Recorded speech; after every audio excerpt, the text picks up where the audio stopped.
The Marquise of Poison, Marie-Madeleine de Brinvilliers and the Crime That Terrified Paris. Written by Alana Sanchez, narrated by Vivienne. Copyright 2025 Alana Sanchez. All rights reserved. No part of this book may be reproduced, edited, copied, altered, printed, shared, unauthorized storage on electronic devices, or distributed without the written permission of the author. Preface. There are crimes that belong to a street corner, and crimes that belong to an entire century.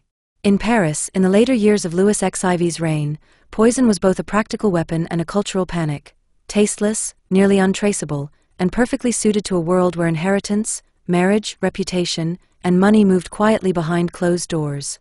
When people began to fear that death could be slipped into a cup like sugar, suspicion did what it always does: it spread faster than proof. At the center of that fear stands a name that still lands with a thud: Marie-Madeleine de Brinvilliers, Marquise de Brinvilliers. Her case has been retold for nearly 3.5 centuries, and almost every retelling comes with a familiar problem. Some versions turn her into a wicked enchantress, others into a romantic heroine undone by a lover and a cruel system. Others still insist she was a convenient scapegoat for the state's anxieties about women, sex, and social disorder. The truth is harsher and more interesting than any single costume we try to dress her in.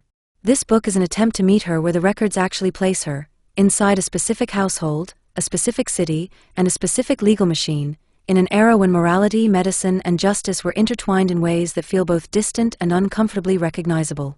What this book is trying to do. This is true crime, but it is also history, meaning it must live with the rules history imposes. I am not writing to solve Brinvilliers in the modern sense, because the 17th century does not offer us the kind of evidence a modern court would demand. There is no forensic laboratory waiting in the wings. There are no photographs. There is not even the stable language of serial killer or psychopathy that later centuries would use to tidy up discomfort. What we have instead are letters, testimonies, inventories, legal judgments, contemporary commentary, and the long echo of gossip, some of it weaponized, some of it sincere, much of it self-serving. So the aim here is threefold. To tell the story as clearly and faithfully as possible, without sacrificing the human texture that makes the past real. To distinguish between what can be shown and what is merely said, because reputations in 17th century Paris could be constructed as deliberately as any poison. To restore context without excusing harm, to understand the pressures and permissions of her world without turning that understanding into justification. What you can expect from the approach. You'll see me do a few things repeatedly.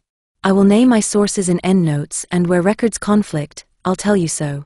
In a case like this, certainty is precious and often unavailable. Where I infer, I will mark it as inference. Where I reconstruct daily life, I will treat it as reconstruction, not fact. I will treat contemporaries as witnesses, not narrators. The famous letters and memoirs from the period can be vivid, but vividness is not the same as accuracy. The most entertaining story is not automatically the truest one. I will keep the legal process visible. Brinvilliers was not only judged by her peers, she was processed by a system with its own logic and incentives, one that could be meticulous in record-keeping and brutal in method. Understanding that system is essential to understanding how truth was produced. I will avoid modern diagnoses. It is tempting to retrofit psychological labels. But doing so often turns historical people into simple case studies rather than complex actors in complex environments. Instead, I focus on behavior, choices, constraints, and the words others use to describe her. A note on myth, scandal, and the lure of the sensational. Brinvilliers appears in the historical imagination as a kind of prototype, the aristocratic poisoner, the dangerous woman, the beautiful culprit, the warning tale. Around her story gathers a tangle of claims, some documented, some possible, some plainly shaped by the era's appetite for moral theater. One of the hardest tasks in writing about early modern crime is resisting the pressure to perform certainty. Poison cases, especially, invite embellishment because they sit at the intersection of fear and secrecy. People believed poison could do anything.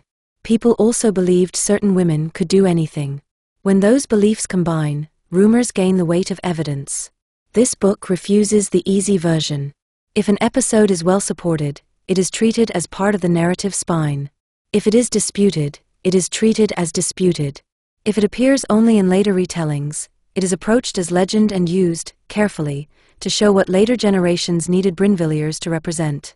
That distinction matters because it changes the story from a gothic cartoon into something far more unsettling, a real woman, with real relationships, moving through a society where power and vulnerability often share the same roof. Names, dates, and language choices. You are reading a work written in Australian English. Spelling and usage follow Australian convention, for example, honour, judgment, defence. Dates appear in day, month, year form, for example, July 17th, 1676, and where possible I use the calendar as it was observed in France at the time. French names and titles are presented in a readable form, but I keep them historically grounded. In some records, Marie-Madeleine's name appears with variations. I use the form most recognizable to modern readers while noting key variants in the notes. Where French terms are essential, particularly legal terms, I translate them and also provide the original term when it helps precision, because translation can blur meaning. Content note. This book contains descriptions of murder, coercion, judicial violence, and execution, as well as the social realities surrounding illness, childbirth, and death in the 17th century. I do not sensationalize these details, but I do not hide them either. The brutality is part of the record, and part of what the record was designed to communicate. Why this story now? Brinvilliers is not simply a lurid curiosity in a powdered wig. Her case sits at a crossroads that still feels relevant: the fear that private life can be lethal, the uneasy relationship between women and punishment, the way a state can turn a single case into a public lesson, the hunger of an audience for scandal in the name of morality. But she is also, in the most ordinary and unsettling sense, a person. Someone's daughter. Someone's wife. Someone's mother. Someone's lover. Someone who wrote letters that survived her. Someone who moved through a world of priests and apothecaries, servants and magistrates, family dinners and family resentments, debts and bargains, until a set of documents and small glass vials made it impossible to keep the story private. The question driving this book is not, was she a monster? That question is too easy, and it flatters us. The harder questions are these. How did a noble household become a crime scene? What could be proved, and what could only be believed? Who benefited from the story told about her, and who paid for it? What does justice look like in a world where confession is manufactured under pain? How does a society decide what kind of woman is capable of what kind of crime? If you stay with me, you'll see that the answers are never simple. And that is exactly why the story endures. Chapter 1, The Cassette. On July 31st, 1672, a man was found dead in his home in Paris. His name was Jean-Baptiste Gaudin de Sainte-Croix. The official record, as later summarized by the French Ministry of Justice, would describe it plainly as a natural death. Natural deaths, however, can still leave mess behind them, especially when the dead man is tangled in debt, secrets, and other people's fear. In 17th century Paris, death was not only grief and ritual. It was also paperwork. It was seals pressed into wax. It was clerks and witnesses and an inventory itemized line by line, because property mattered, and because what belonged to a dead man rarely stayed with him. This is where the story begins, not with a poisoning in a dark hallway, but with an inventaire après dex, an inventory after death. The work of the living.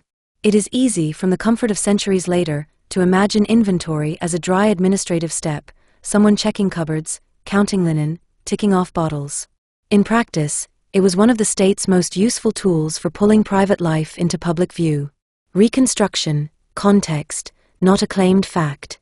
In a Paris apartment in 1672, the process would likely have been deliberate and faintly theatrical: doors opened in front of witnesses, locks noted, drawers lifted, packets unwrapped.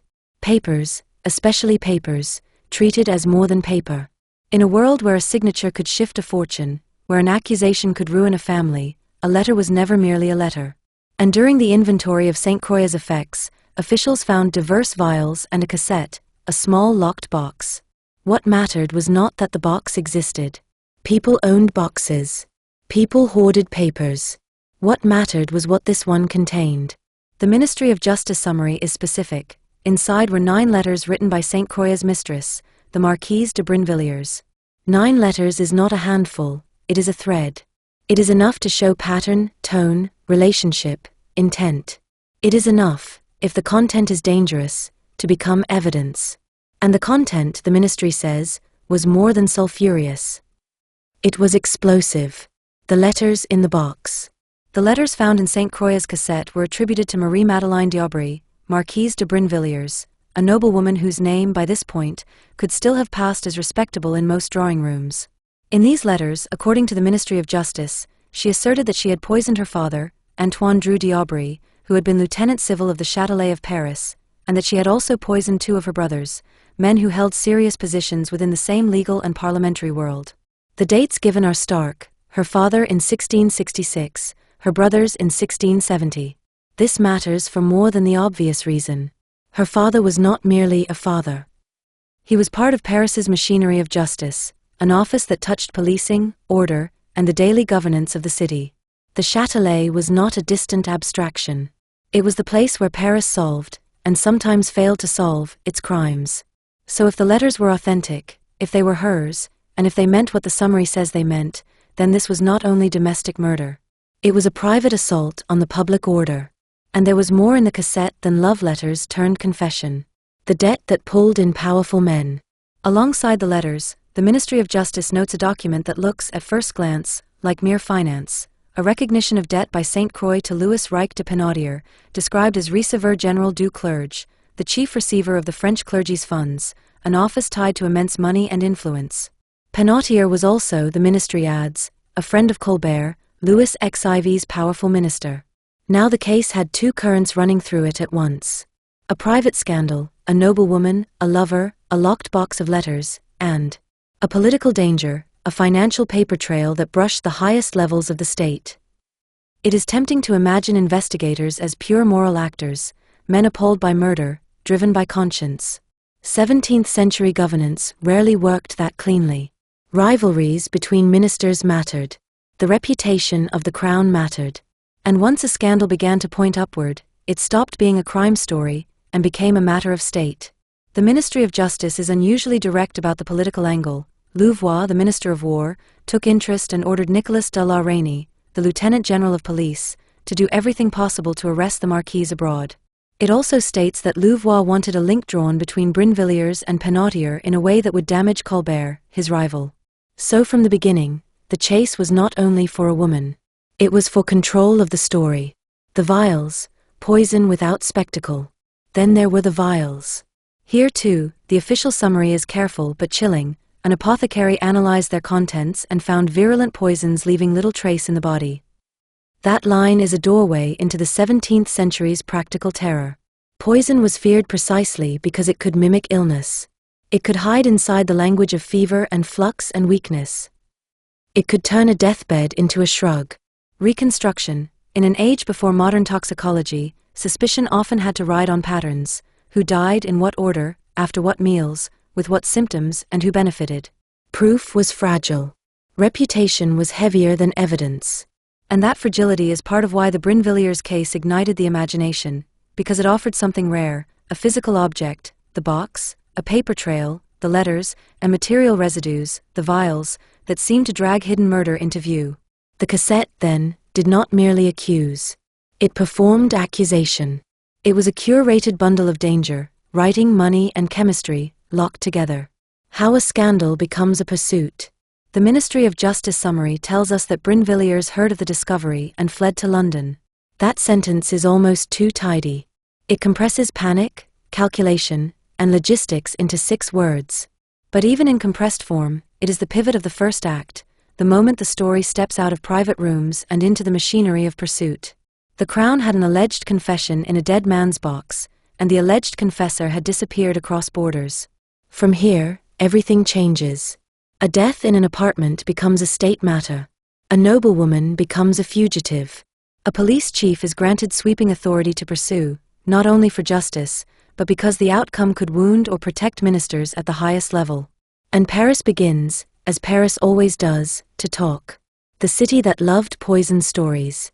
Long before the phrase true crime existed, Paris consumed crime as entertainment, warning, and social glue. The Ministry of Justice page itself quotes Saint Simon on the idea that crimes arrive in fashions, eras with their signature sins. By the late 17th century, poison had become one of those signature fears: poudres de succession, inheritance powders, filters and elixirs that were half medicine, half folklore, and all anxiety.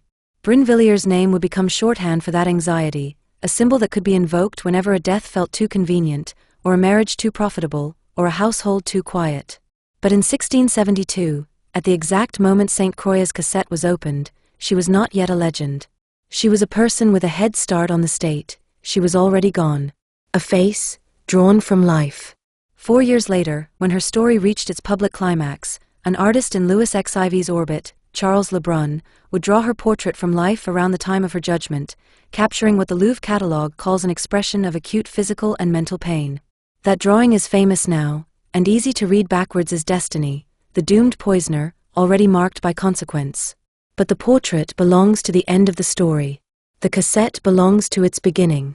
In the summer of 1672, the thing that mattered most was not her face, or even her name. It was the fact that a locked box of papers and vials had turned a private affair into an accusation that could not be neatly contained. A dead man's belongings had spoken. And once the state decided to listen, it would not stop until it found the woman the letters named. Chapter 2, A House of Office. Paris did not run on romance. Paris ran on paper. If you wanted a debt enforced, a tenancy argued, a nuisance removed, a violent neighbor restrained, a forged signature examined, a scandal contained, or a body explained, there were places you went, doors you knocked on, clerks you paid, officials you pleaded with, and rules you learned to recite as if they were prayers. The city was a machine of jurisdiction and privilege, and it had a beating heart, not the court at Versailles, not the grand churches, not the fashionable salons, but the practical grinding institutions where order was made visible. One of those institutions, for anyone living within Paris and its orbit, was the Châtelet. In the decades before the affair of the poisons exploded into full panic, the Châtelet sat as the seat of ordinary justice, civil and criminal, and as a center of policing for Paris and the surrounding jurisdiction of the prévôt and vicomte. It was neither the top rung of the legal ladder nor the bottom. It stood in the middle, above seigneurial courts and minor royal jurisdictions, below the Parlement of Paris, which remained the sovereign court. That middle position mattered, because it placed the Châtelet in constant contact with the city's daily life, its quarrels, its thefts, its violence, its debts, its disputes over honor and property. To say that Marie-Madeleine d'Aubry grew up close to justice is not a metaphor. It was the family trade. Her father, Antoine d'Aubry, held the office of lieutenant civil at the Châtelet. It was a post that carried not only legal authority but social weight, the kind of authority that made the difference between being merely wealthy and being untouchable until proven otherwise. In a society obsessed with rank, the surest ladder was not always the sword, sometimes it was the gown. The city's working court. The Châtelet was not an abstract concept. It was a place. For centuries it had been a fortress on the right bank of the Seine. By the 17th century its defensive purpose was long gone, but its institutional purpose had grown in its place. It housed a tribunal. It housed a prison. It housed the apparatus of city order, offices, records, functionaries, routines. The very idea of police in this period is broader than the modern sense. It isn't only about catching criminals, but about regulating the city's functioning, streets, markets, trades, public order, disorderly behavior, and anything that threatened stability. That word, stability, was the obsession of the century. Paris was enormous by early modern standards, crowded and unequal, thick with newcomers and the restless poor. Hunger and sickness sat beside luxury, sermons sat beside prostitution, piety sat beside fraud. Life was public. Homes were porous. Servants carried stories between households like sparks. It was not difficult for a rumor to catch, and it was not difficult for a rumor to become common knowledge long before anyone could prove anything. When institutions work well, they are invisible. When they fail, they become theater. The Châtelet existed to prevent the city from becoming ungovernable. But its very breadth meant it was also where private life was dragged into official language, where jealousy turned into testimony, where grief turned into inventory, where suspicion turned into a file.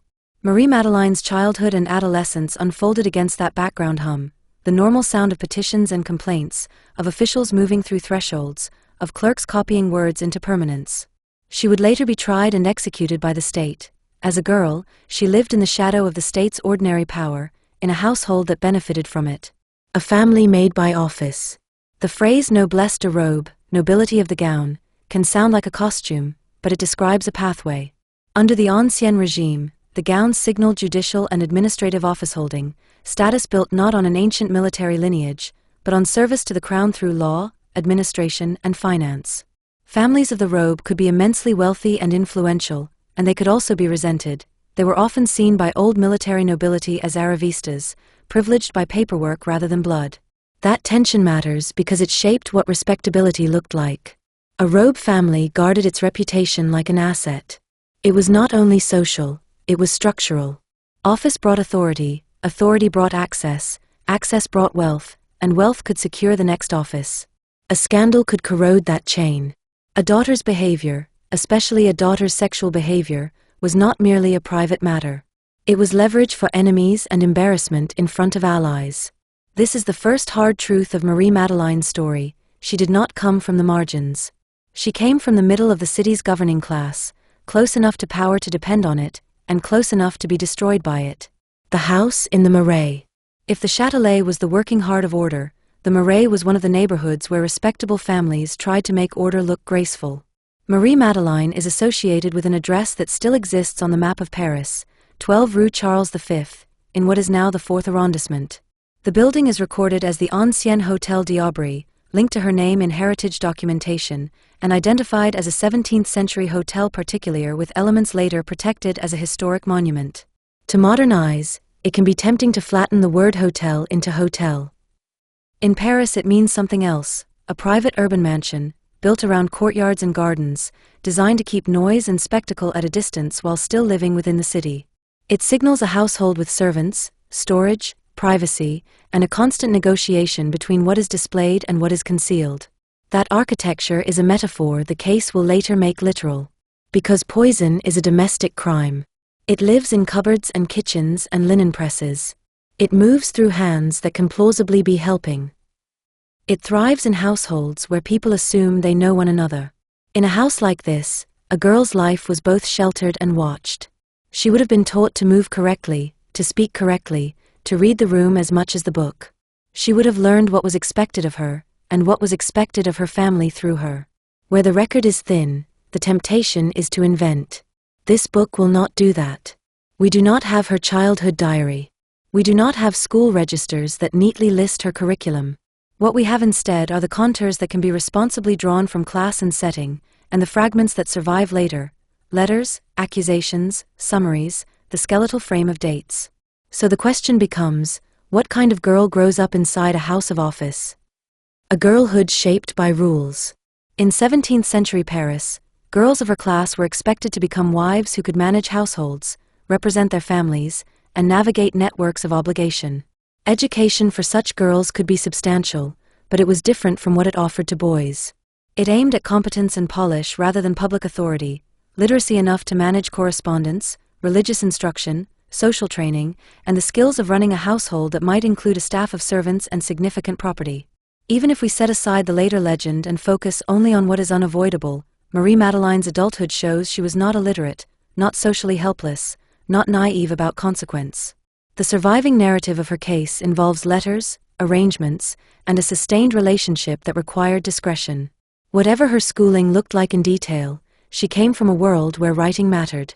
There is another pressure at work, quieter but just as dangerous, the emotional education of the robe household. A father in high office did not only bring status, he brought the city's anxieties home. He heard petitions that were half-truth and full need. He dealt with disputes that were really about money and disguised as morality. He knew what people did when they thought they would not be caught. He knew how quickly a good name could be eaten away by insinuation. Children in such houses learned early that words had weight. It is not difficult from that starting point to see how a bright girl might grow into an adult who could keep two selves in her hands at once, the respectable face presented to society, and the private face where appetite and resentment were allowed to breathe.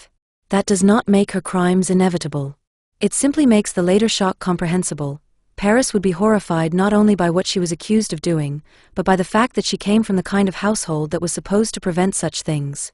Marriage as a settlement. In 1651, Marie-Madeleine married Antoine Gobelin, Marquis de Brinvilliers, an army officer. The match placed her in a world shaped by the nobility of the sword, the military prestige that robe families could never fully claim, no matter how wealthy or administratively powerful they became. To marry a man with military status was not unusual. It could be socially advantageous. It could also be practically complicated. A marriage like this was often less about romance than alignment. Families joined, money moved, obligations crystallized.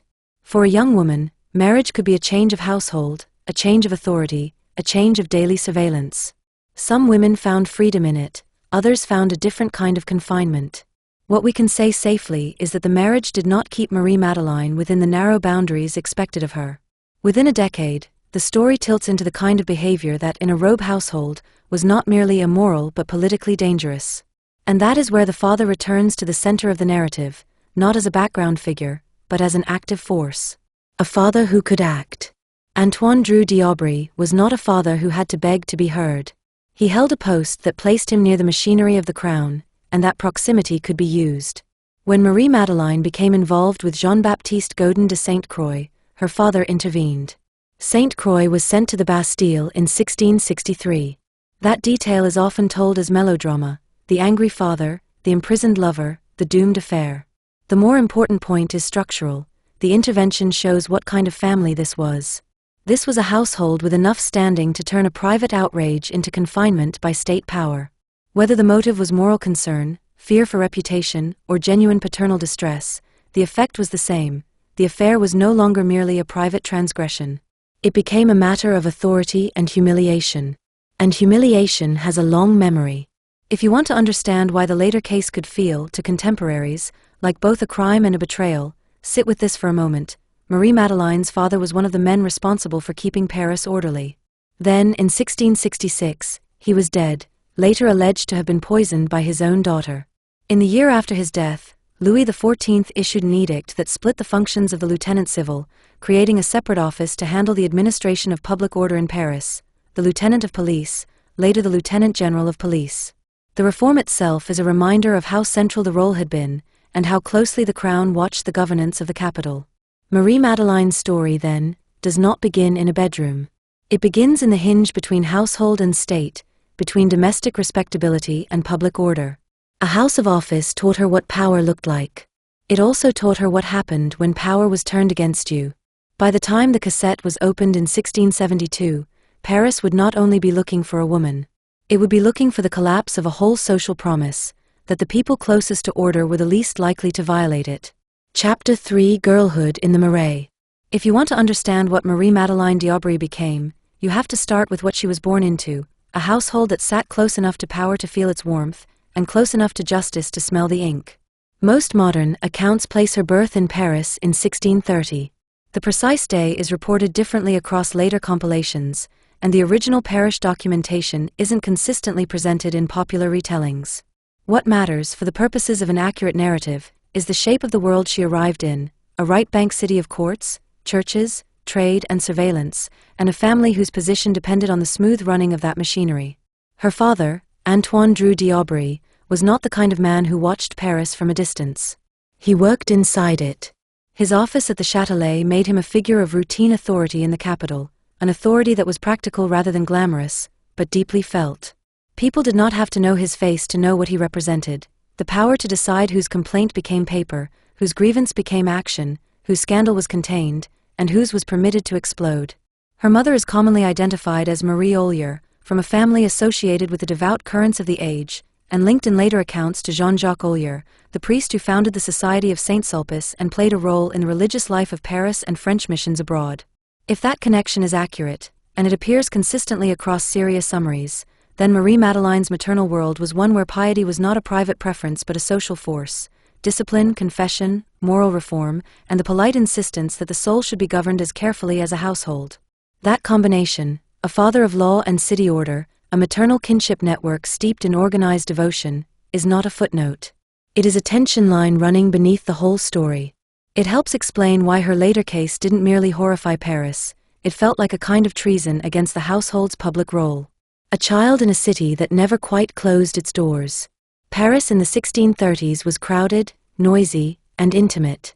Private space existed, but it was fragile. Servants moved between rooms with ears open. Neighbors shared walls and staircases. Traders and messengers passed through courtyards. Confessors knew what families wanted hidden. The city had a talent for turning domestic life into public knowledge. Reconstruction: imagine the rhythm of an elite Paris household: prayers and meals, linen and letters, visitors announced and visitors refused. A girl like Marie-Madeleine would have been taught early that her body and her manners were not fully her own. She represented the family whenever she was seen: how she spoke, how she sat, whether she looked down or met eyes, whether she laughed too loudly, whether she was too quick with her wit. In a robe household, respectability wasn't simply moral. It was economic. If she was, as later writers repeatedly claim, the eldest of several children, then from childhood she would have occupied a particular role, half child, half example. Eldest daughters were often trained to help steady younger siblings, to learn household competence early, and to model the behavior that would later be demanded of them in marriage. The number and names of her siblings appear in later genealogical lists with a confidence that is not always matched by the way those lists are sourced in popular writing. What can be said without overstating the evidence is that she had brothers, and that two of them later became central to the criminal case, not as background figures, but as alleged victims whose deaths were linked to inheritance and family power. Even before that, however, they were part of the household structure: boys trained towards office, property, and public standing, girls trained towards marriage, alliance, and reputational management. It's a simple division, and it mattered. Education: what we can responsibly reconstruct.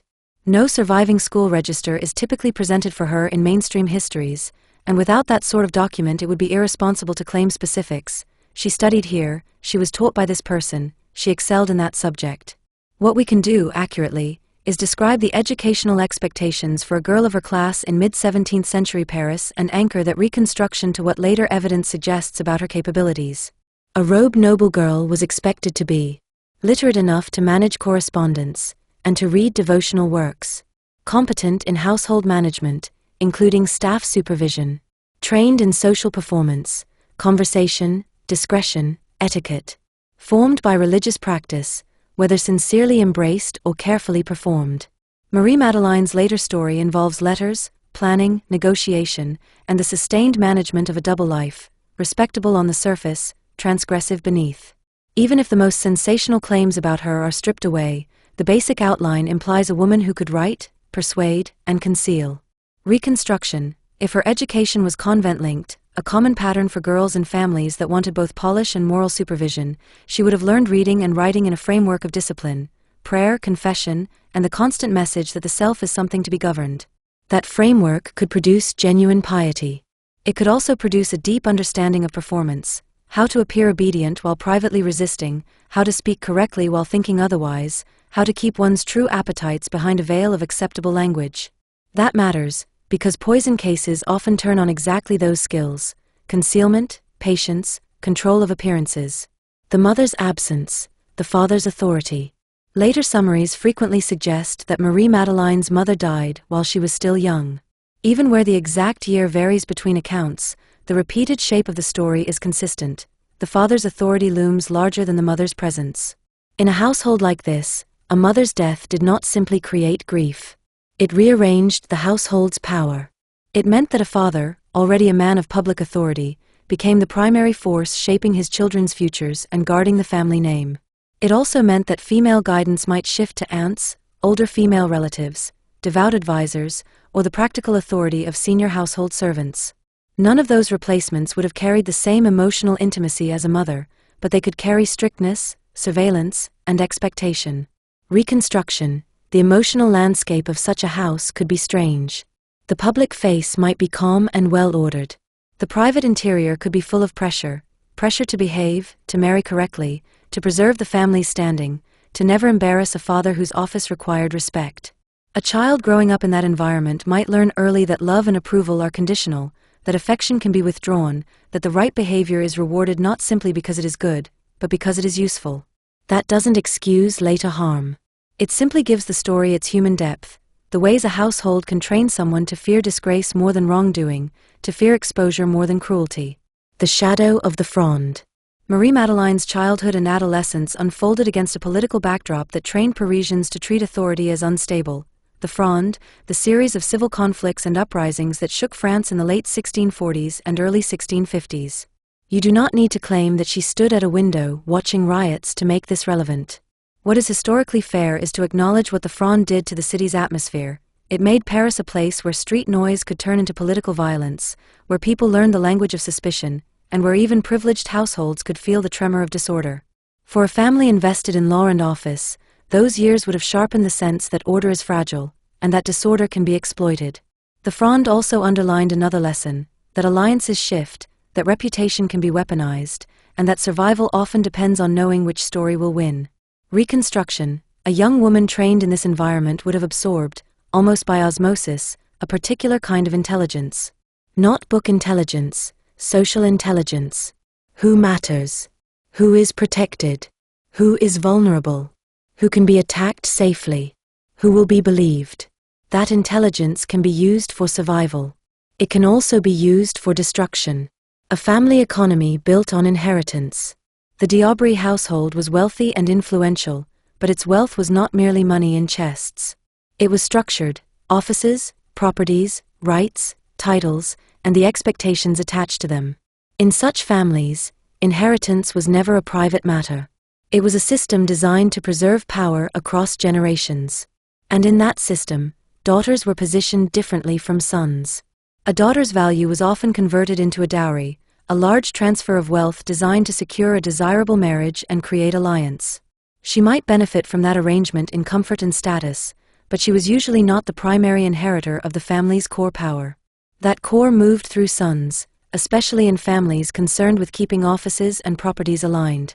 This is the quiet engine behind many early modern poison narratives, not simply greed, but the structure of who gets what, and who is expected to accept what they are given. Marie-Madeleine's story later becomes an inheritance story in the most grotesque way imaginable. But even before any crime, the inheritance structure would have shaped her position. It would have told her clearly where her power ended and where it was permitted to begin. Reconstruction. For some women, that boundary produced resignation. For others, it produced rage, especially if they believed themselves cleverer, more capable, or more deserving than the limits placed upon them. If Marie-Madeleine had ambition, or appetite, or a refusal to be contained, the family economy would not have nurtured those traits. It would have treated them as dangerous. Sexual knowledge, confession, and the problem of what we know. Any historically careful book about Brinvilliers has to confront an uncomfortable part of the archive: confessions, and what confessions mean in a world where confession could be extracted, performed, manipulated, or later rewritten for effect. In later reporting of her case, there are references to a written confession attributed to her that included disturbing claims about early sexual trauma and transgressive behavior. Contemporary observers repeated such claims with a mix of fascination and moral outrage, and later writers used them to build the image of Brinvilliers as corrupted from childhood. This is exactly where historical accuracy requires restraint. A confession can contain truth. It can also contain self-punishment, fantasy, provocation, or strategic storytelling. In an age when judicial procedures could involve coercion and when public morality demanded that female criminality be explained as sexual deviance, the line between testimony and theater is thin. So the accurate approach is this: you may include that such claims appear in the case tradition, but you must treat them as claims within a contested document, not as proven biography. You can use them to show how contemporaries wanted to understand her, and how the state and the public processed the idea of a noblewoman who poisoned her kin. But you should not use them to explain her as if the story is settled fact. In other words, include, but don't exploit. The making of Marie-Madeleine into the Marquise. By the time she was of marriageable age, the d'Aubry household would have been managing her as a social asset. That's not a cold way of putting it, it's simply how elite marriage functioned. Marriage was alliance, settlement, and reputation management. It was also the sanctioned path by which a young woman moved from her father's authority into her husband's. When she married Antoine Gobelin de Brinvilliers in 1651, she moved into a different set of expectations: a husband connected to military prestige and a family name associated with high-end craft wealth and status. The marriage positioned her advantageously in the social world, but it also placed her inside another household's habits, another set of watchers, another set of constraints. This transition matters because it helps answer a question readers often ask too quickly: why didn't she simply leave? Why didn't she simply live as she pleased? Because for a woman of her rank in 17th century France, simply leaving was not a clean option. Separation carried scandal. Scandal carried financial and social consequences. Even where the law offered mechanisms to separate property or enforce arrangements, everything depended on networks, reputation, and male authority. A woman could maneuver, intelligently, fiercely, but she maneuvered inside a cage built of custom and judgment. Marie-Madeleine's childhood and girlhood trained her to understand cages. The tragedy is that later, she appears to have trained herself to use a weapon that can move freely through cages: poison. What survives, and what does not? If you are looking for the kind of childhood detail a modern biography might offer, favorite places, friendships, favorite books, you won't find it waiting neatly in the record. What survives about Marie-Madeleine is mostly what survives about many women of her era. She comes into focus when she enters the legal archive, the scandal archive, and the punishment archive. That absence is not a flaw to be filled with invention. It's part of the story. It forces the writer to do something harder than storytelling, to show the reader what the past will not give us, and to make the available details do honest work. So we will do what an accurate book must do. Treat the family structure and social position as firm ground. Treat the educational and domestic setting as careful reconstruction. Treat the sensational confession material as contested, and handle it with restraint. Track how a girl becomes a wife, and how a wife becomes a figure the state decides must be made an example. Because in Brinvilliers' case, the state did not simply punish. It warned. And warnings are built by turning a private life into a public lesson. Chapter 4. The Marriage Contract. A girl could be raised in a house of law and still have very little say over her own life. For Marie-Madeleine d'Aubry, the move from daughter to wife did not arrive as a sudden romance. It arrived as a settlement, a careful arrangement of names, money, property, reputation, and expectations, drawn up with the calm certainty of people who believed they were planning security. In the early 1650s, she became Madame de Brinvilliers. It is easy to hear that title and imagine a woman stepping into power. In practice, a title often meant stepping into a different form of supervision. A daughter lived under a father's roof and rules, a wife lived under her husband's authority, his family's gaze, his household's habits, and a social world that watched women more closely than it watched men. The marriage linked two kinds of prestige: her father's world of office and administration, and her husband's world of military standing and inherited name. It was, on paper, a promising alliance, one that should have stabilized Marie-Madeleine, anchored her, made her respectable in the way 17th-century Paris preferred women to be: contained, orderly, grateful. But paper does not keep a human being still. The moment a life becomes a document. In France under the Ancien Regime, marriage was not simply a vow. It was a contract made in front of witnesses and written into a legal form that would outlive the wedding day itself. It organized property. It set out what a woman brought into the marriage and what she might keep. It protected family assets. It anticipated quarrels. It assumed death. A marriage contract's language could be cold, but its purpose was intimate. It decided in advance what would happen to a woman if her husband proved unkind, if his debt swallowed the household, if she was widowed, if there were children, if there were no children, if the family split into factions, if the world turned cruel. For a woman of Marie-Madeleine's rank, the contract also functioned as a kind of biography written by others. It declared her value and her place in the economy of family strategy. It said, in effect, this is what she is worth, this is where she will go, this is what she will become. To sign it was to accept that your future would be negotiated in rooms you could enter but not control. Reconstruction. On the day of such negotiations, the tone would have been polished and firm. Men who had never carried a child could speak in measured terms about issue and succession. Relatives could smile while fighting over clauses. Mothers and aunts might offer quiet counsel in side rooms. A young bride might be the center of the occasion and still feel peripheral to the decisions that defined it. Marie-Madeleine was not a peasant girl bartered without ceremony. She was a woman of the robe elite, raised close to the institutions of law. She would have understood, at least in outline, that contracts mattered. That knowledge could be a comfort, or an early lesson in how carefully society planned a woman's limits. Antoine Gobelin, a husband as a household fact. Her husband, Antoine Gobelin, Marquis de Brinvilliers, is often described simply as an army officer, and that blunt summary is useful because it avoids making his character larger than the evidence permits. In the surviving story, he occupies an odd position, central enough to lend her a title and a social platform, yet strangely dim in the emotional narrative, as if he were part of the furniture rather than the beating heart of the marriage. That dimness is itself meaningful. In many elite marriages of the period, the husband's inner life mattered less than his role. He was a public figure first, a name, a rank, a set of connections, a provider of legitimacy and heirs. His wife was expected to keep the household running, maintain appearances, produce children, and protect the family's respectability. She might also be expected to endure his absences and tolerate his private vices, so long as they did not become public embarrassments. Reconstruction. If Antoine Gobelin spent long stretches away from Paris, as military men often did, Marie-Madeleine's married life may have swung between two realities. In one, she was watched closely by family, servants, neighbors, and the social world, expected to remain a model of virtue in her husband's absence.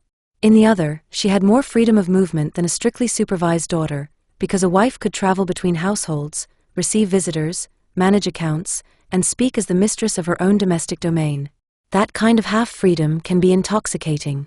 It can also be dangerous, because a woman who learns she can move without immediate punishment may test how far she can go. The Marquise in the Marais. Paris offered a particular form of temptation, proximity. Unlike court life, where distance and etiquette could slow everything down, city life brought people into one another's orbit repeatedly.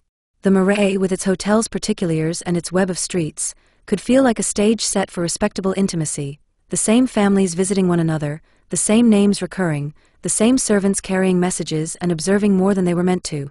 A woman of Marie-Madeleine's status could do what a poorer woman could not.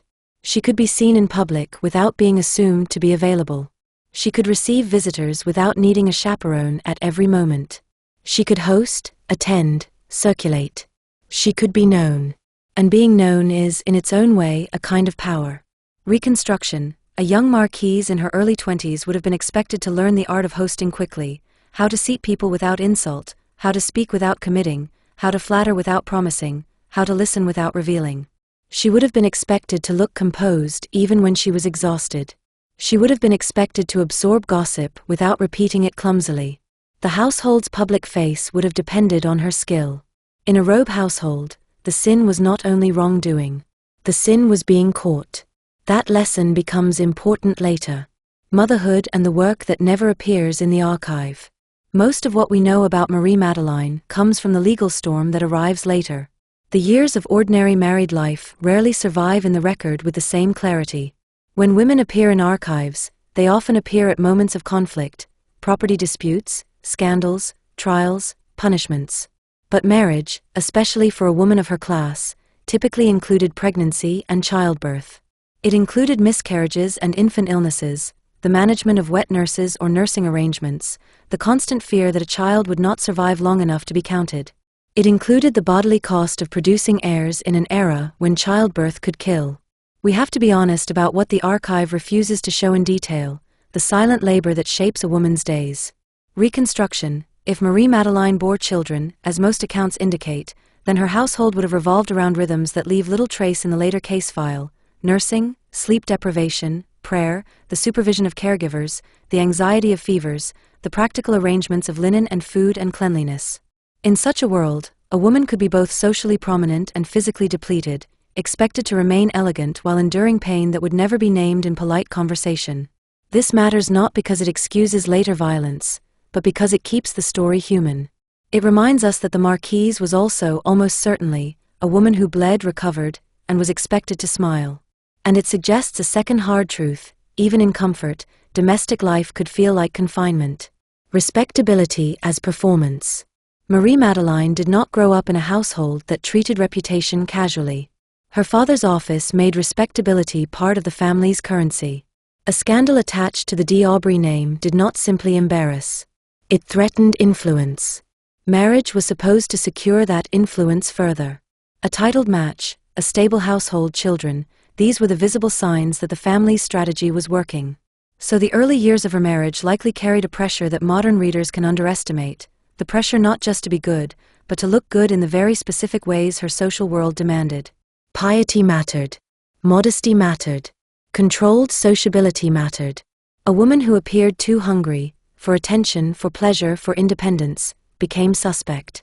If she was hungry in private and careful in public, she could survive. If she made the hunger visible, she became a problem that others felt justified in controlling. The question that hangs over the marriage years is this: did Marie-Madeleine accept the performance, or did she resent it?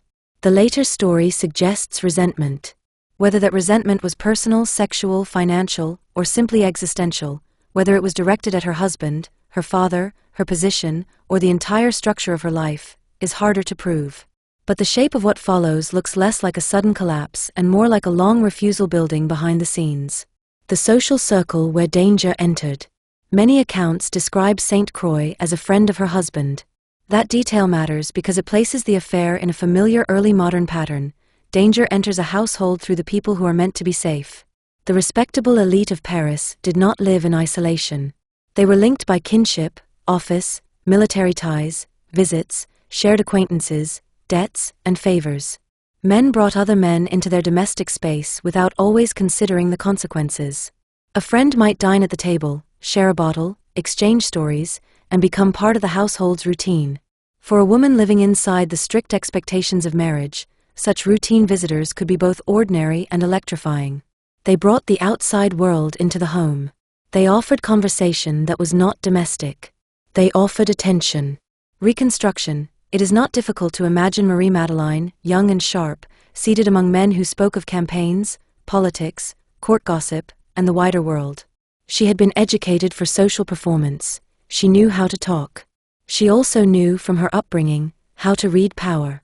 In a room of men, she would have understood who mattered and who did not. She would have understood the difference between a harmless admirer and a man who carried risk. And risk, for some people, is the point. Liberty, religion, and the moral climate of the 1650s. The mid-17th century in France was not morally uniform. It contained competing energies, devout reform movements that pushed for stricter piety, and libertine currents that flirted with cynicism, sexual freedom, and a kind of cultivated disdain for moral policing. A woman like Marie-Madeleine could be pulled by both. If her maternal kin network was connected to devout Paris, she would have been surrounded by a language of conscience, confession, and self-discipline. That language could be internalized sincerely. It could also become a mask, useful, convincing, and empty behind the eyes. At the same time, the salons and social circles of the elite could reward boldness, wit, flirtation, and the appearance of emotional independence. A woman who was too devout could be mocked. A woman who was too openly hungry could be condemned. The safest path was often to appear moderate, pious enough to be respectable, lively enough to be charming. Reconstruction, living between those currents, can produce a particular kind of personality, one that divides the self. Public self, appropriate, controlled, believable. Private self, impatient, resentful, experimental. When the division grows too wide, people begin to seek experiences that make them feel whole, even if those experiences are destructive. The later case is saturated with the language of transgression. It is possible that the transgression began not with murder, but with the smaller rebellions that a society rarely forgives women for: desire, refusal, secret pleasure. The father's continued grip. Marriage did not erase a father's power in a family like this. It complicated it. Antoine Drew d'Aubry was not simply a parent. He was an office holder with influence. In elite Paris, a father could continue to intervene in a married daughter's life if he believed her behavior threatened the family's standing. He could apply pressure through money, through connections, through the moral authority of kin, and most dangerously, through the reach of institutions he understood better than most men. A younger woman might have hoped marriage would create distance between her and her father's judgment. If Marie-Madeleine hoped that, she may have found herself disappointed. Because the father's power did not end at the threshold of her husband's house. In some ways, it followed her there, as if she carried it like a shadow. This detail becomes crucial later, when the story turns from marital rebellion to outright catastrophe. Whatever else is true, her father's intervention in her private life becomes a pivot point in the narrative tradition, the moment when power inside the household is converted into force from the state. In other words, the moment when a family matter stops being family. The emotional geometry of the marriage. There is a question readers always ask when confronted with a historical woman accused of domestic murder: what was she like? The honest answer is that the archive gives us fragments, and the fragments are shaped by hostility. The voice that survives is often the voice of men judging her, and the documents are often written at the moment society has already decided she is dangerous. So instead of pretending we can see into her heart, we can do something more reliable: examine the geometry of her situation.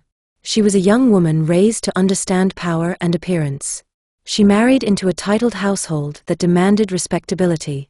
She lived in a city where gossip traveled faster than proof. She was surrounded by men and institutions capable of intervening in her private life. She had limited legitimate avenues for independence.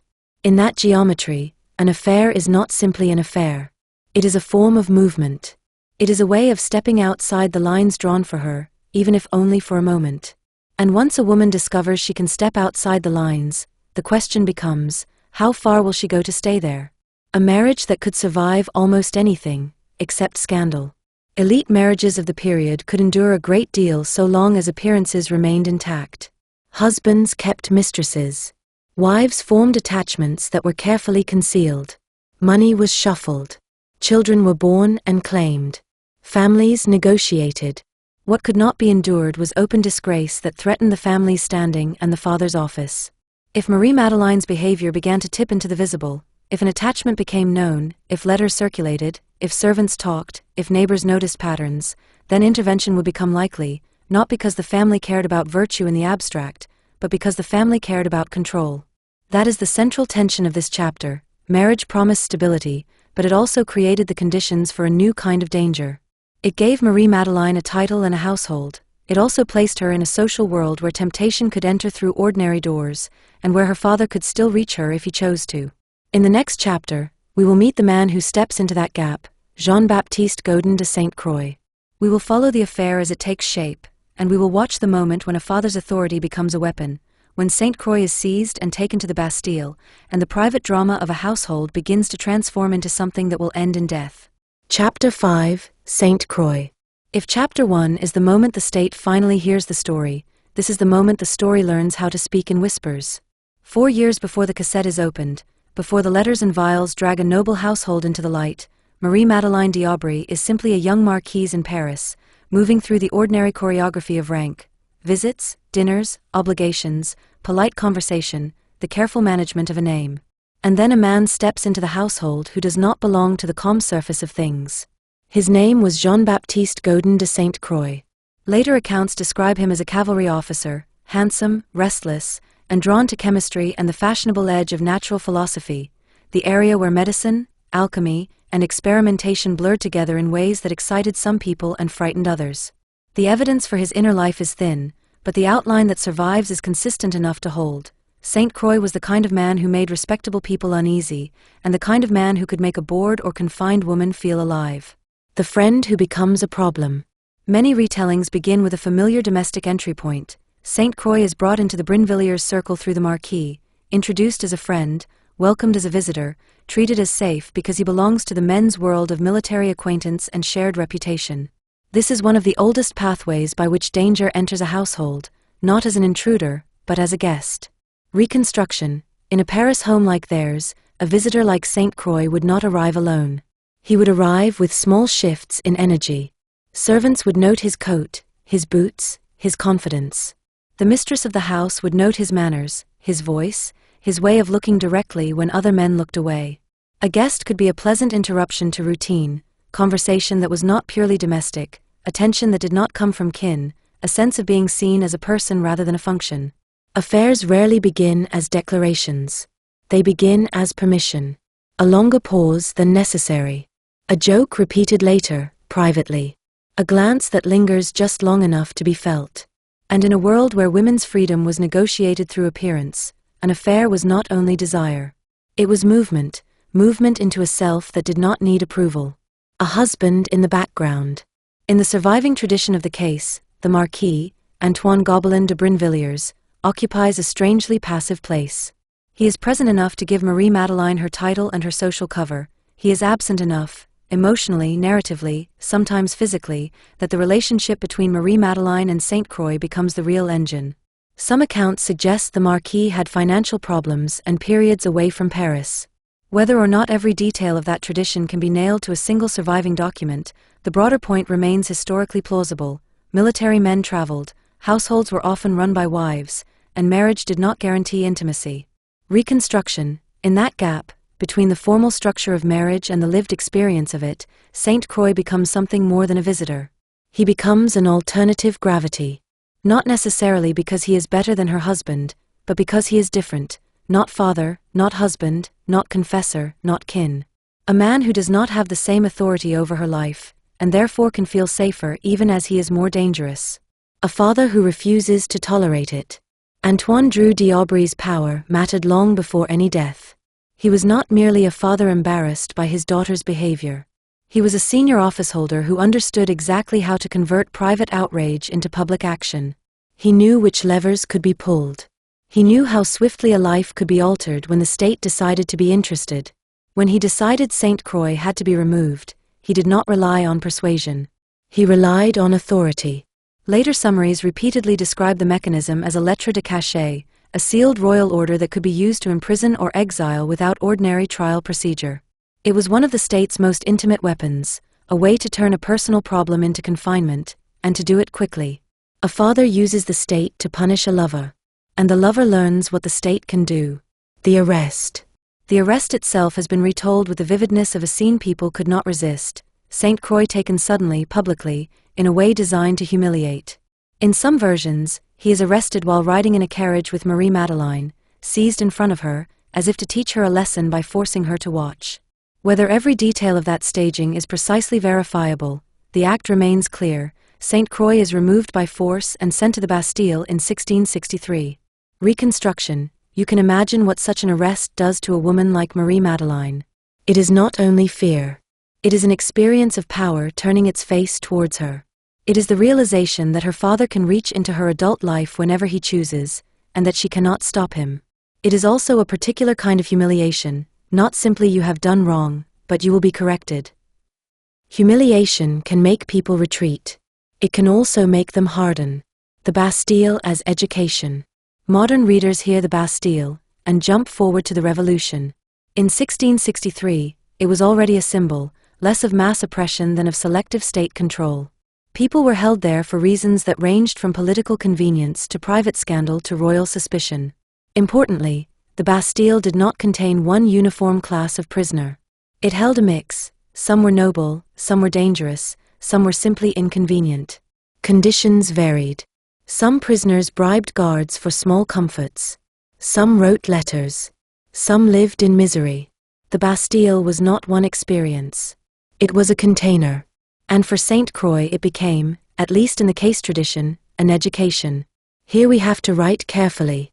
Many later accounts insist that Saint Croix met an Italian poisoner and chemist known as Exili, sometimes rendered Egidio Exili or similar, while imprisoned, and that the two men spoke about poisons, preparations, and methods. Some tellings go further, turning the Bastille into a kind of clandestine laboratory where knowledge was passed like contraband. It is a compelling story, and it fits the moral pattern people wanted, the prison that turns a libertine into a killer. But the historical record is not tidy. Different retellings give different lengths for Saint Croix's imprisonment, weeks, months, even longer. Exili himself is a figure surrounded by legend and scarce firm documentation. The safest historical approach is not to deny the possibility, but to keep the claim in its proper place, as something widely reported in the tradition of the case, but not as a fact we can prove in the way we would prove a date in a parish register. That caution matters because the truth, either way, is still damning. Saint Croix did not need a master tutor to learn that poison was useful. Paris already knew it. What a prison friendship might have offered, if it happened, was refinement, the difference between crude harm and effective harm, between sickness that looks like sickness and sickness that looks like nature. Chemistry, alchemy, and the fashionable edge of danger. In 17th century France, chemistry was not yet cleanly separated from alchemy, nor from medicine, nor from outright quackery. There were apothecaries selling remedies, physicians arguing over theories of the body, and experimenters fascinated by substances that could transform matter and, by extension, human fate. This mattered because poison was not a single substance. It was a category defined by effect, dosage, and intent. Arsenic, antimony, mercury compounds, plant toxins, corrosives, many dangerous things existed inside the broader world of accepted medical practice. A substance could be a cure at one dose and a killer at another. A household could keep powerful compounds for legitimate reasons. An apothecary could sell ingredients without being a criminal. The line between medicine and murder was often not a line at all. It was judgment. Reconstruction. If Saint Croix was the sort of man drawn to alchemical talk, he would have moved comfortably in circles where curiosity wasn't unusual. People discussed substances at dinner. People traded recipes. People admired those who seemed to know hidden properties of the material world. A man could frame his interest as learning, not malice. That is part of why poison frightened people. It could wear a respectable face. The aftermath, release and return. When Saint Croix was released, whether after several weeks or longer, he returned to a life that had been abruptly rearranged. He had been humbled by the state, made vulnerable, reminded that powerful families could reach into his body and confine it. He also returned to Marie-Madeleine. This reunion is one of the emotional motors of the case tradition. The lover is imprisoned. The lovers are separated. The lovers reunite with the added pressure of grievance. And grievance is fertile ground for escalation. Reconstruction. Marie-Madeleine may have experienced the arrest as an attack not only on her lover but on her autonomy. Saint Croix may have experienced it as a threat to his identity as a man. Together, they had a shared enemy, her father. In an ordinary story, that shared enemy might fuel dramatic letters, clandestine meetings, reckless behavior. In this story, it fuels something quieter, colder, and more final. Because the state did not merely imprison Saint Croix. It taught him that direct confrontation with a powerful officeholder was foolish. If you cannot fight a man like Antoine Drew d'Aubry openly, you find a weapon that does not announce itself. How a household becomes a laboratory. The idea of a clandestine laboratory can sound like melodrama, but the practical reality is simpler. A private room, some containers, some powders, a set of recipes, and a willingness to experiment. Private households in Paris were full of substances. Cosmetics, cleaning materials, medicinal preparations, pest controls, inks, dyes, perfumes.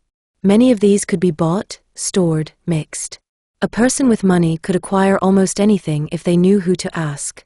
Reconstruction. In a well-staffed home, movement of items did not always attract attention. A servant carried parcels. A messenger delivered a small box. A lady requested a remedy. A gentleman claimed an interest in chemistry. A few vials could be hidden among perfectly ordinary household contents. Poison is, in that sense, the most domestic of crimes. It does not require a weapon displayed in a street. It requires access, routine, and trust. Marie-Madeleine had access. Saint Croix had interest. Between them, the infrastructure of harm could sit quietly inside respectability. The psychology of revenge without modern labels. It is tempting to narrate this phase as a straightforward spiral: passion, imprisonment, revenge, murder. Human behavior is rarely so clean. What we can say safely is this: the intervention of Marie-Madeleine's father created a situation where emotional desire became entangled with humiliation, fear, and resentment. It also created the conditions for secrecy to become a skill.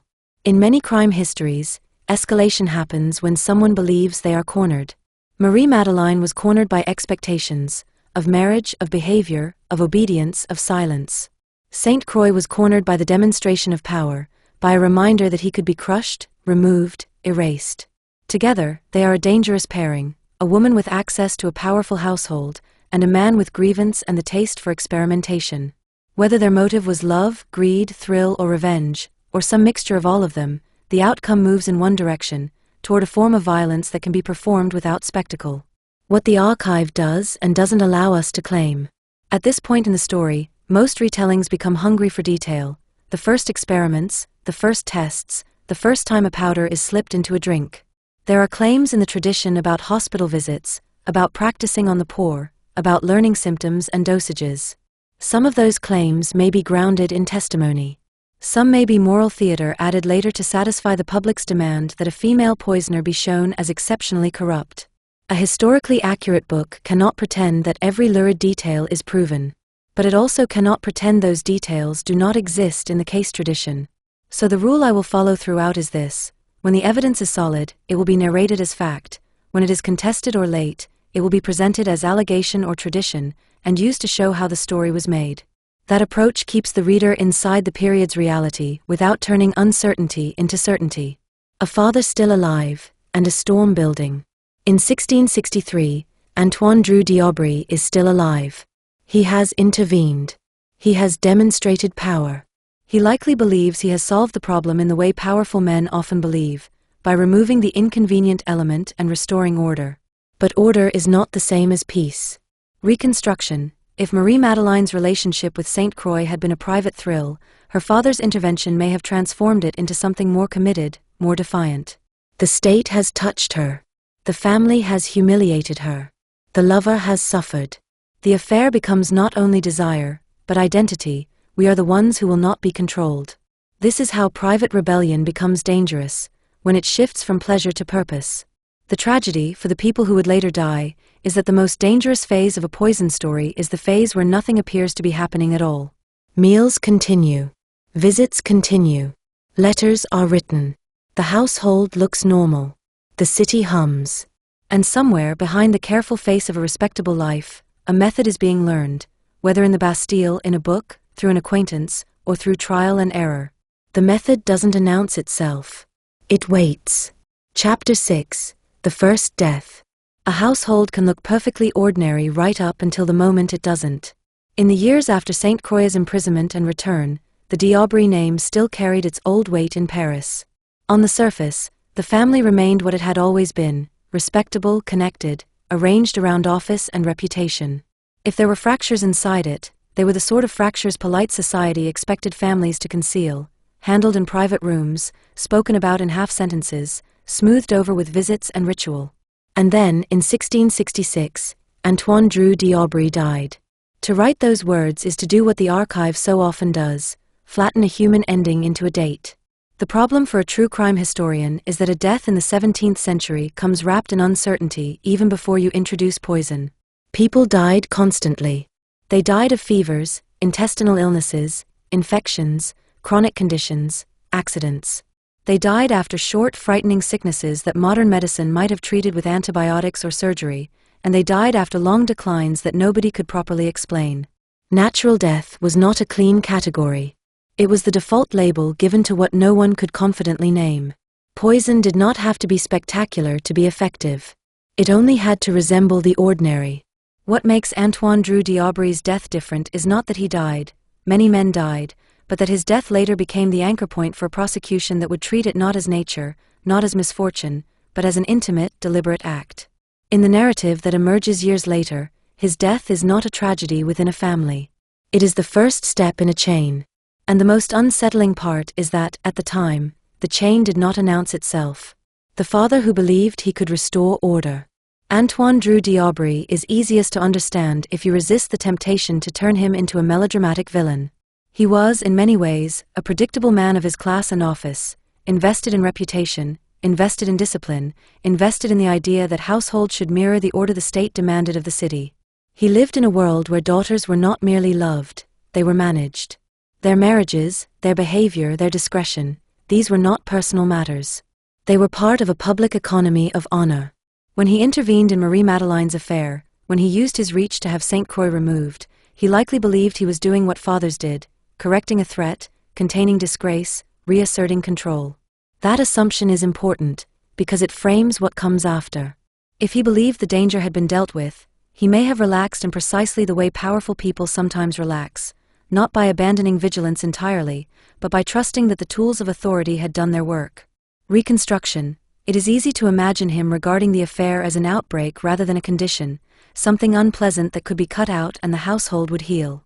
It is also easy to imagine Marie-Madeleine watching him believe that, learning something cold and practical about power, that power can be confident to the point of carelessness. If later allegations are true, then his intervention did not end the affair. It hardened it. The quiet advantage of the everyday. A great deal of true crime writing is tempted by the dramatic moment, the fatal dose, the sudden collapse, the shocked servant. The 17th century reality is less cinematic and far more unsettling. The moment could be indistinguishable from routine.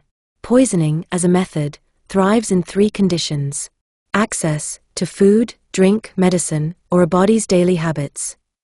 Routine, so that changes are hard to detect. Trust, so that the victim does not guard themselves. Within a wealthy Paris household, access and routine were everywhere. Food passed through multiple hands. Remedies were administered regularly. A powder or tonic could be presented as care.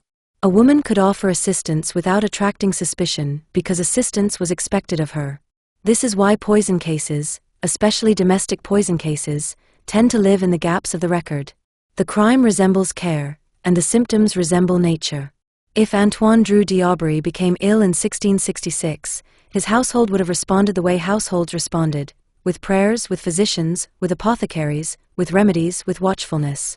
If he worsened, they would have widened the circle, more advisors, more opinions, more attempts to correct the imbalance in the body as they understood it. That response could look identical whether the illness was natural or induced. What a medical death looked like in Paris. To keep this story historically accurate, we have to put modern assumptions aside. A 17th century diagnosis was not a laboratory result. It was an interpretation. Physicians were trained in theories of the body that emphasized balance and imbalance, hot, cold, wet, dry, humors and temperaments, disruptions caused by environment, diet, emotion, and moral condition. Apothecaries supplied drugs and preparations. Surgeons dealt with wounds and bodily interventions. Priests and confessors provided spiritual framing. A sickbed was not only a medical event but a moral one, a moment for repentance, reconciliation, and the ordering of the soul. A man like Drew d'Aubry would likely have had access to reputable practitioners. That access did not guarantee clarity. Many symptoms overlapped between causes, and many treatments were harsh: purges, emetics, bleedings, tonics with powerful compounds.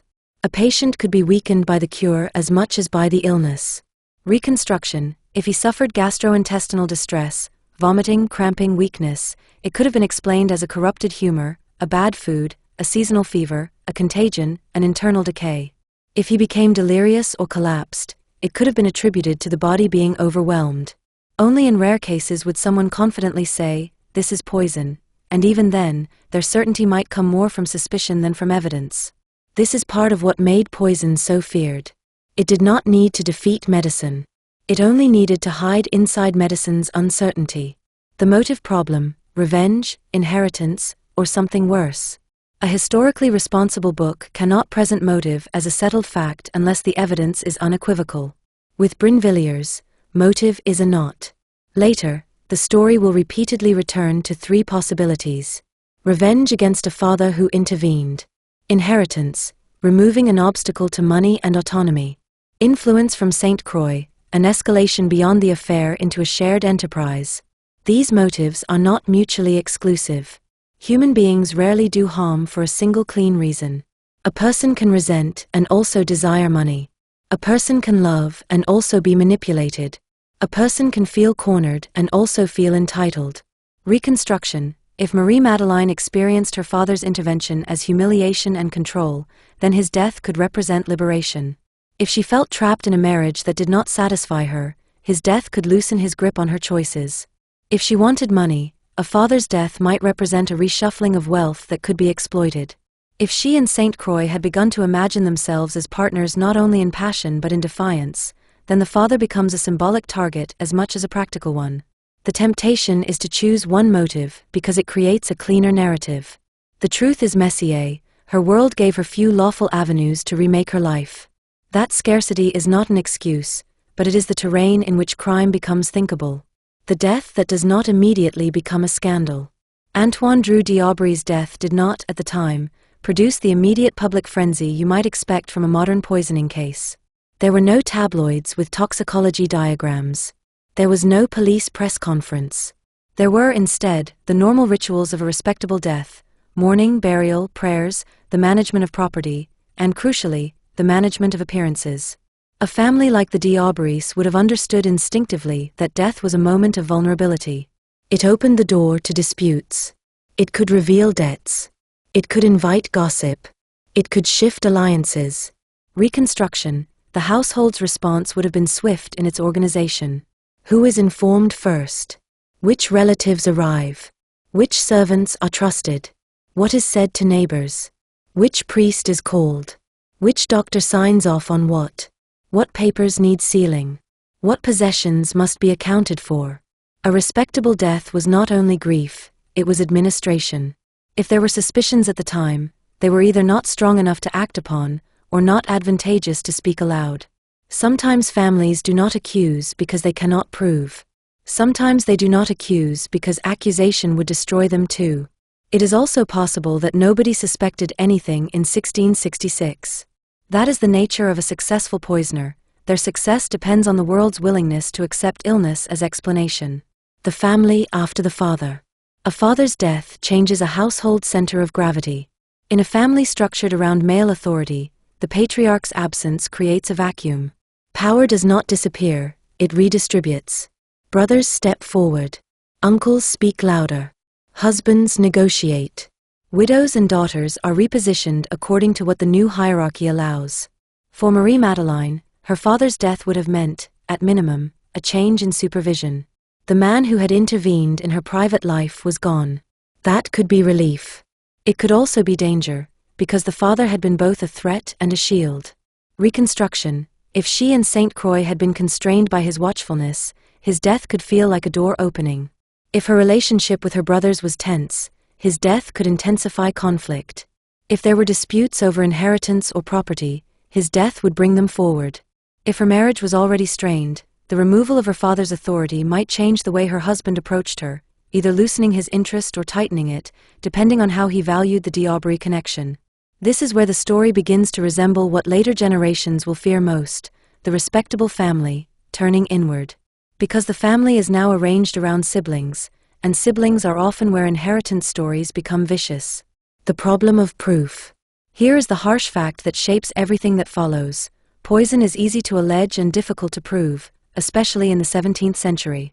Even if a person believed Drew D'Aubry had been poisoned, what could they do with that belief in 1666?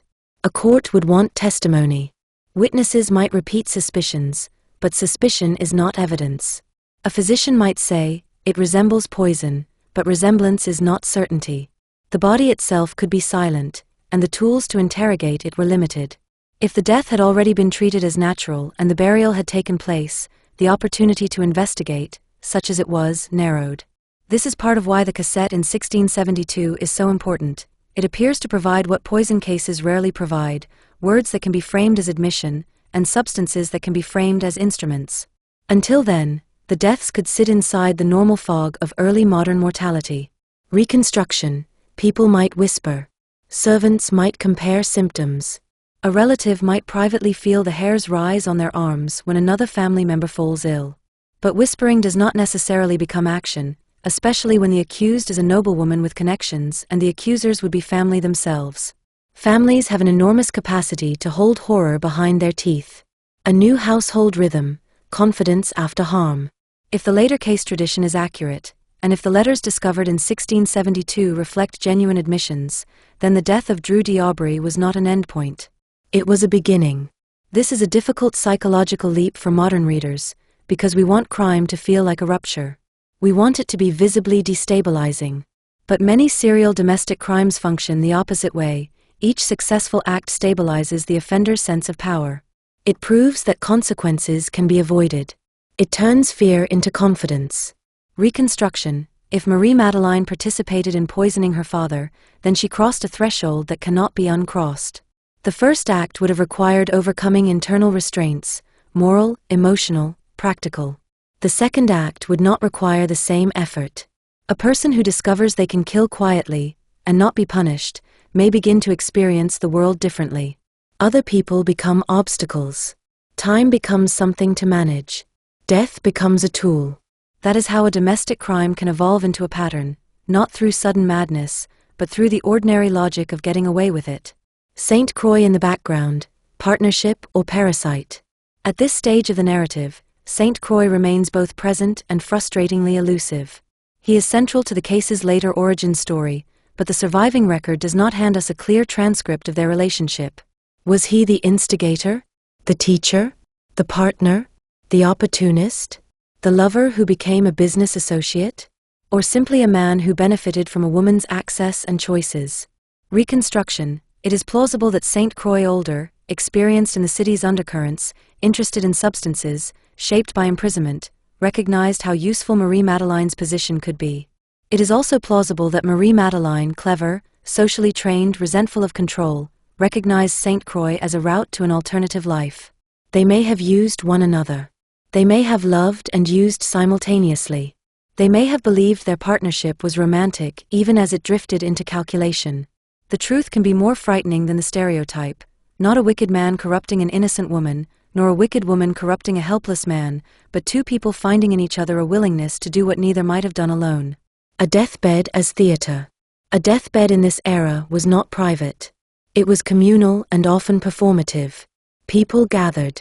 Prayers were said. Confession was urged. The dying person was expected to prepare their soul. The living were expected to show devotion and proper grief. A deathbed could be used to reconcile family quarrels, or to conceal them. Reconstruction. If Drew d'Aubry suffered a prolonged illness, his household would have been full of movement, servants bringing bowls and linens, priests arriving, physicians arguing quietly, relatives visiting with faces arranged into concern. In such a setting, a person with access could administer care that was not care. A powder could be presented as remedy. A cordial could be offered as comfort. A dose could be explained as medical advice. This is one of the reasons poison sits so naturally inside early modern domestic life. The ritual of sickness provides cover for intervention. It also provides cover for guilt. A person can appear devoted while doing harm. They can sit by the bedside, hold a hand, wipe a forehead, and be at the same time the cause. If the later court believed Marie-Madeleine was guilty, it would have read such devotion as the worst kind of deception, a betrayal not only of family, but of the moral theatre of dying. After the burial, paperwork and opportunity. Once the father is buried, the work begins. A man of Drew d'Aubry's standing would have left behind not only grief but assets and obligations, offices, properties, accounts, debts, arrangements. His death would trigger inventories and legal steps that would be handled by men who understood the language of law and by relatives who understood what was at stake.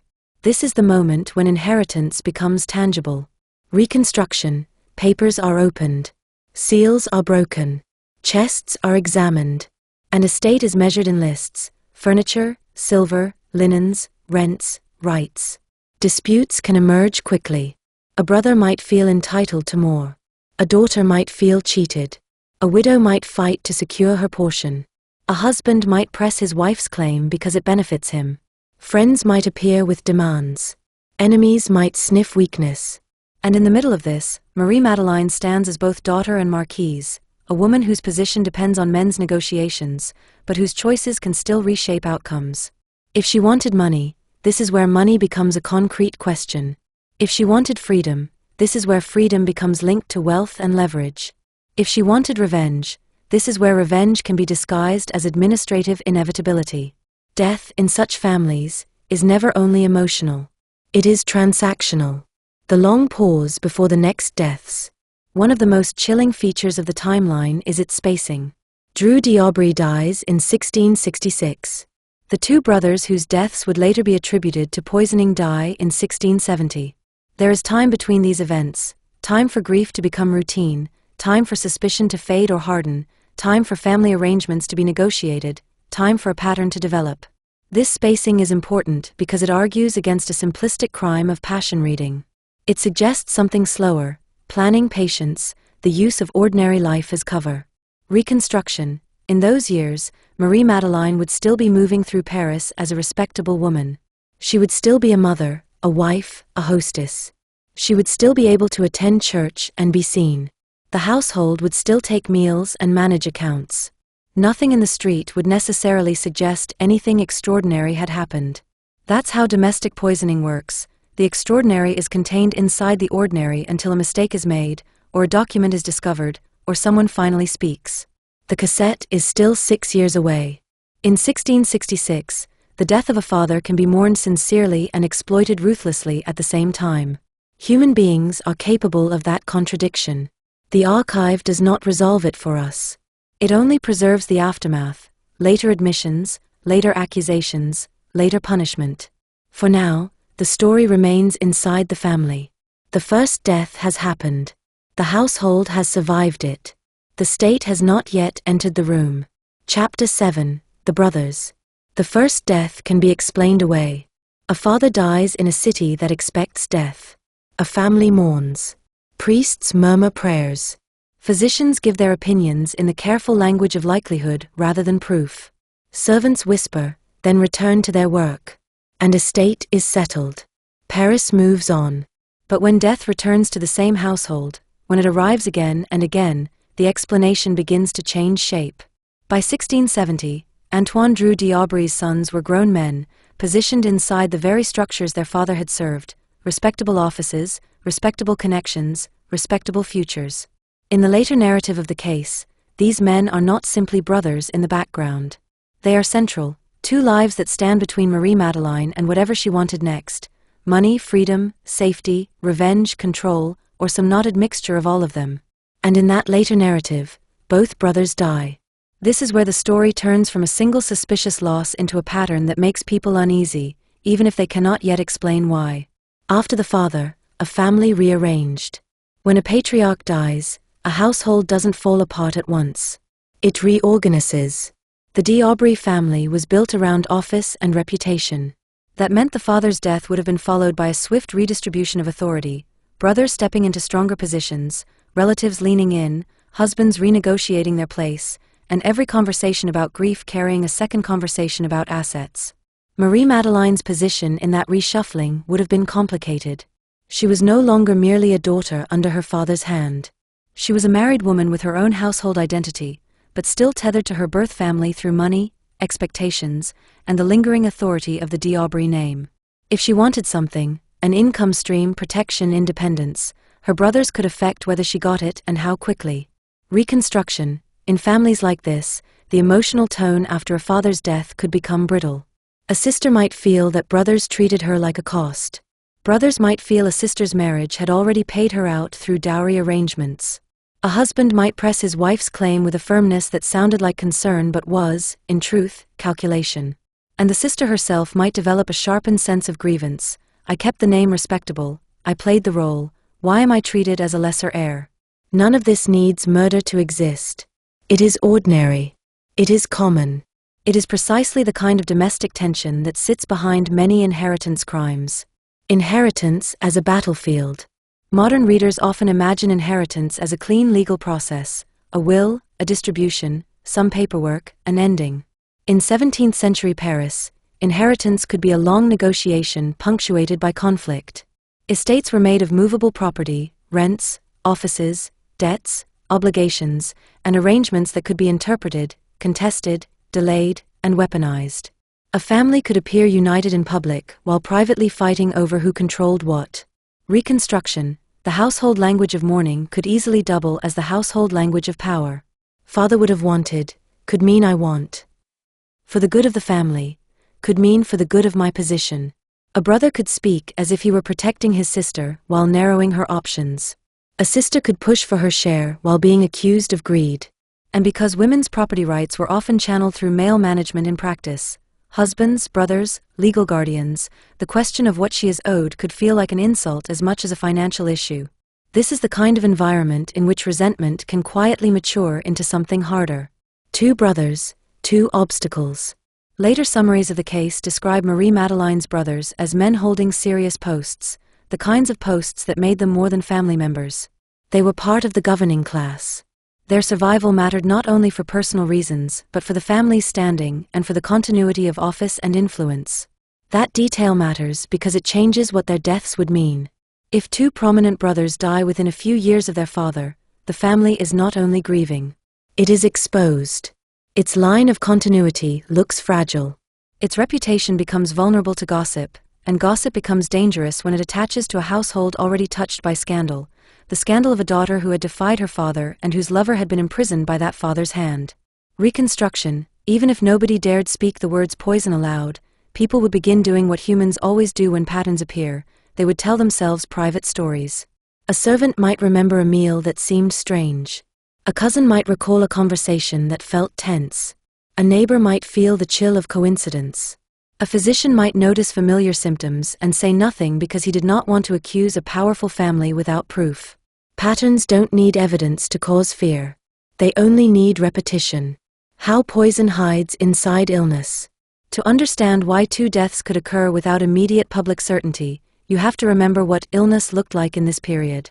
A severe stomach complaint could kill. A fever could kill. An infection could kill. A bad remedy could kill.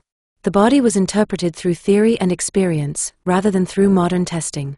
That uncertainty is a poisoner's ally. Reconstruction. Imagine the early phase of a brother's illness. The complaint is small at first: weakness, nausea, fatigue. A man in office pushes through because he must. He eats, he drinks, he attends meetings, he returns home. Then the symptoms intensify. Someone suggests he has eaten something that disagreed with him. Someone suggests a seasonal sickness. A physician is called. A remedy is prescribed. The remedy may involve compounds powerful enough to make him worse. The household panics and calls another physician. The new physician argues with the first. The apothecary produces powders and cordials. The patient becomes weaker. In that fog, a deliberate dose does not need to be dramatic. It only needs to be consistent. Poisoning in an elite household rarely looks like a single theatrical act. More often it looks like a sequence of small interventions, small enough that the victim keeps trusting, small enough that witnesses don't immediately register murder, and timed so that any one dose could be blamed on the illness rather than on intent. This is also why later accounts, when they become detailed, often include the idea of practice or testing. Learning symptoms, learning timing, learning how much is enough without provoking immediate suspicion. Whether those claims are fully provable is a separate question. The point is that the method itself invites gradualism. The household dynamics of a brother's sickbed. A brother's illness is not simply his illness. It rearranges everyone around him. In a household of standing, a sickbed becomes a little court: visitors, advisors, servants, priests, physicians, and relatives. Everyone watches everyone else. Everyone reads signs, physical signs in the patient, emotional signs in the family. Reconstruction. Marie-Madeleine's presence at a brother's sickbed could be read in two opposing ways. If she appeared attentive, she could be praised as dutiful. If she appeared too calm, she could be judged as cold. If she appeared too distressed, she could be suspected of performance. Women are often given no safe emotional posture in such settings. Too much feeling is hysteria, too little feeling is guilt. If she truly cared for her brothers, her distress could be genuine. If she did not care, her dutiful attention could still be convincing. This is part of what makes domestic crime so difficult to pin down. The same outward behavior can hold opposite inner meanings. And the archive, when it finally tries to capture such moments, tends to read backward from outcome. Once a woman is convicted, every gesture becomes sinister. Once she is condemned, every smile becomes a mask. A historically accurate account has to resist that temptation. It has to let ambiguity live until the evidence forces a conclusion. Why brothers die conveniently. This is the uncomfortable truth at the core of many inheritance cases. Some deaths are convenient. Convenience is not proof, but it is motive fuel. If a woman is positioned to benefit from a brother's death, financially, socially, emotionally, the death gains a shadow. In Marie-Madeleine's case, later narratives strongly suggest that her brother's deaths would have improved her position in some tangible way, whether through inheritance distributions, the reduction of family oversight, or the weakening of opposition to her choices. Reconstruction. A brother who lives can say no. A brother who lives can block arrangements. A brother who lives can threaten to expose, to restrict, to punish. A brother who lives can insist on terms. A brother who lives can force his sister into compromise. A brother who dies cannot. That is the brutal arithmetic of power inside families. It is not poetic. It is not romantic. It is simply what happens when money and authority are tied to bodies. The second brother, the shift from coincidence to dread. The first brother's death, however suspicious, could still be explained as misfortune. Families are capable of absorbing a great deal of misfortune without naming it as violence, especially when naming it would implicate one of their own. But the second brother's death changes the emotional atmosphere. Reconstruction. The household begins to watch food more closely, not openly, but in the subtle way people watch when they don't trust themselves to accuse. Servants glance at one another when a particular dish is served. A spouse might refuse a cordial and claim it upsets their stomach. A relative might insist on a different apothecary. Someone might take a spoonful first as a joke that is not a joke at all. And Marie-Madeleine, if she is present in this environment, would be living inside a paradox.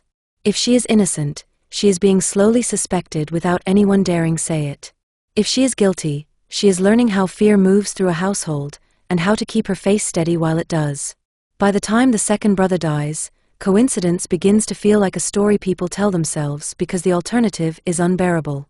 Because the alternative is that someone in the family is doing this. The psychological shape of serial domestic harm. True crime often expects a snap, a moment when a person crosses the line and becomes unrecognizable.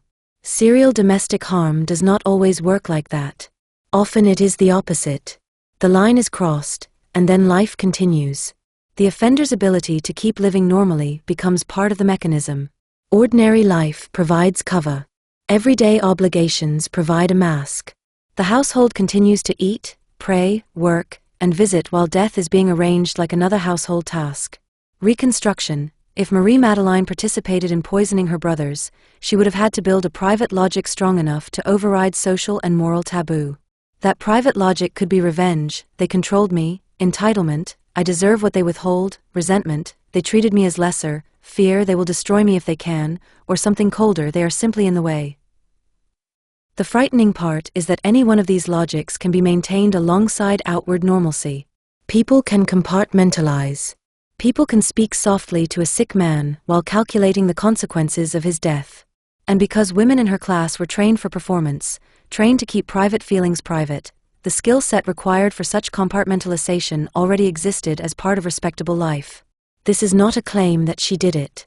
It is an explanation of why such crimes can occur in plain sight without immediate exposure. Why the household doesn't go to the police.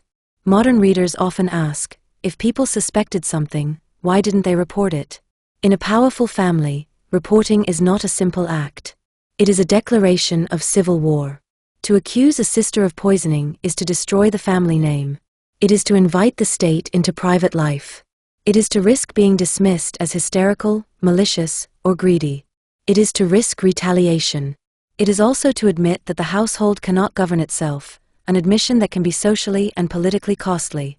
Reconstruction. A brother's widow might suspect something but fear she cannot prove it.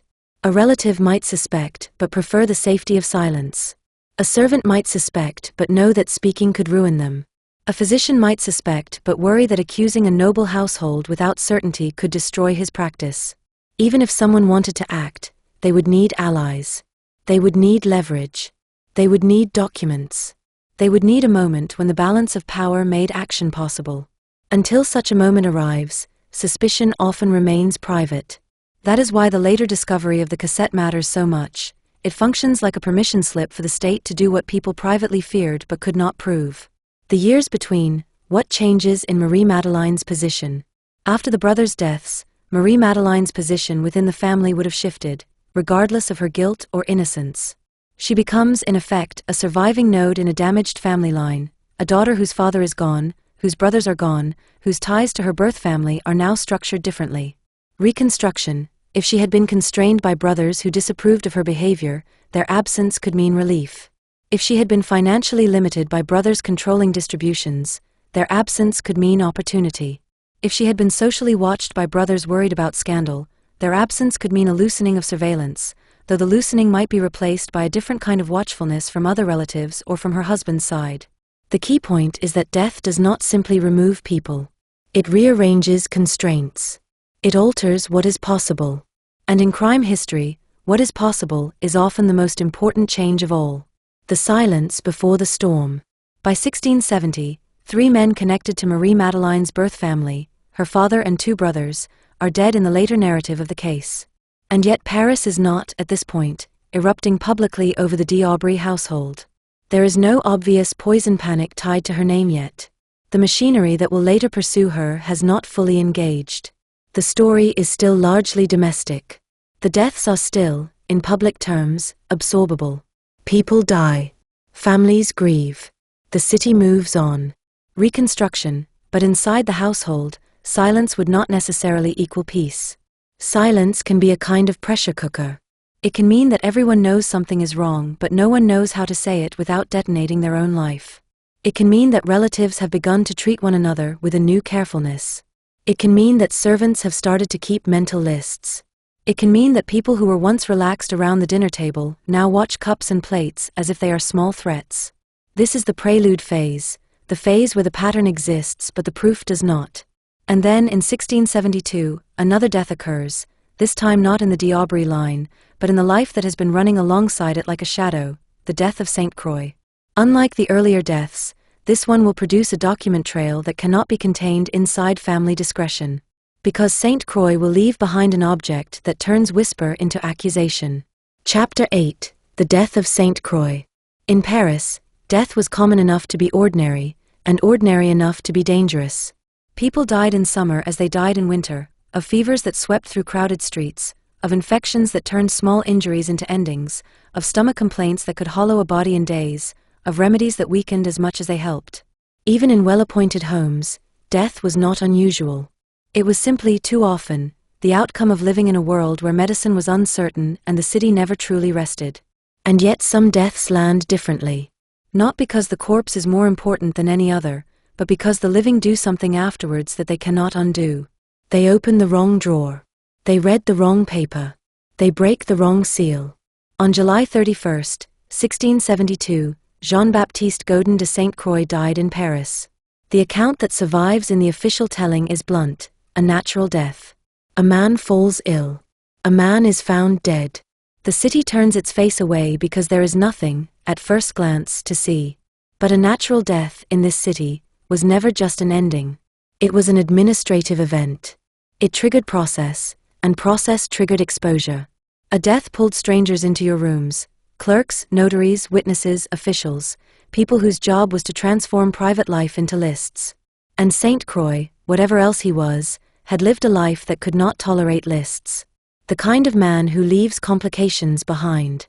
Saint Croix sits in this story like a hinge. He is neither a distant villain nor a harmless lover. He is the mechanism by which Marie-Madeleine's private rebellion becomes something that can be prosecuted, recorded, and punished. Without him, her story might have remained a family tragedy of unprovable suspicions. With him, it becomes a case. The details of his day-to-day life are not preserved in the way a modern biography might demand. We do not have a neat diary. We do not have a reliable witness who watched him hour by hour. What we have are the traces left by a man who moved through Paris with enough confidence to take risks and enough secrecy to prepare for consequences. He had debts. He had papers. He had possessions that were not meant to be admired in daylight. He was the sort of man who kept things locked. And locking is, in its own way, a confession. Reconstruction: imagine the room where he lived, the kind of Paris room that holds too many lives at once. A bed.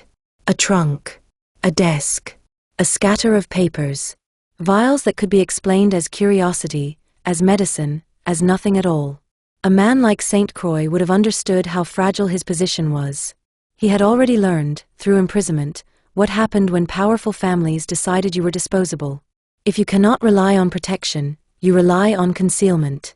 It is possible that he feared robbery. It is possible he feared betrayal. It is possible he feared the state. It is also possible he feared the one person who, later, would be most endangered by what he left behind: Marie-Madeleine. The moment the house becomes a file.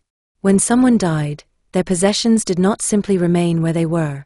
Under the laws and customs of the time, inventories were drawn up. Papers were assessed. Goods were listed. Creditors were considered. Family interests and financial interests came knocking in the same breath. This is where the story shifts from romance to bureaucracy. Reconstruction, a post-death inventory, is not a gentle process. It is methodical. Rooms are entered with witnesses. Locks are noted. Items are handled. The dead man's privacy is treated as irrelevant because the dead man no longer has legal standing to demand it. The living do not invent this ruthlessness, they inherit it from the logic of property. What belongs to someone must be known before it can be distributed, contested, taxed, or claimed. And in Paris, especially among people with connections, debts, and dubious reputations, papers mattered more than furniture. A chair could be sold. A letter could ruin you. Saint Croix left behind exactly the kind of thing that turns an inventory into a crisis: a cassette, a locked box. The word itself is almost too innocent. It sounds domestic. It sounds like a place for jewelry, sentimental tokens, small valuables. But in 17th century life, a box is not defined by its shape. It is defined by the secrecy it promises. A locked box announces that there is something inside that should not circulate. And once officials find a locked box in a dead man's room, the question is not should we open it? The question is how quickly can we justify opening it? Because the state did not love secrecy. It loved documentation. The cassette opens. When the cassette was opened, it did not reveal a single compromising note or a token of intimacy that could be quietly burned. It revealed a bundle of material that, once seen, could not be unseen. Inside were letters linked to Marie-Madeleine de Marquise de Brinvilliers. Not one letter. Not a scrap that could be dismissed as flirtation. Multiple letters, enough to establish an ongoing relationship and enough, more importantly, to be used as evidence of voice and pattern. And the letters were not merely affectionate. In the surviving official summary, the letters are presented as containing declarations that she had poisoned her father and her brothers. Whether the letters were as direct as later retellings suggest, whether language was interpreted through prosecutorial hunger, whether parts were paraphrased rather than quoted, those questions matter, and a historically careful book must hold them open. But even allowing for interpretive noise, the impact remains. The letters were incriminating enough to push the case out of the realm of rumor. A household can contain suspicion. A document can export it. Reconstruction. Imagine the moment an official reads something that makes the room go quiet. Not dramatic silence, no gasps, no theater. The practical silence of men who understand that what they are holding has weight. In that silence is calculation. Who else is implicated? Who needs to know? How quickly can this become someone else's problem? Because a noblewoman accused of poisoning her own family is scandal. But a noblewoman accused of poisoning her own family and entangled with powerful money and ministers, that is danger. The vials. Alongside the letters, the inventory also revealed vials, small containers holding substances that were later characterized as potent poisons capable of leaving little trace in a body. The words "leaving little trace" are not an indulgent flourish. They are the essence of why poison terrified early modern cities. Poison did not need to create a new kind of death. It could hide inside existing kinds of death. A fever could mask it. A stomach illness could mask it. A decline could mask it. A physician's uncertainty could mask it. A family's desire not to see could mask it. And if an apothecary examined those vials and judged their contents to be virulent, then the cassette contained not only accusation but instrument, not only words but material. This is why the case begins here. Not because the earlier deaths were unimportant, but because earlier deaths, without a material anchor, could be argued into ambiguity. The cassette offered anchors, letters, vials, and a financial document that tugged the story upward towards the state. Reconstruction. For the officials handling the vials, the moment would have been less like modern forensic certainty and more like professional alarm. An apothecary could recognize dangerous compounds without being able to prove murder. The discovery would have raised practical questions. Why does this man have these? Who gave them to him? Who else knows? Who else is involved? In a city already uneasy about clandestine powders and inheritance remedies, such questions had a habit of multiplying. The debt that changes the temperature of the room. Among the papers was also a recognition of debt, St. Croix acknowledging he owed money to a powerful financial figure connected to the world of high administration. This is where the story stops being only about sex and family. Money creates maps. A debt tells you who has been speaking to whom. It tells you who has leverage. It tells you who might want the contents of a cassette destroyed, or preserved. It also tells you something about St. Croix, that he was not merely a reckless romantic. He was engaged, at least in some way, with a world of finance and influence. Reconstruction. A debt document in a dead man's box is like a live wire. Officials see it and immediately think, who is going to be furious this exists? Who is going to insist we take it seriously? Who is going to insist we bury it? Because now, suddenly, this is not only a marquise and her lover. It is a marquise, her lover, and the possibility of a network that reaches into places the crown cares about. That possibility does something predictable. It makes powerful people pay attention. When the police become involved. Paris in 1672 did not have detectives in the modern sense, but it did have an emerging structure of policing and oversight that could be marshaled when the crown wanted order restored. The Lieutenant General of Police, an office shaped to manage the capital's stability, was precisely the sort of figure who would be drawn into a scandal with political implications. Once the cassette was opened, the state had, in effect, a reason to step fully into the story. It now had a named noblewoman, a chain of letters linking her to the dead man, material substances that could be framed as poison, and a document that brushed against influential financial power. This is how private life becomes a state matter, not necessarily because the state cares about your sins, but because your sins have begun to touch its interests. Reconstruction, the decision-making that follows, would have been a tangle of motives. Some officials would have been genuinely appalled by the suggestion of familial poisoning. Some would have been hungry for a clean example, an opportunity to show the city that the crown could still discipline even the well-born. Others would have been thinking about faction and rivalry, who benefits if a scandal attaches to a particular minister circle, and who benefits if the scandal is contained elsewhere. In such environments, justice and politics do not operate separately. They braid. How quickly a woman becomes a fugitive. If Marie-Madeleine learned that Saint Croix was dead and that his belongings had been examined, she would have understood the danger immediately, whether she was guilty or merely compromised by association. In an era where a woman's reputation could be destroyed for far less than an affair, the discovery of her letters in a dead man's locked box was already ruinous. If those letters could be framed as admissions of murder, the ruin became lethal. And she did what people with resources do when the ground becomes unstable: she moved. The official line is that she fled abroad, with London often named as a destination in later summary accounts. Whether she went first to one place and then another, whether her route shifted with the pressures of pursuit, the essential fact remains: she left France. Reconstruction, fleeing in the 17th century, is not a neat airport scene. It is a scramble through networks. You need money. You need documents or plausible identity. You need transport. You need someone to warn you when the state becomes interested. You need people willing to help, and those people are never altruistic for long. A woman of her rank could mobilize resources, but she could also be betrayed by those resources. Servants talk. Friends bargain. Lovers die and leave behind boxes. If she ran, it suggests she believed that remaining in Paris was impossible. And if she believed that, she was right. The myth of Saint Croix's own death. At this point in the case tradition, a particularly persistent rumor appears that Saint Croix died from his own experiments, poisoning himself accidentally, sometimes in the course of testing substances, sometimes through a mishap involving a protective glove. It is a story people love because it feels like moral symmetry. The poisoner is killed by poison. The corrupt man is punished by his own curiosity. The story closes its own loop. The problem with morally satisfying rumors is that they often outlive the evidence. A historically careful telling has to treat this as what it is: a tradition repeated often, but not always anchored to a stable contemporary record that can be checked cleanly. It may be true in some form. It may be embellished. It may have been a narrative convenience that made the scandal easier for polite society to digest.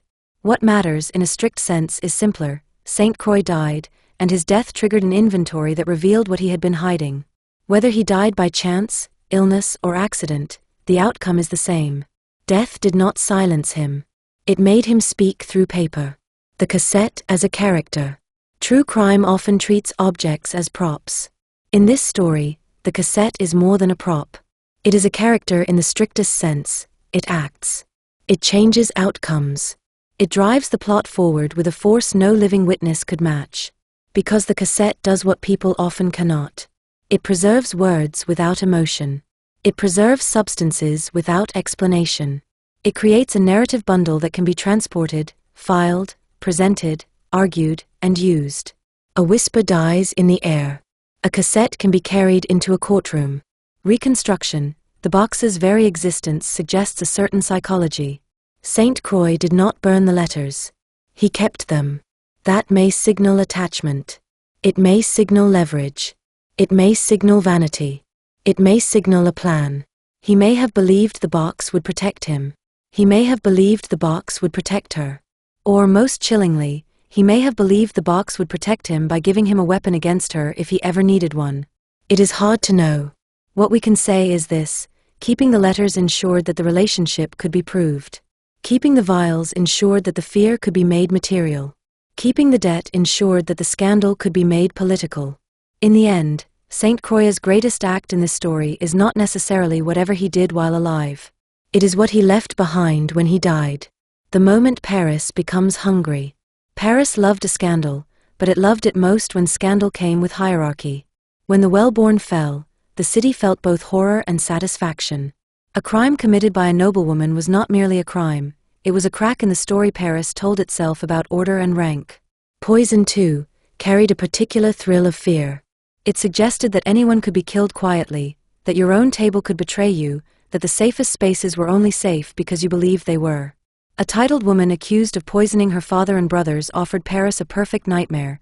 Domestic intimacy turned lethal, femininity turned predatory, respectability turned into camouflage. Reconstruction, you can imagine the rumor spreading not as a single clean story but as a swarm of fragments. Someone heard something at the Châtelet.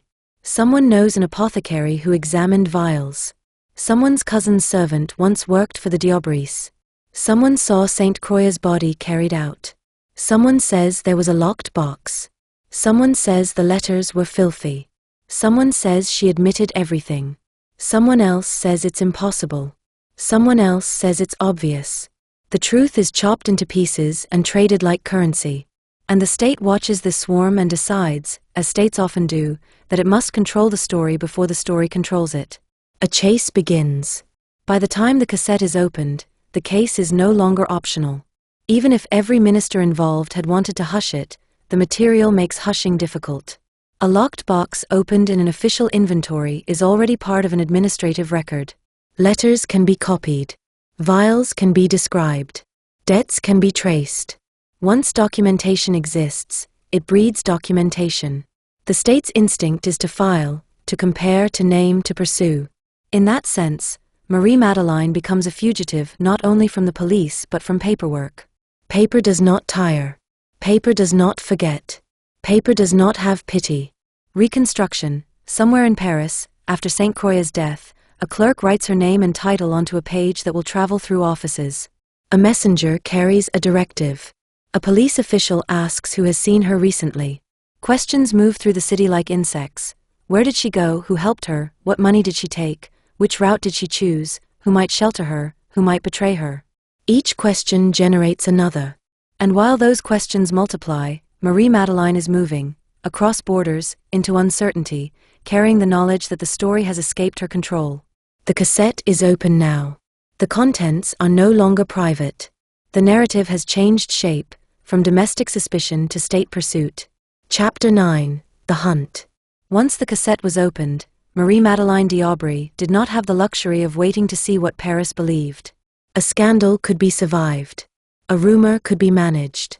Even an affair, if handled correctly, could be folded back into respectability with time, silence, and a great deal of social effort. But the cassette was not a rumor. It was an object that could be carried into an office, described, copied, read aloud, and filed. It could be passed from hand to hand without losing its shape. It could be used. And once the state decided it wanted her, it did not want her in the gentle sense of curiosity. It wanted her in the practical sense, arrested, returned, processed, made into a lesson.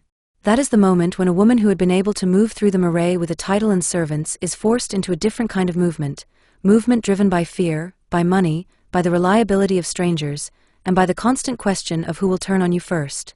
The speed of official attention. Paris could gossip slowly, but bureaucracy could move with surprising speed when ministers cared. What made the Brinvilliers affair combustible was not only the moral horror of familial poisoning. It was the way the case brushed against high interests, finance, administration, and the rivalries that sat behind the polished surface of royal governance. A murder case attached to a noblewoman might be scandal. A murder case attached to networks that touched powerful men could become a weapon. This is where the story's tone changes. Up to now, you could still tell it as a domestic tragedy, a family splitting under pressure, a woman's private rebellion turning into something darker, deaths that might remain forever ambiguous. From this point onwards, the state enters the room. And the state does not enter gently. Reconstruction. It begins with a meeting in an office, with a handful of men reading papers and choosing a path. The language is measured. The stakes are not. They are thinking not only about what happened, but about what can be proved, what can be used, and what must be contained. They are thinking about Paris's appetite for scandal, and the Crown's need to look in control. They are thinking about rival factions watching for advantage. They are thinking about whether this story will stay in a file, or erupt into the street. Once a decision is made, the gears start turning, orders written, messengers sent, names lifted from papers and turned into questions. A fugitive with advantages and limits. Marie-Madeleine was not a poor woman running into the night with nothing but a bundle. Her rank mattered. She had connections. She likely had access to money, to transport, to people who could arrange things discreetly. In the early phase of flight, those advantages could make her feel almost safe. But rank also had limits. A titled woman on the move left footprints. She needed a household to travel with, or at least assistance. She needed places to stay where questions would not be asked. She needed to manage her name, either by hiding it or by relying on it to secure help. Both options carried risk. Hiding could provoke suspicion. Revealing could invite betrayal. And a woman traveling without the normal social signals, husband beside her, family escort, stable household arrangements, was already vulnerable to gossip, judgment, and opportunists. Flight did not only expose her to the state. It exposed her to the world. Reconstruction, every decision becomes a calculation. Which route draws less attention? Which innkeeper keeps quiet? Which servant is loyal, and which servant can be bought? Which friend helps out of affection, and which helps because they expect repayment? When you are moving across borders, the border itself is never the main danger. The main danger is the people who know you are crossing it. London and the foreign air of safety. Later accounts frequently place her in London at some point during her flight. Whether London was her first refuge or one of several, the broader pattern is historically plausible. When French fugitives moved, they often moved toward spaces where French jurisdiction became weaker and where networks of expatriates, merchants, and travelers could provide cover. London also offered a particular kind of anonymity that Paris could not. Paris was a tight social theater. London was larger, noisier, and less invested in the fine details of a Frenchwoman's reputation. You could be visible without being known. But anonymity has a price. You lose control of your own story. Reconstruction. In a foreign city, even a noblewoman becomes dependent.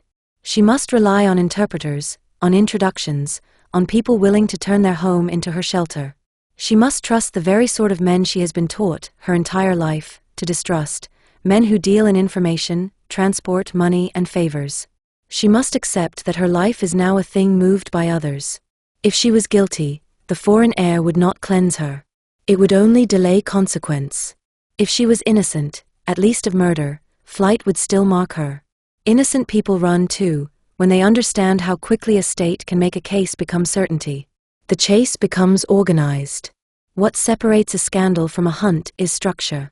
Paris in this period was developing a more centralized form of policing, more systematic, more capable of moving information, more able to coordinate surveillance and pursuit. The point of such machinery was not simply to catch thieves. It was to keep the capital governable, and to demonstrate that the Crown's authority could reach into places where private power had previously dominated. A noblewoman fleeing abroad was not only a legal problem. She was a prestige problem. If the state pursued her aggressively, it could show that rank did not equal immunity. If it failed to pursue her, it would look weak, especially in a city already nervous about hidden crimes and household corruption. Reconstruction. The hunt begins with letters. Not love letters, orders. A directive to speak to certain people. A directive to watch certain ports. A directive to question certain acquaintances. A directive to use informants. The state's most useful tool is not force, it is information. It wants to know who paid for her travel, who arranged her refuge, and who carried messages. Every name in the cassette becomes a lead. Every friend becomes a potential witness. Every servant becomes a possible leak. And the most dangerous aspect of the chase is this: it turns private networks into state evidence. Condemned in absence. In 1673, Marie-Madeleine is condemned to death in absentia. A sentence delivered while the accused is not present is a particular kind of power move. It is the state declaring that it does not need your body to make a judgment about you. It is also a practical step. It hardens the case, gives legal shape to the pursuit, and signals to anyone sheltering you that they are sheltering a condemned person. Condemnation in absence changes the moral climate around a fugitive. It tells potential helpers that this is no longer merely an inconvenient scandal. It is a capital matter. Reconstruction. Imagine what it feels like to learn you have been sentenced while you are alive and beyond reach. The sensation is not only fear. It is unreality, your life transformed into a legal conclusion you cannot contest in person. It is also a kind of psychic narrowing. You stop imagining future plans and start imagining survival as a series of days. If she was still capable of believing she could return and negotiate, the sentence would have ended that hope. It makes the path forward simpler and harsher. Stay hidden, keep moving, rely on people you do not fully trust. The hunger of the moral theater. By now, her name is no longer contained inside family discretion. It has entered the public appetite. Paris loved stories that confirmed its anxieties. Poison confirmed the worst ones, that your household could kill you, that intimacy could be weaponized, that women could be dangerous in ways men claimed not to see coming. A noblewoman accused of poisoning her father and brothers became a symbol Paris could use to frighten itself and to punish, at least imaginatively, the class that seemed most protected. This matters because public appetite can drive official zeal. A state does not always pursue because it cares about victims. Sometimes it pursues because it fears mockery. Sometimes it pursues because it wants to seize the narrative and turn it into a public lesson. Reconstruction, where the story is being told in a salon with a raised eyebrow and a smile that pretends it is shocked. Somewhere else, it is being told in a tavern with crude delight. Somewhere else, it is being told in a confessional, used as a moral warning about female sin and household corruption. The same name shifts tone depending on who speaks it. And the state watches the tone shifts and decides it must control the ending. Life in hiding, what the archive can't show, and what we can reconstruct. The archive tends to leap from condemnation to arrest as if the years between were empty. They weren't empty. They were simply undocumented in the way quiet survival often is. A fugitive's life is made of small decisions, whether to write letters, whether to meet someone, whether to trust a new protector, whether to stay in one place long enough to feel safe. It is a life where comfort is dangerous, because comfort encourages routine, and routine is what pursuers exploit. Reconstruction, she likely lived in a series of rooms that were never fully hers. She may have been moved between houses. She may have spent weeks with one protector and then been urged to leave abruptly when a rumor shifted. She may have tried to keep up appearances, still a marquise in her own mind, still deserving of decent treatment, while discovering that a title cannot purchase safety when the state is committed to your capture. Even her religious practice, if she kept it, would have been shaped by risk. Churches can shelter. Churches can also expose. A known face at a known parish becomes a lead. So the safest refuge in this era for a woman on the run could be the place that seems, at first glance, the least suspicious: a convent, a religious house, a space where women live behind walls and where outsiders are filtered through formal rules. Which is exactly why later, the hunt will turn towards such spaces. The people around her, loyalty, profit, and betrayal. A woman does not remain hidden for years without help. That help can come from affection, from kinship obligation, from shared scandal, from political interest, or from simple profit. But help always has a cost, and the cost often increases over time. A person who shelters you once may grow tired. A person who carries letters may begin to think about what those letters could buy them. A person who swears loyalty may discover they love money more than they love you. Reconstruction, this is how a long hunt usually ends, not with brilliant deduction, but with a crack in the human chain. A servant speaks. A friend slips. A landlord notices patterns. A message is intercepted. A protector decides the risk is no longer worth it. Someone tells themselves they are doing the right thing, when what they are doing is saving themselves. The longer a fugitive remains at large, the more likely the ending will involve betrayal disguised as duty. The capture. By 1676, the machinery of pursuit finally catches up with Marie-Madeleine. Many later accounts place her in a convent in the Low Countries when she is found, and they describe the arrest as a carefully planned operation, one that relies not on brute force, but on access and deception. The idea is consistent with how such captures often worked in the period. You do not storm a religious house as if it were a battlefield. You infiltrate, you negotiate, you wait for a moment when the target is vulnerable. Reconstruction. Picture the atmosphere inside a convent that shelters a woman who cannot be fully explained. Some residents may sympathize. Some may resent. Some may feel uneasy. The woman herself may have settled into a brittle version of safety: prayer, routine, walls. In that brittle safety, she may even begin to believe she can outlast the hunt. Then someone arrives with the right words and the right authority. A visitor is admitted. A conversation is held. A door closes. And the walls that once protected become a trap. When she is taken, she is not only physically captured. She is captured by the story. Whatever she says from this point forward will be filtered through the state's need for a public ending. Return to France, the narrowing corridor. Once she is arrested, her world becomes smaller and more structured. The choices that belong to flight, where to go, whom to trust, when to move, collapse into a corridor controlled by others. Reconstruction, the road back is not a single dramatic carriage ride. It is a sequence of controlled transfers, papers checked, guards assigned, stops managed, hands changing custody. At each stage, the state reasserts what her flight temporarily denied it, power over her body. The return is also a psychological shift. When you are fleeing, you still imagine outcomes. When you are captured, outcomes begin to feel fixed. And in Paris, the outcome the state wants is not merely punishment. It is demonstration. The state prepares its theater. By the time she is returned, Paris already knows her name. The case has ripened. The city has been primed for a moral spectacle, the noble woman who poisoned her kin, the woman whose private life became a public threat, the embodiment of a fear that had been growing in the collective imagination. The state understands this. It understands that public confidence is not built only on law, it is built on ritual. Trials in this era are not merely about guilt. They are about reaffirming order. Reconstruction, officials gather documents. They arrange witnesses. They plan procedure. They consider what must be said aloud and what can remain implied. They consider what the public needs to see. They consider how to frame her, not only as a criminal, but as a warning. And the woman at the center of all this, Marie-Madeleine, moves into the next phase of her story, not as Marquise, not as fugitive, but as accused. Chapter 10, The Prison on the River. When Marie-Madeleine d'Aubry was brought back to Paris, the city did not greet her like a returning daughter of its governing class. It greeted her like a problem that had been traveling too long. For years she had been a rumor with legs, a noble woman who had vanished, a name that drifted in conversation with a kind of excitement people reserve for forbidden things. In her absence, the story had grown sharper edges. People had time to embellish. Officials had time to harden their assumptions. Paris had time to decide what it wanted her to be. Now she was no longer an idea. She was a body in custody. And in the machinery of 17th century justice, custody is not a pause between events. Custody is an event. It is the moment a private life is fully converted into a case. The return.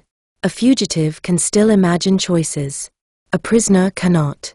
Reconstruction. The road back into France would have been a corridor of control, documents checked, escorts changed, doors opened only when others allowed them. She would have been watched not only for escape, but for signs, weakness, defiance, hysteria, composure. A woman in her position could not be treated like a common thief, yet she could also not be treated like a protected noble. The state needed her alive and intact enough to be tried, and visible enough to be made an example. Every mile towards Paris would have narrowed her world. By the time the city appeared again, its river, its bridges, its dense weight of buildings, she would have understood something that every accused person eventually understands. The case no longer belonged to her. It belonged to the state. The place that turns people into records. The conciergerie was not merely a prison. It was a threshold. It sat on the Isle de la Cité, close to the heart of Paris's legal and administrative life.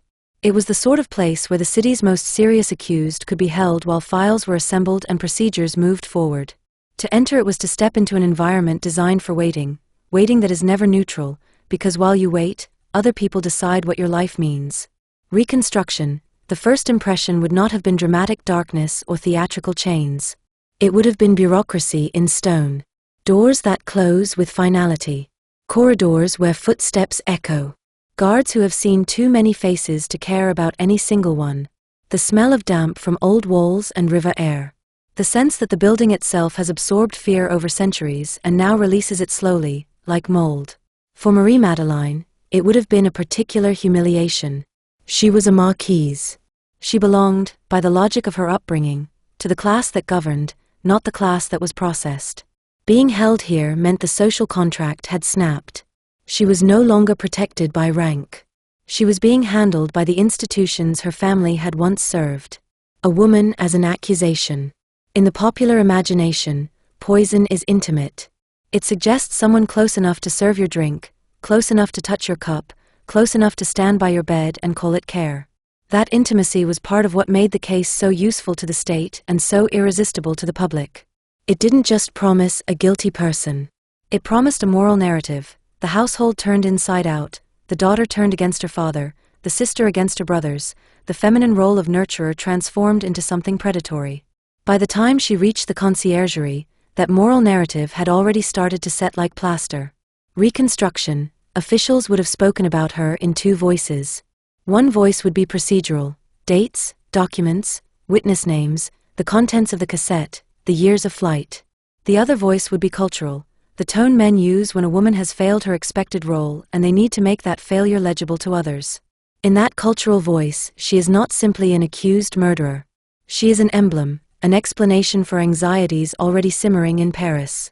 The danger of becoming an emblem is that your individuality disappears.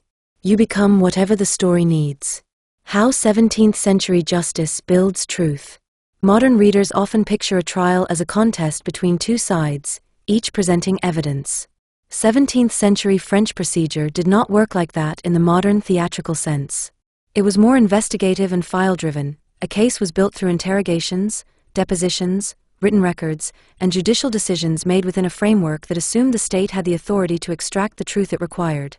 The most important thing to understand is this: the file is the story.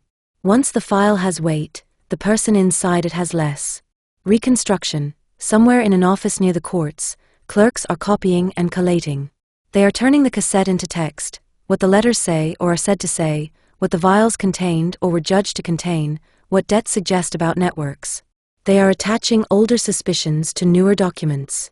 They are gathering testimony from people who knew her, people who served her, people who heard things secondhand. They are collecting what is useful and noting what is inconvenient. This is the quiet violence of paperwork. It can make a life look coherent even when it wasn't.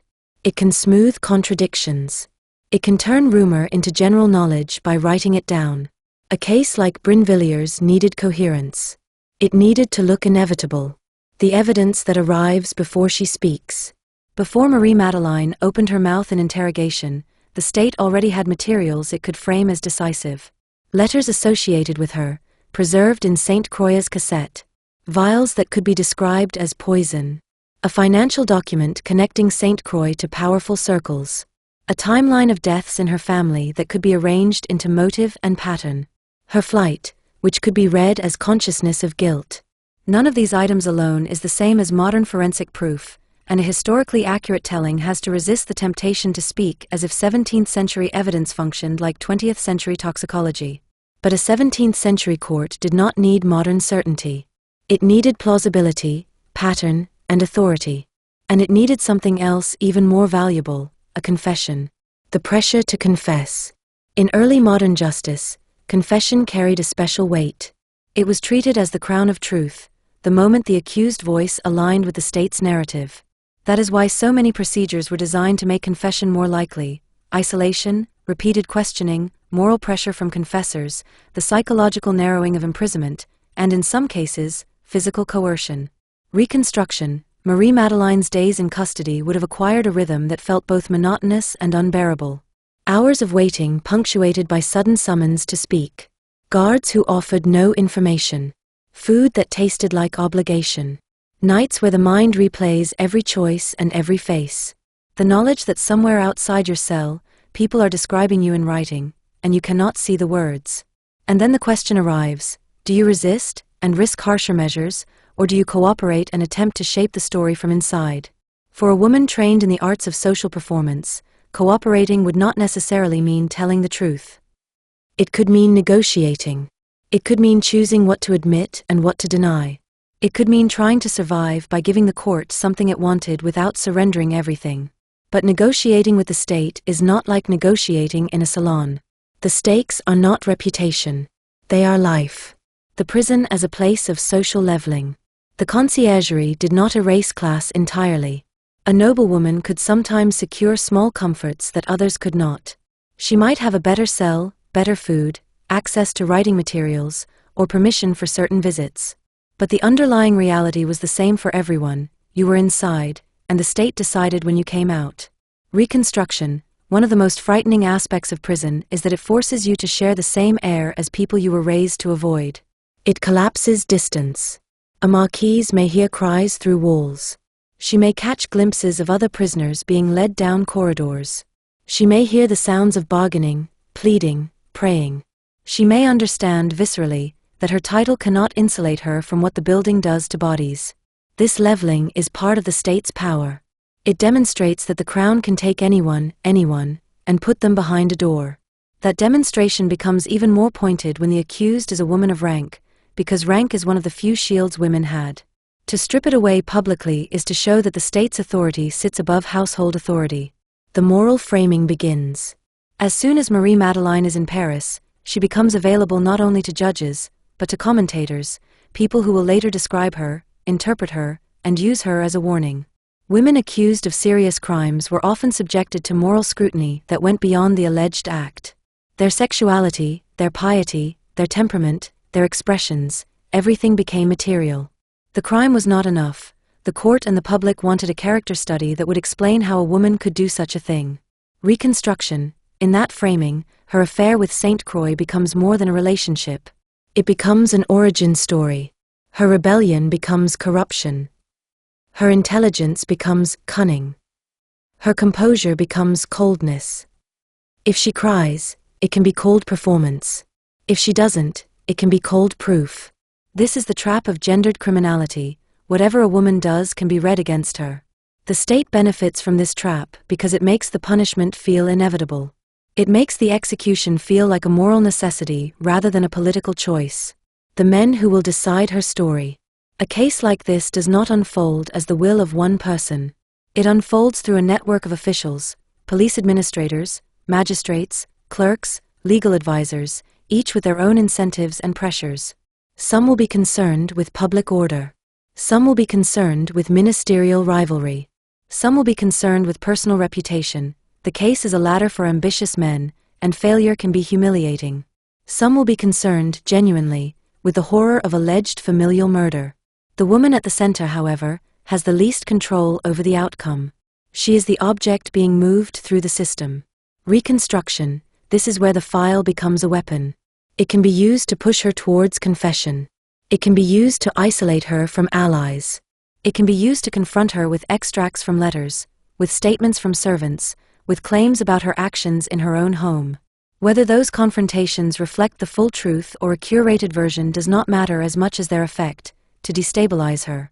The aim is not simply information.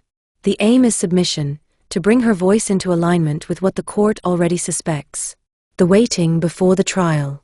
Trials do not begin the moment an accused arrives. They begin when the state decides the story is ready. Marie-Madeleine's days in custody would have been filled with the slow building of inevitability, the sense that events are happening without her, and that her only power lies in how she responds when the summons comes. Reconstruction. There may have been moments where she tried to cling to her identity, her title, her upbringing, her sense of herself as a woman who once belonged to the inner circles of Paris respectability. She may have demanded decent treatment. She may have attempted to speak in the language of rank, expecting it to matter. She may have negotiated for a confessor, for writing tools, for visits. And then there would have been moments where that identity cracked, where she understood that the institution did not care how she saw herself. It cared how she could be used. This is where fear becomes physical, not the fear of punishment in the abstract, but the fear of a very specific end that Paris knows well. Because Paris has places for executions, and everyone in Paris knows where they are. The beginning of the formal end. By late April 1676, the case is ready to move into its public phase. The trial's opening is not simply a legal step, it is a turning point in how the story will be remembered. Once proceedings begin in earnest, everything Marie-Madeleine says and does will be interpreted through a lens that already expects a particular kind of woman and a particular kind of crime. Reconstruction.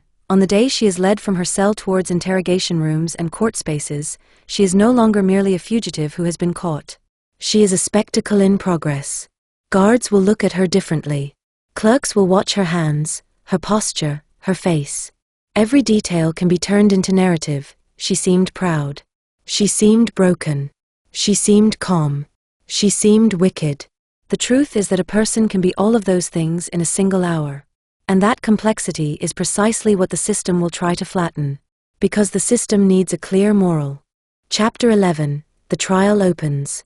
By the time Marie-Madeleine de Brinvilliers was brought from the conciergerie into the rooms where her case would be heard, the story had already been written in another format.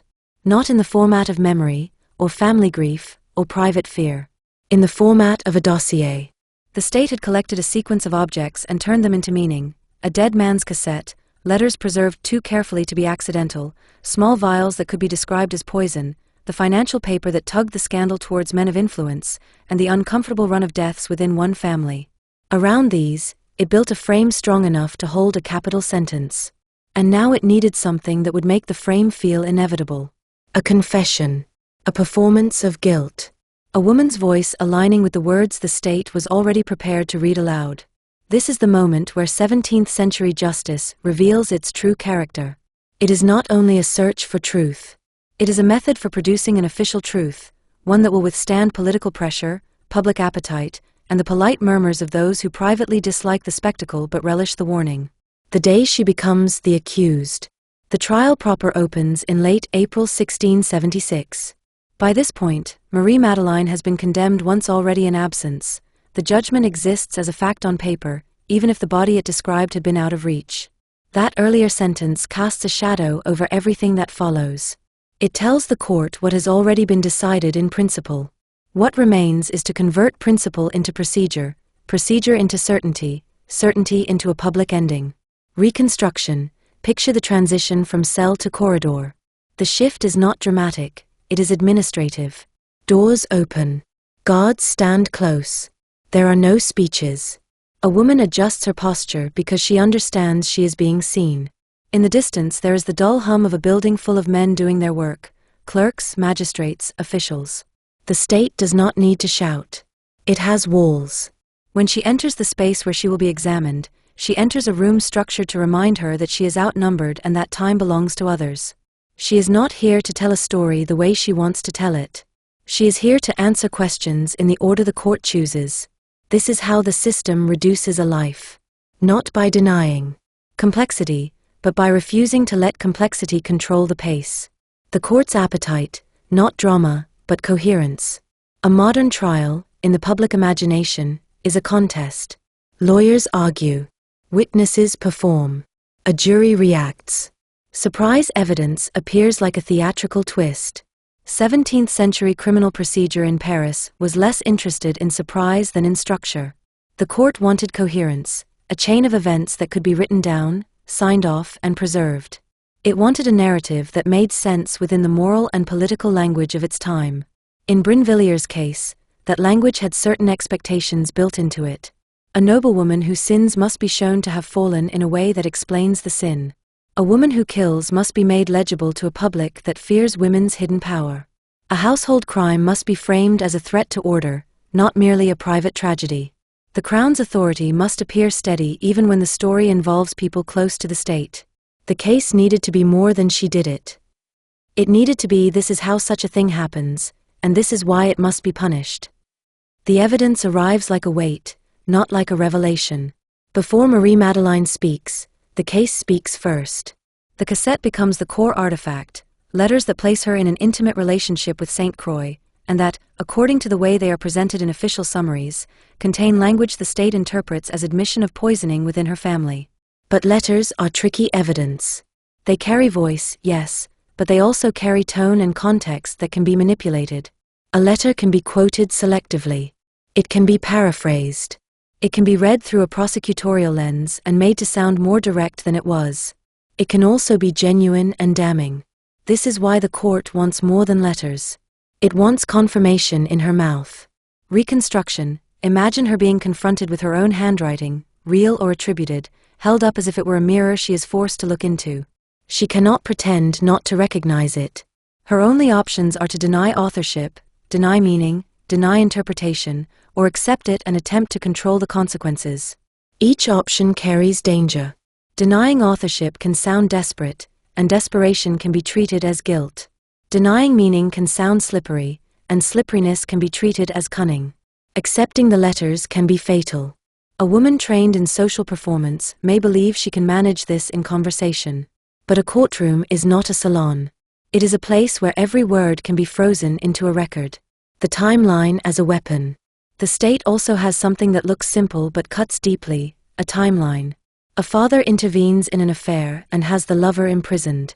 The father dies. The brothers die. The lover dies and leaves behind letters and vials. The woman flees. The woman is condemned in absence. The woman is found, arrested, returned, and tried. A timeline does not prove murder, but it proves shape. It proves sequence. It creates the impression of inevitability, and inevitability is one of the court's most useful products.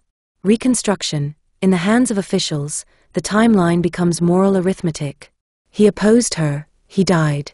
They stood in her way, they died. The lover held dangerous substances, he died. She ran, therefore she knew. It is a way of turning coincidence into intention without ever needing to say the word coincidence. For a defendant, the hardest thing to fight is not an accusation. It is a story that already feels complete. The role of flight, guilt, fear, or both. Her years on the run are not merely a practical detail. In a case built on suspicion, flight becomes one of the most persuasive pieces of psychological evidence. The court does not need to prove what she was thinking. It only needs to suggest that an innocent woman would not run. The difficulty, historically, is that people run for many reasons. People run because they are guilty. People run because they are compromised. People run because they understand they are unlikely to be believed. People run because the state is frightening and they have watched it destroy others. A historically accurate narrative must keep that complexity intact even while acknowledging how the court will use flight against her. In the courtroom, nuance is rarely rewarded.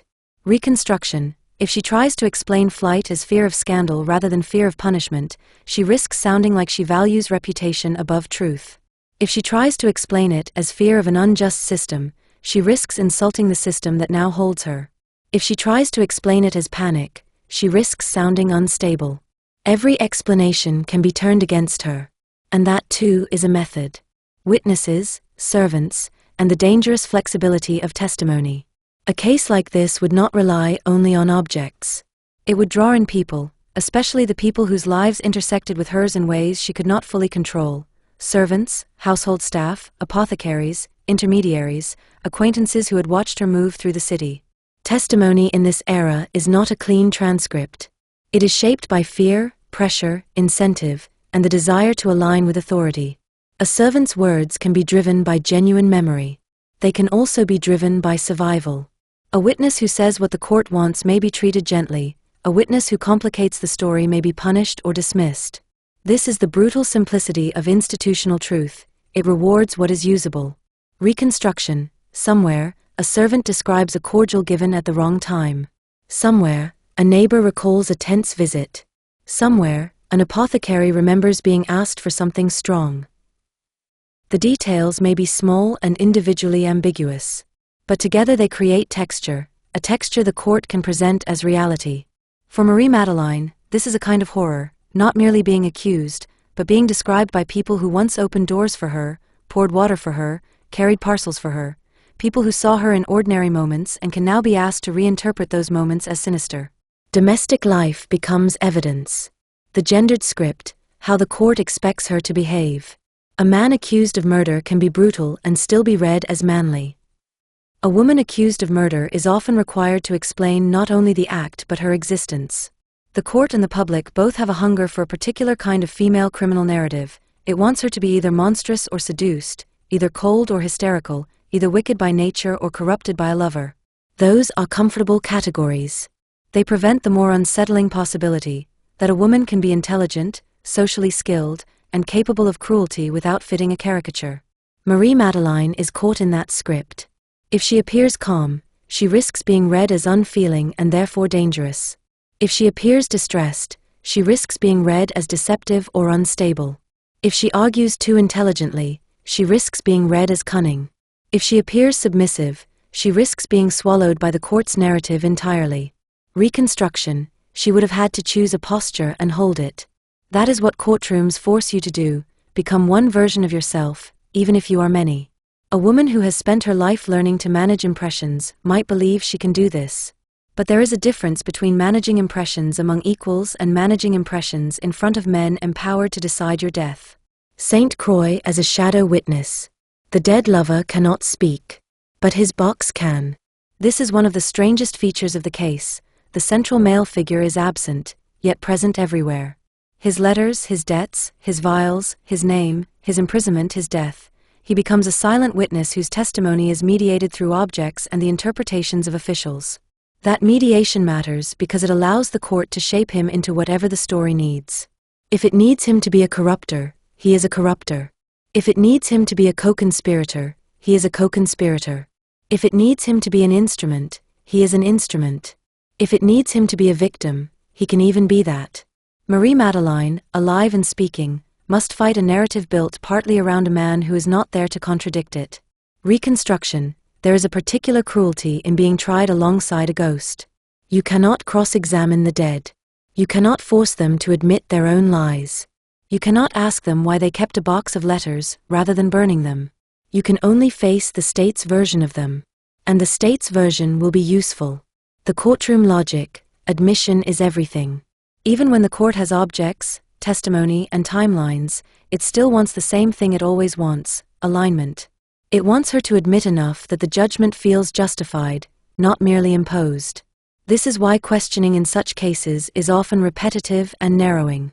The aim is not to learn new information. The aim is to reduce her options until the simplest path is to agree with the frame. The frame becomes a corridor. Each denial meets another question. Each refusal is met with an escalation of pressure. Reconstruction. She is asked about dates. She answers, and the answer is compared to papers. She is asked about her relationship with Saint Croix. She answers, and the answer is compared to letters.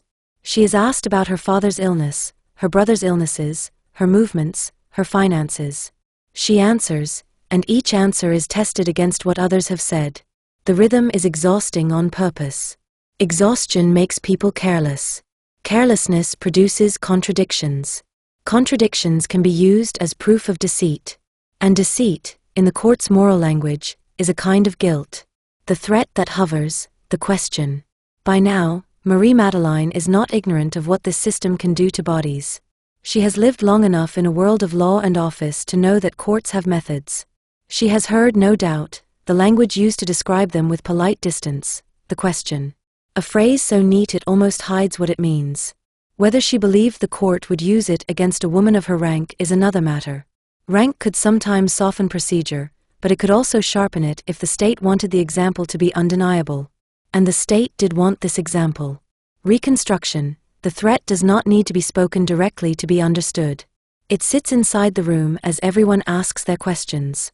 It sits inside the pauses. It sits inside her calculation of how far she can resist before resistance becomes physical cost. At this stage, the court is still building.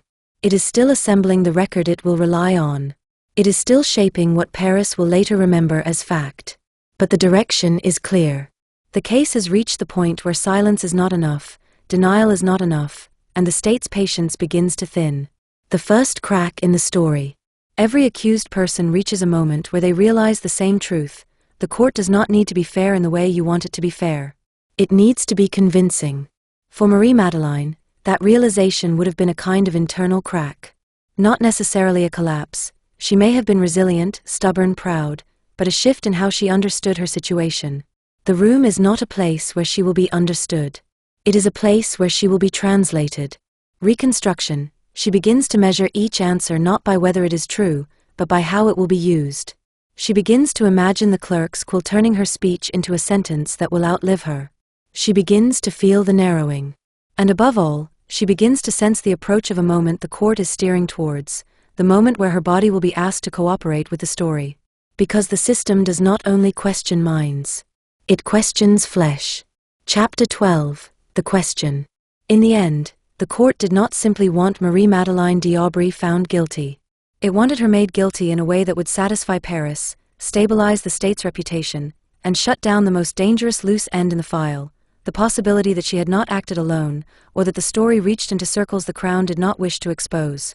Objects could suggest guilt. Timelines could imply it. Flight could be framed as proof of a guilty mind. But none of those things carries the same finality, in 17th century justice, as a confession. That is why the trial, once it had gathered its dossier weight, moved towards a moment as old as the system itself, an institutional lever pulled when words would not come easily. They called it the question. The phrase sounds almost civil. It is not. A procedure built to produce certainty. To modern ears, torture sounds like chaos, rage, cruelty, improvisation. In the legal culture of the Ancien regime, it was the opposite, a procedure categorized, authorized, recorded, and justified as a method for extracting truth in cases the court considered grave enough to warrant escalation. That is one of the most unsettling aspects of this era. Violence does not arrive as a breakdown of law. It arrives as an extension of law. Reconstruction, somewhere in the judicial machinery, a decision is made with the calm practicality of administrators. The accused has denied. The file is substantial but incomplete. The court wants names, details, confirmation. Therefore the lever is pulled. A document is written. An order is issued. The building continues to hum. Marie-Madeleine may have known, intellectually, that this was possible. She was raised close to the world of courts and procedure. She was not naive about what the state could do. But knowing something as a concept is not the same as having it aimed at your body. The narrow room where the state stops asking politely. The court's pressure is often described as escalating in stages. First the questions, the documents, the contradictions. Then the threats that sit behind the questions like a shadow. And finally, the moment when threat becomes method. The form used against her is traditionally described as the water cure, a procedure in which the prisoner is forced to ingest large quantities of water rapidly, producing agony and panic in the body, and often producing, as the system intends, a moment of mental surrender. It is important to name this without sensationalism, because sensationalism is part of how later generations distance themselves from the brutality. It turns legal violence into lurid spectacle rather than bureaucratic reality. The truth is simpler and more horrifying. It was done because it worked often enough to be institutionalized. Reconstruction, the room is practical, not theatrical. People whose job it is to witness stand nearby. The instruments are ordinary, containers, funnels, cloth, restraints, made terrible by purpose rather than by design. The officials do not need to hate her. They only need to be committed to the method. She is given instructions. She is told what will happen. She is asked again, one more time, whether she will cooperate. This offer, too, is part of the system's cruelty. It pretends to preserve choice, when the real choice is between two harms, confess and die, or suffer and still die. Because the court is not threatening her with punishment at this point. It is pressing her towards alignment. What the court really wants, names. In many stories of poison, the public fixates on the act, who slipped what into which cup. The court's obsession is often different. It wants networks. Poison is rarely just a substance in this era. It is a market. It passes through apothecaries, intermediaries, sellers of powders, fixers who know who can supply what discreetly. It moves through a city's underbelly in ways respectable households prefer not to acknowledge. And the Brinvilliers case, from the beginning, has carried an additional pressure, the political tremor around influential names brushed by the dead man's papers. Reconstruction, the court is not satisfied with "I did it" in the abstract. It wants the story filled in to the point where it can close off rumors it fears and justify the punishment it intends. It wants to know who taught her, who helped her, who supplied her, who benefited, who else might have done this in other households. This is why the court keeps circling the same questions. This is why it wants confession to include detail. Not because detail is always provable, but because detail makes a narrative persuasive. And because detail can be weaponized. Marie-Madeleine's problem, any answer can be fatal. If she denies everything, she risks escalation. If she admits the murders, she becomes the monster Paris expects. If she admits them and names accomplices, she risks dragging powerful men into the story, and the state has already shown it will not tolerate that kind of uncontrolled spread. Naming names can be dangerous even when the names are not powerful. It can also be dangerous because it invites retaliation, spiritual condemnation, and posthumous narrative control. A defendant in her position has a narrow corridor to walk, speak enough to satisfy the court's demand for coherence, but not so much that she becomes a detonator. Reconstruction. This is where her social training becomes a curse. A woman who has spent her life learning to speak carefully may try to speak carefully now, measured, controlled, strategic.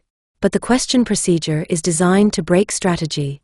It is designed to make a person reach for the simplest path to make the pain stop. The court understands this. It relies on it. Confession under coercion and the historian's dilemma. Here is where writing this story demands particular discipline. Confessions exist in the record tradition around Brinvilliers. There are texts attributed to her, sometimes described as a written confession found among her papers, sometimes described as statements made under pressure, sometimes preserved through the accounts of those who later claim to have witnessed her final hours. These texts can be detailed, intimate, and disturbing. The problem is that confession is not a clean category in this era. A confession can contain truth. A confession can also contain exaggeration, self-punishment, moral theater, forced alignment, or strategic bargaining. It can be shaped by what interrogators want to hear. It can be shaped by what a confessor wants to record. It can be shaped by the public's appetite for a particular kind of fallen woman narrative. So the historian's approach must be honest, treat confession as evidence, but never as pure fact floating free of circumstance. Reconstruction. Under the pressure of the water cure, a person may say what they believe will end the procedure fastest. They may confirm what they understand the court already believes. They may offer admissions while holding back the most dangerous details. They may confess to what is undeniable and deny what is unverifiable. They may tell a story that makes moral sense to the people watching, because moral sense is sometimes safer than messy truth. None of this proves innocence or guilt. It proves only that a coercive system produces words, and then treats those words as truth. The body as leverage. Even in a system that pretends to be concerned with the soul, the body is the lever. The water cure's power lies in how it turns an abstract threat into immediate reality. It drags a person out of social performance and into survival. And it collapses rank. A Marquise can insist on dignity in an interrogation room. She cannot insist on dignity once the procedure begins. Her title does not stop the mechanism. Her family's old proximity to law does not shield her.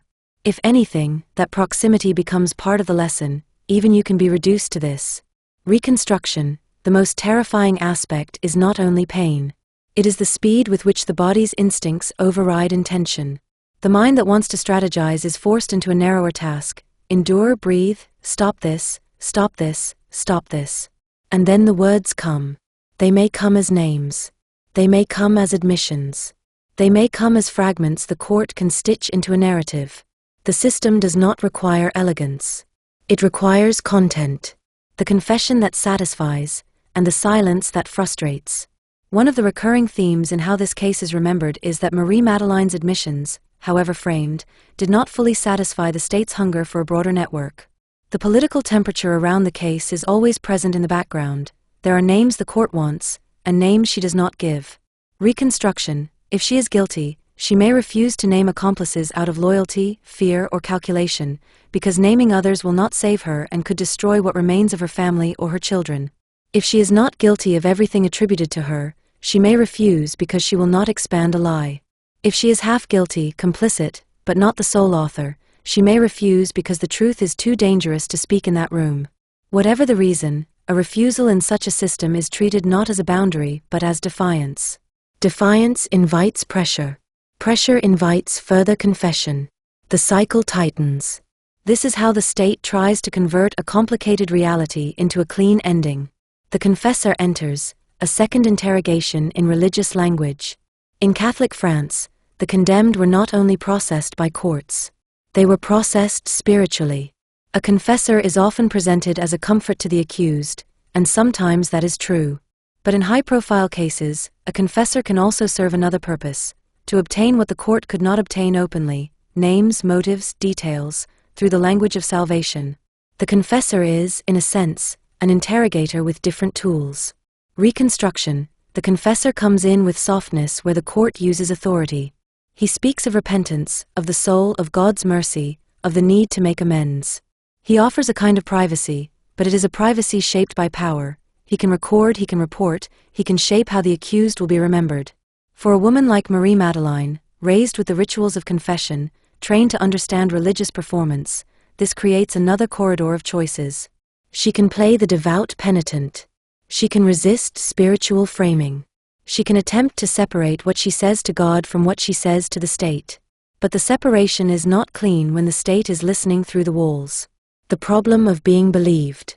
By this stage, the court is no longer asking whether Marie-Madeleine is guilty.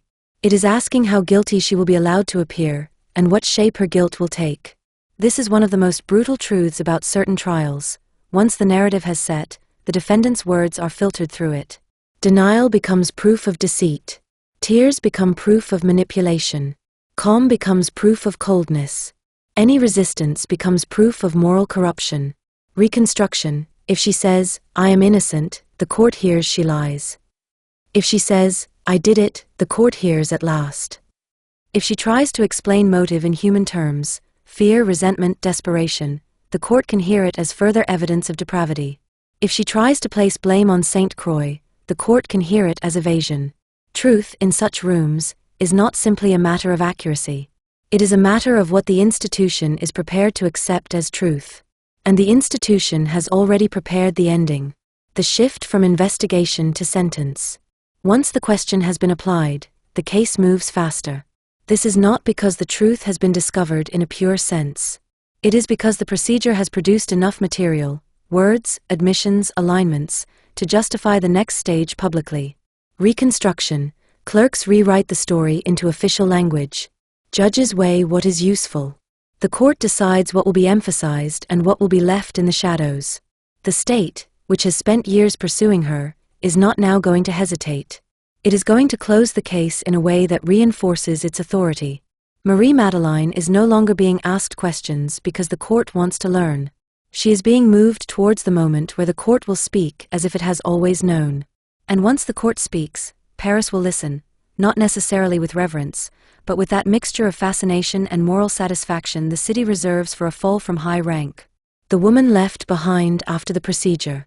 A thing is done to her body, and then the system expects her to behave. To answer. To stand.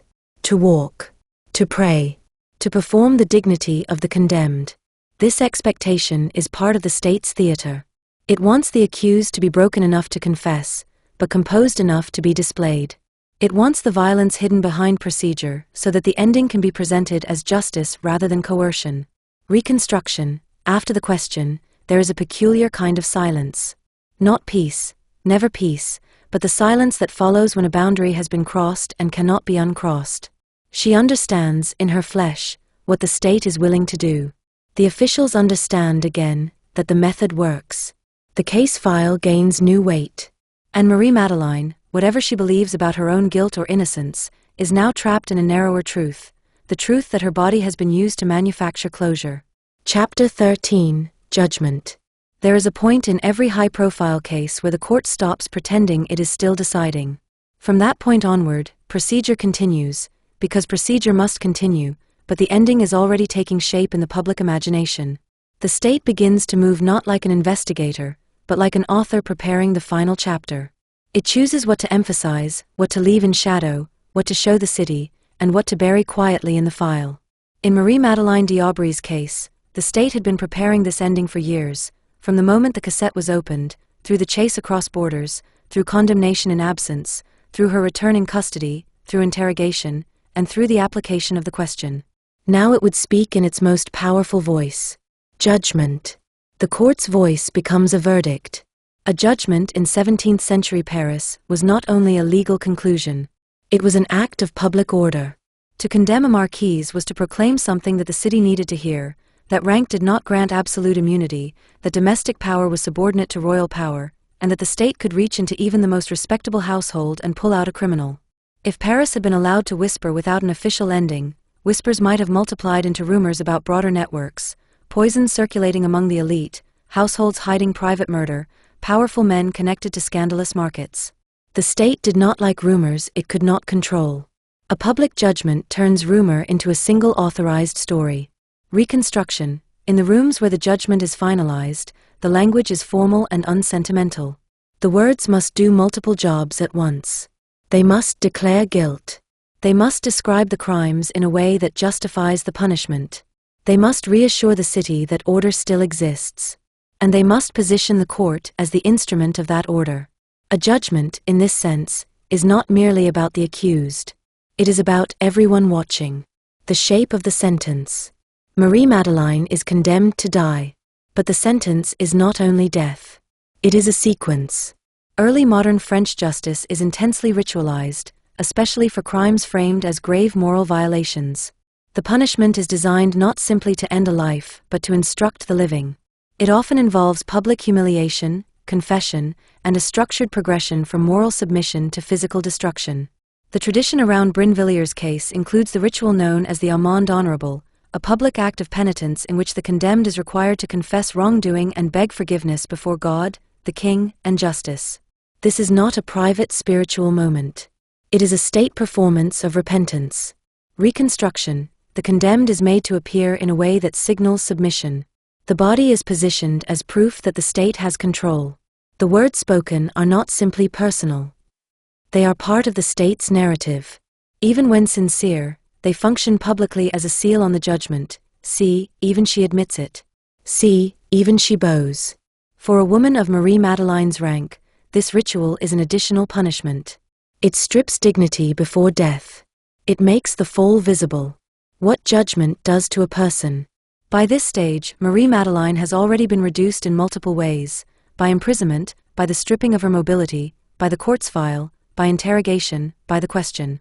Judgment is the moment when reduction becomes official. Reconstruction. There is a peculiar psychological weight to a verdict in a world where appeals are limited and mercy is unpredictable. Once you are condemned, people begin treating you differently at once. Gods are firmer. Clerks look at you as a finished story. Priests may speak more urgently, because now salvation becomes the only remaining choice the system offers you. Even small courtesies can shift into pity, and pity can be another form of humiliation. Judgment also changes the way you experience time. Before judgment, time is stretched by uncertainty. After judgment, time contracts into a countdown. Meals become markers. Sleep becomes thin. Every sound in a corridor can feel like a signal. Every sunrise becomes a question: is this the day? The state's need for a clean ending. If the case had been only about a domestic poisoner, the state could have ended it with a relatively simple sentence. But the Brinvilliers case always carried more. It carried political tremors. It carried the possibility of networks. It carried the fear that the city might begin to believe poison was not an isolated horror but a market operating under respectable surfaces.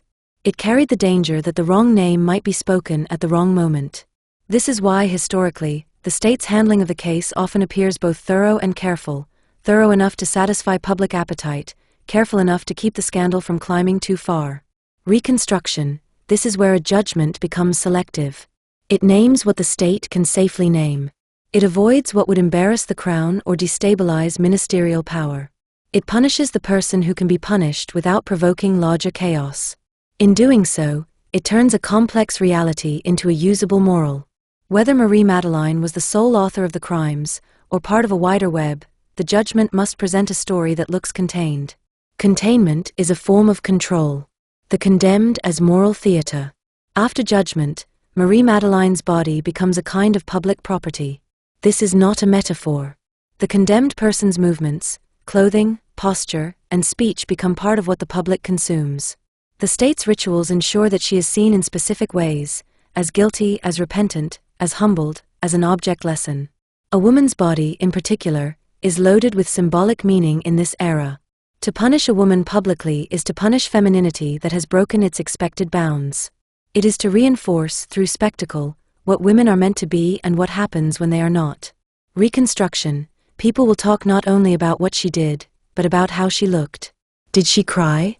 Did she faint? Did she walk steadily? Did she appear proud? Did she appear broken? The crowd will read her body as proof of a story they already believe. And because Brinvilliers is a woman of rank, the crowd's fascination will be sharpened by class resentment. The well-born are expected to fall less often. When they do fall, the city gathers to watch the fall as if watching a law of nature being enforced. Private preparations, public expectations. In the days between judgment and execution, the condemned is pressured, again, towards confession and repentance. This pressure does not necessarily come as cruelty. Sometimes it comes as relentless spiritual insistence. Confess, repent, reconcile, prepare your soul. The state wants a repentant body for the final scene. A repentant body makes punishment look moral rather than political. Reconstruction, a confessor sits with her. He urges her to speak plainly. He urges her to accept the judgment as just. He urges her to confess fully so that her soul can be saved. He may also urge her quietly to confirm certain details that the state wants confirmed. The line between spiritual care and institutional extraction is not clean. She is also likely visited or observed by officials who want to ensure she does not attempt to escape or harm herself. The state needs her alive to complete the ritual. A condemned person who dies privately robs the state of its theater. So even mercy, if she receives any small comforts, exists inside control. The ethics of describing the end. This is where historical true crime often goes wrong. The temptation is to make the final days lurid, to heighten the suffering, to indulge in the spectacle the state itself designed. But the state spectacle already exists. Repeating it uncritically only extends the violence into the page. A historically accurate approach is to describe the ritual clearly without wallowing. To show the function of each element, humiliation, confession, punishment, warning. To treat the condemned as a human being even if the state refuses to. Reconstruction, Marie-Madeleine may have felt many things at once. Fear, anger, resignation, regret, defiance, relief that the chase is over, horror at what will be done to her body. She may have tried to cling to dignity, because dignity is sometimes the last power a condemned person has. She may have tried to control her face, because a face is the final story the crowd can steal from you. We cannot know every thought. We can, however, understand the pressures acting upon her and the role she is being forced to play. The verdict's deeper function, a warning about households. The Brinvilliers' judgment is not simply about murder. It is about what murder represents. Poison, in the imagination of Paris, threatened the household itself, the idea that the household was the foundational unit of order and morality. If a daughter could poison her father, if a sister could poison her brothers, then what safety remained? If such a crime could occur behind the walls of an hotel particulier, then the walls were not protection. They were concealment. The state needed to reassure the city that concealment could be penetrated. Judgment is the state's declaration: we can see inside your houses. We can punish what you hide. That is a terrifying message, and also a comforting one, depending on whether you fear criminals or fear the state. The move towards place de grieve. Judgment does not end the story. It begins the final ritual. For Paris, the place associated with public executions and official spectacles is Place de Grève, the square by the river where crowds gather and the state displays its power over bodies. Marie-Madeleine is moved, step by step, towards that public edge. Reconstruction, in the final hours, her world narrows into sensory detail: the scrape of fabric, the tightness of restraints, the smell of river air, the noise of a city that continues to live while she is being carried towards death. She may hear crowds before she sees them. She may feel, in her stomach, the shift from private fear to public exposure. The state will stage the ending carefully. The city will consume it.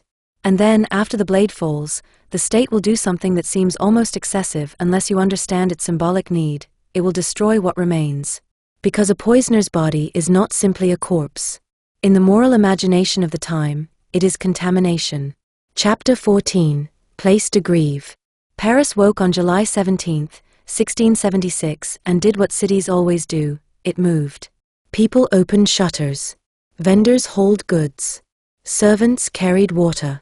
Priests began their routines. Bargains were made, prayers were whispered, debts were remembered, quarrels were renewed. The river flowed as it always flowed, carrying the same smells and the same reflections.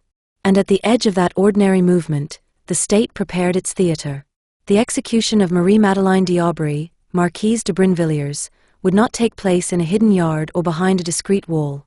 It would take place where Paris could see it, where Paris was meant to see it. Because the point was not simply to kill her. The point was to finish the story in a way the state could control, and in a way the city could absorb as moral instruction. In the legal imagination of the time, her body was not hers anymore. It belonged to judgment. The morning, ritual before death. A condemned person's final day was rarely a single moment. It was a sequence of carefully arranged steps, each one designed to perform a particular kind of power. The first was penitence made public. Marie-Madeleine was required to perform the amende honorable, a ritual act of confession and submission that typically took place at a significant religious site. In her case tradition, it is associated with Notre Dame, not merely any church, but a symbol of Paris's spiritual authority. This mattered. The state was not content to condemn her in civil language alone. It wanted the condemnation stamped with the city's sacred weight. Reconstruction. Imagine the morning air inside a vast stone church. The smell of wax and old incense. The murmur of prayer. The sound of footsteps and whispers that never fully disappear in a cathedral. Marie-Madeleine is brought in not as a woman seeking comfort, but as a spectacle of repentance. Her presence changes the atmosphere. People stare even when they pretend not to. Some cross themselves. Some feel a flicker of pity and crush it. Some feel a hard satisfaction, even she must kneel. The ritual is humiliating by design. It collapses rank. It forces a Marquise, someone trained for social control, to submit publicly in the way the state prefers women to submit, not only to law, but to moral framing. If she speaks, her words are shaped by the ritual. Even if sincere, they exist within a script that announces what the state wants the public to believe: guilt, repentance, order restored. And if she resists, if she hesitates, if she refuses, if she cannot perform as expected, the ritual still does its work. The state can present her refusal as further proof of wickedness. There is no safe posture. The procession, moving a body through a city. After the penitential ritual comes movement. In early modern Paris, the journey to the place of execution was part of the punishment. It was designed to make the condemned visible, to let the city observe the fall, to give the public time to gather, and to remind everyone that the state's power did not appear suddenly on a scaffold. It moved through streets. It touched the city's daily life. It was woven into ordinary geography. Reconstruction. The streets feel narrower when you are the one being transported.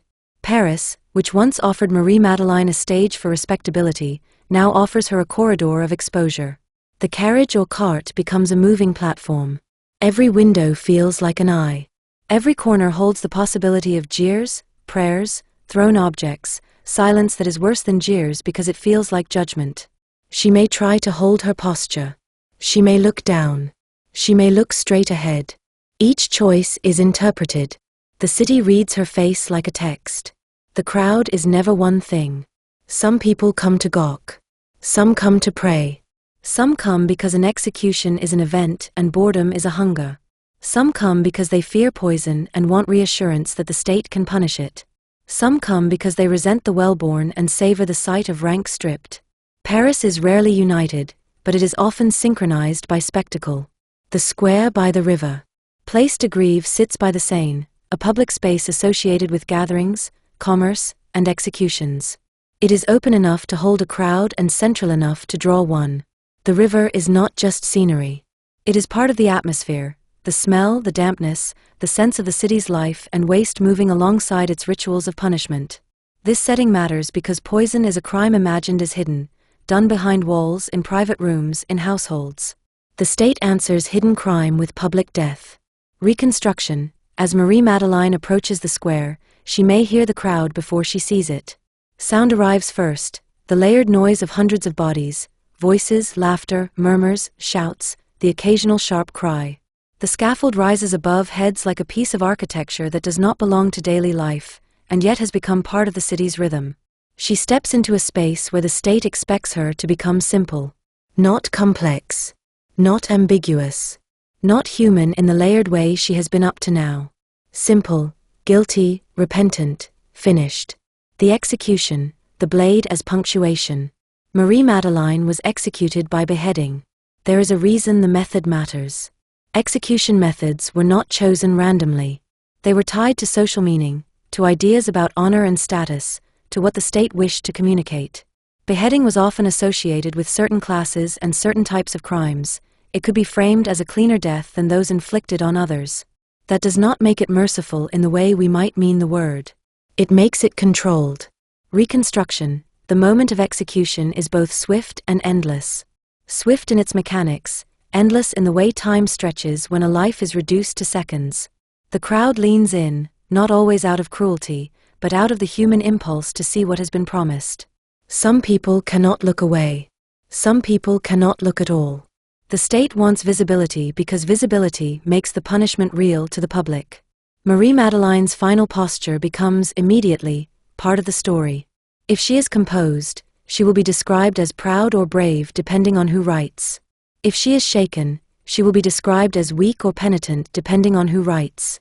The crowd, too, becomes part of the archive through later voices, the way Paris reacted, the way Paris talked, the way Paris processed its own fear through the act of watching. And then the blade falls. A life ends. The story does not. Burning the body, the state's refusal to let death be enough. After beheading, the punishment continues. Her body is burned, and the ashes are scattered. This step can seem excessive unless you understand what the state is doing symbolically. Burning and dispersal are not only practical disposal. They are a refusal to allow remains to become relic.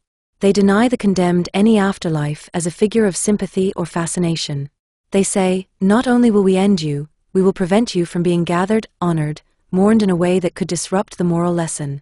Reconstruction. Fire turns a body into something abstract. It erases recognizable form. It converts a person into smoke and residue. Scattering the ashes ensures there is no grave to visit, no physical site where a counter-narrative might grow. It is the state controlling even the geography of memory. For a woman accused of poison, of contaminating her household, burning also carries the language of purification. The body that supposedly carried hidden death is reduced to ash, so that the city can imagine itself cleansed. The irony is that purification by spectacle does not remove fear. It feeds it. Paris will not stop fearing poison because a marquise has been burned. Paris will fear poison more, because now poison has a face and a ritual ending. What Paris takes from the square. An execution is not a conclusion in the way the state hopes. It is a beginning for stories. After place to grieve, people leave carrying different versions of what they witnessed. Reconstruction. One woman tells her neighbor the marquise looked like a saint at the end. Another insists she looked like a devil. A man boasts that he was close enough to see everything. Another says he couldn't watch. A priest uses the execution as a sermon illustration, the wages of sin. A skeptic uses it as proof that the state is brutal and that confessions are manufactured. A servant carries the details back to an employer who wants to know how the great fall. A child repeats the story in fragments that harden into myth. This is how public punishment works. It multiplies narratives. The state tries to control the main line, guilt, repentance, justice done, but it cannot control every branch. The branches are where myth grows. The human question that remains. Even after the ashes are scattered, the questions do not vanish. They sharpen. If she confessed, what did confession mean under the pressure of the question? If she refused to name others, why? If she named others, what became of those names? How much of the story was truly domestic, and how much was tangled in the wider fears and markets of Paris?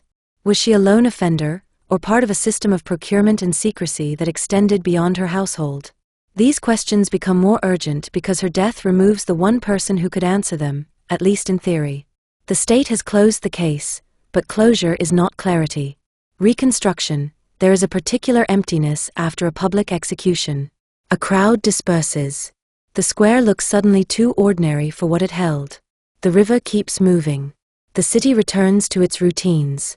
And somewhere in a house not far away, someone who knew her, family, servant, acquaintance, sits with the uncomfortable knowledge that a story has been sealed, whether it was fully true or not. The state has written its ending. Paris will now write its own. Chapter 15. The name that wouldn't burn. Paris did not stop talking when the ashes were scattered. If anything, the scattering made the story easier to carry. A grave can hold a narrative in one place. Ashes have no address. They drift into conversation, into sermons, into pamphlets, into the long memory of a city that has always used scandal as both entertainment and instruction. Marie-Madeleine d'Aubry's body was removed, but the case remained, because the case had become more than a prosecution. It had become a template, a woman of rank, a household crime, an invisible method, a lover with dangerous objects, a chase across borders, a confession extracted by pressure. A public ending staged to reassure the city that order still existed. Paris could not resist a story built like that. Neither could the state. How a case becomes a warning. Punishment in this era was never meant to be private. It was meant to restore balance by showing what happens when balance is broken. But restoring balance is never only about the individual offender. It is about reminding everyone else, especially those who believe they are protected, that the Crown's hand can still reach them. Brinvilliers offered the state something rare, a scandal that could be framed as morally simple: daughter poisons father, sister poisons brothers, even while it touched a city-wide fear that was growing harder to contain. Poison was not just a method. It was a symbol of what terrified Paris most, that death could be delivered by someone you trusted, without noise, without struggle, without a blade you could see. A public beheading answered that fear with the only language the state truly trusted: physical certainty. You can't argue with a body on a scaffold. But the certainty the state created had a side effect. It made poison feel more real. It gave the fear a face and a name. From that point on, Brinvilliers was not only a person. It was a category. Reconstruction. Imagine the way her name begins to function in ordinary speech. A wife is suddenly ill after supper and someone mutters, half joking, half serious, "Watch out, Brinvilliers." A mother scolds a daughter for flirtation and warns that immorality leads to ruin. "Look what happened to that Marquise." A physician hears a family ask, with new tension in their voice, whether an illness could be something else.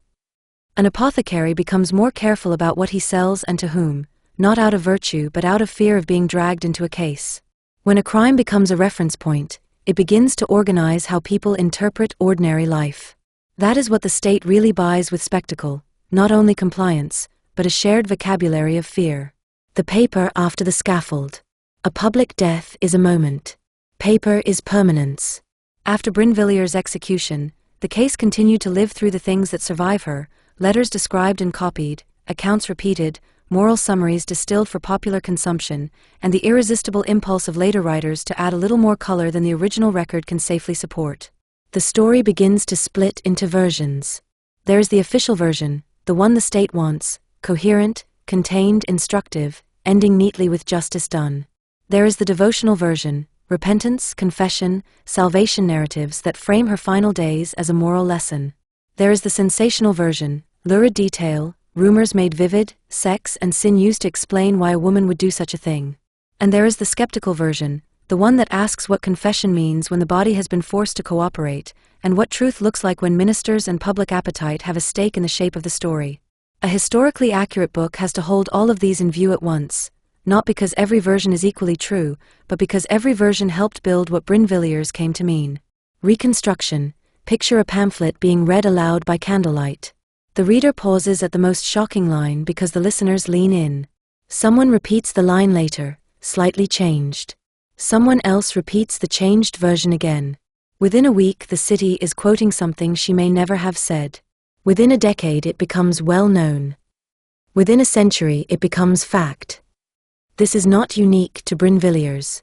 It's how scandal works. But her case is unusually suited to it because poison invites imagination where evidence thins. A door opens into something larger. The most important thing Brinvilliers does historically is not merely horrify Paris. She primes Paris. Her case lands at the moment when the capital is already nervous about clandestine markets, powders and potions, fortune-telling, illicit remedies, abortions whispered about and never named cleanly in polite language, and the sense that the city's underbelly is not separate from its elite salons but linked by money and desire. After her execution, the idea that poison is a rare, isolated horror becomes harder to maintain. The city begins to suspect what it already half believes, that poison can be bought, and that people buy it. In the years that follow, this suspicion does not fade. It deepens, and then it bursts into an investigation far wider than the Brinvilliers file, an inquiry that would drag in sellers, intermediaries, and eventually people whose names sat uncomfortably close to the court. Brinvilliers becomes, in effect, the opening act of a broader panic. Not because she single-handedly created it, but because her case proved the panic could be made plausible. It gave the state a precedent. We have seen this before, we know what it looks like, we know how to punish it. That precedent matters, because once a state has a precedent for something, it can expand its reach with less resistance. From one household to a marketplace of fear. The wider poison panic that followed did not focus only on noble households. It focused on supply. That shift is crucial. A domestic murder is horrifying, but it can be framed as personal depravity. A supply network implies a social problem, a market where desperate people, greedy people, frightened people, and ambitious people can purchase solutions in secret. A market is harder to control than a single culprit, and therefore more dangerous to the state's sense of order. Reconstruction. Imagine the kinds of people Paris begins to watch. Not only the obvious criminals, but the liminal figures who move between classes: midwives, healers, sellers of love charms, fortune-tellers, people who know what to say to a woman trapped in a violent marriage, people who can provide an abortion, people who can provide a remedy that solves a problem permanently. These figures become the state's obsession because they sit at the intersection of need and secrecy. Some of them will be charlatans. Some will be genuine providers of care in a city where official care is expensive and male-dominated. Some will be criminals. Many will be all of these at once, depending on who asks and what they are paid. A crackdown tends to treat a messy reality as a single category: dangerous people who must be removed. That is how panic becomes policy. Why the state both pursued and feared the truth. There is a contradiction at the heart of poison investigations. The deeper you dig, the more you risk uncovering what you cannot safely reveal. That risk is particularly acute in a society built on rank and patronage. If the underworld sells poison, it does not sell it only to the poor. It sells it to anyone with money and motive.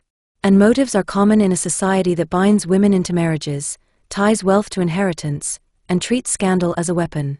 So the state pursues the truth, up to the point where truth begins to threaten the people who hold power.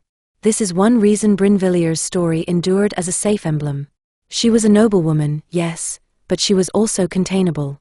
She could be framed as a singular horror, an individual moral failure. A market of poisons is less containable, because it implies a wider participation the state may not want to fully expose. Reconstruction. Imagine a minister reading a report that names someone too important. The report does not need to be false to be dangerous. Danger is enough. In that moment, truth becomes something that must be managed. The investigation continues, but the conclusions are shaped. Some names are pursued, others are quietly avoided. Some stories become public, others stay in locked drawers. This is the politics of scandal. The state wants to demonstrate control without admitting how much disorder exists within the people closest to power. Brinvilliers as a gendered myth. If Brinvilliers had been a man, the story would still be horrifying. But her gender changes how the story is told and why it becomes so useful. A female poisoner fits neatly into a set of cultural fears: that women are deceptive, that women are driven by lust and greed, that women can kill without seeming violent, that women's domestic role gives them access that men do not notice until it is too late. This is why so many retellings are obsessed with her sexuality and with casting Saint Croix as either corrupter or co-conspirator. The culture needs an explanation that makes a woman's violence legible. It rarely accepts the simplest explanation, that human beings, regardless of gender, can do terrible things when they believe they will benefit and not be caught. Reconstruction. Listen to how the moral language shifts when the criminal is a woman.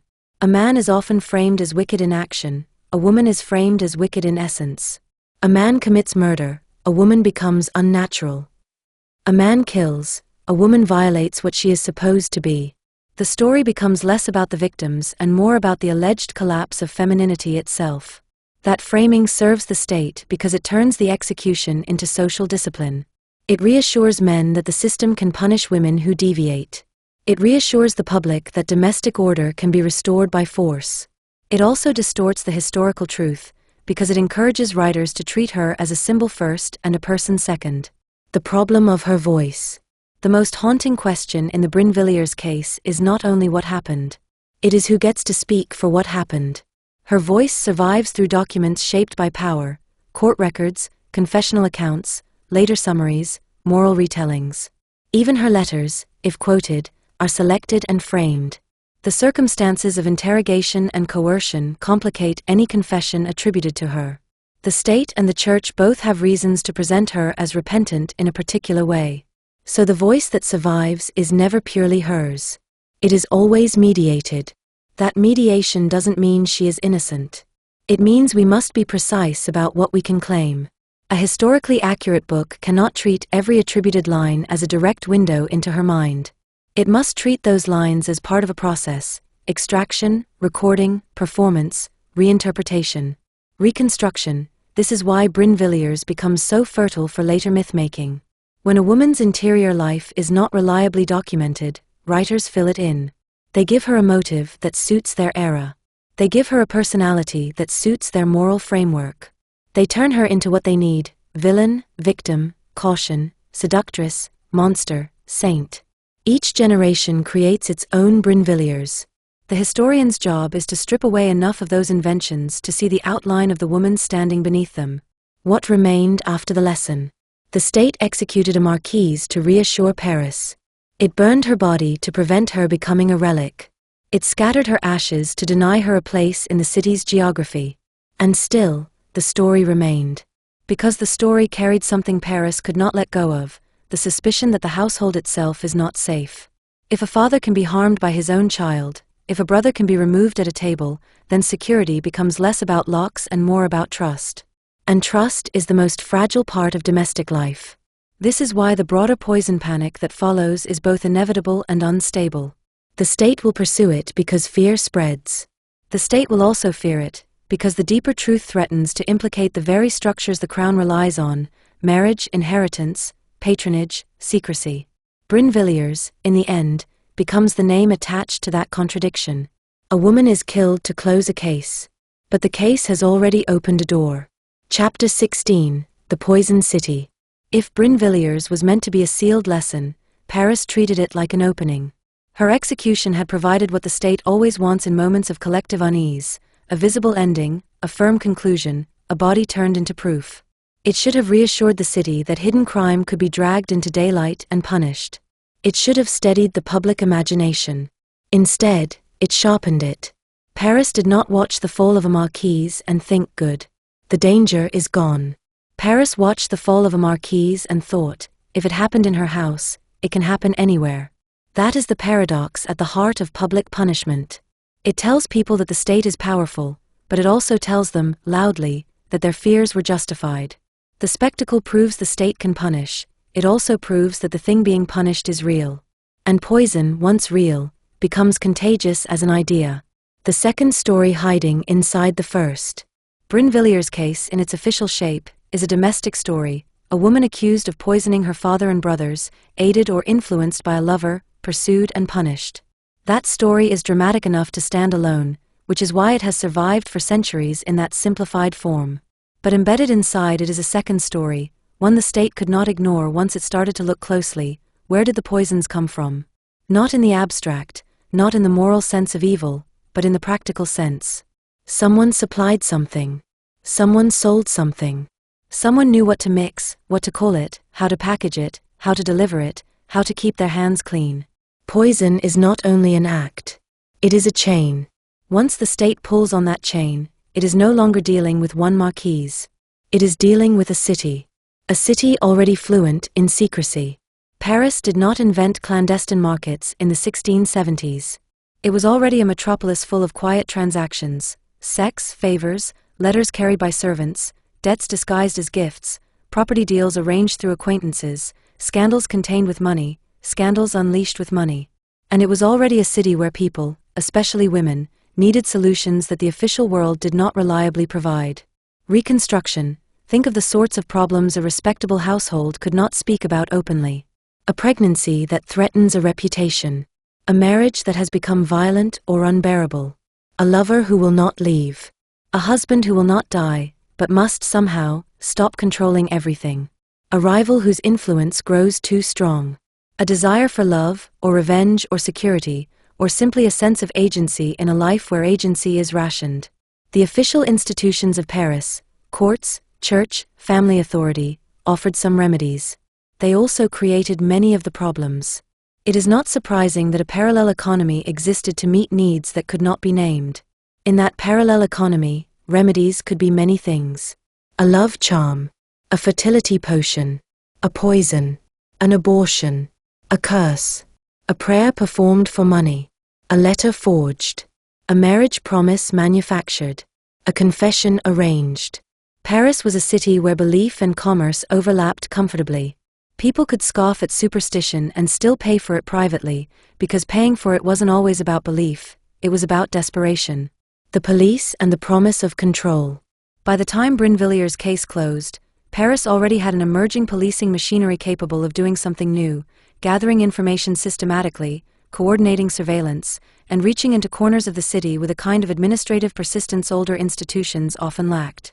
That machinery had a public mission, order, and a private pressure behind it, the Crown's anxiety about the capital.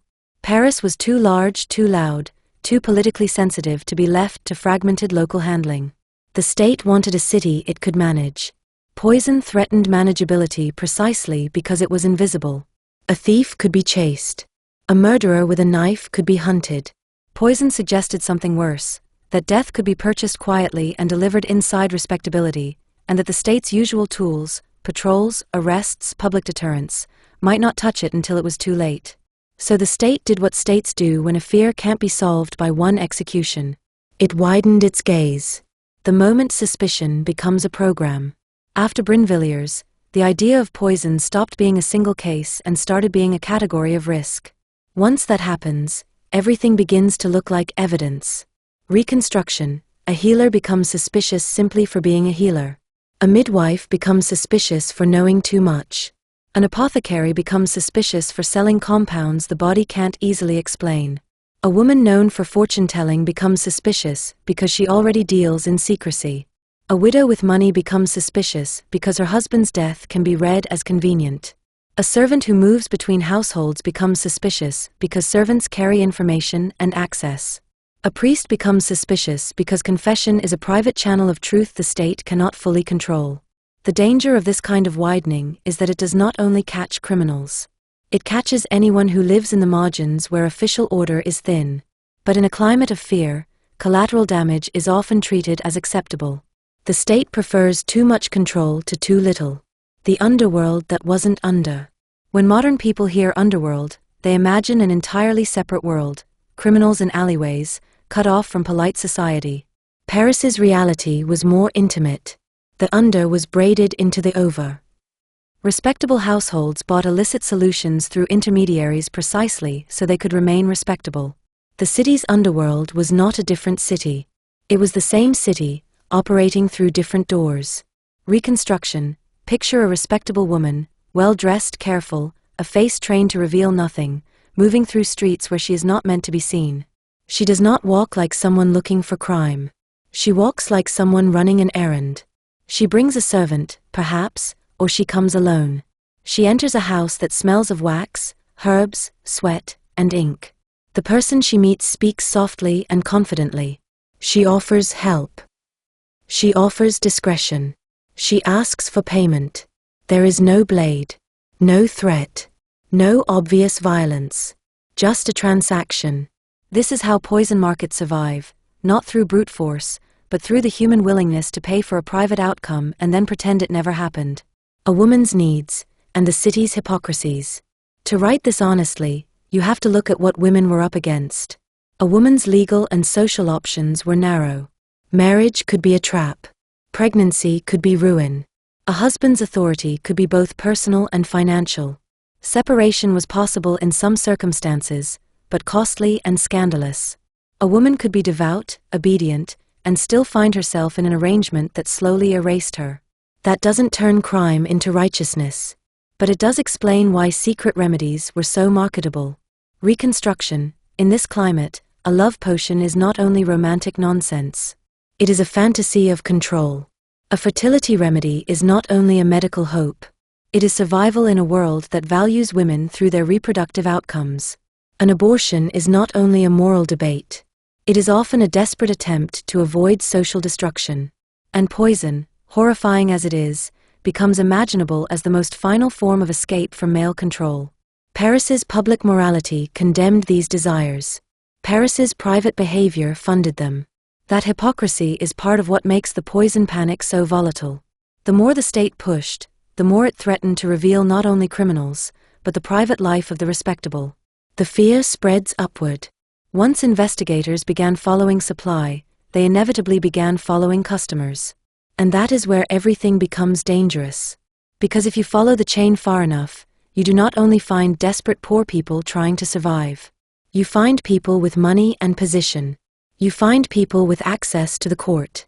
You find people whose names cannot be spoken lightly without shaking the state's reputation.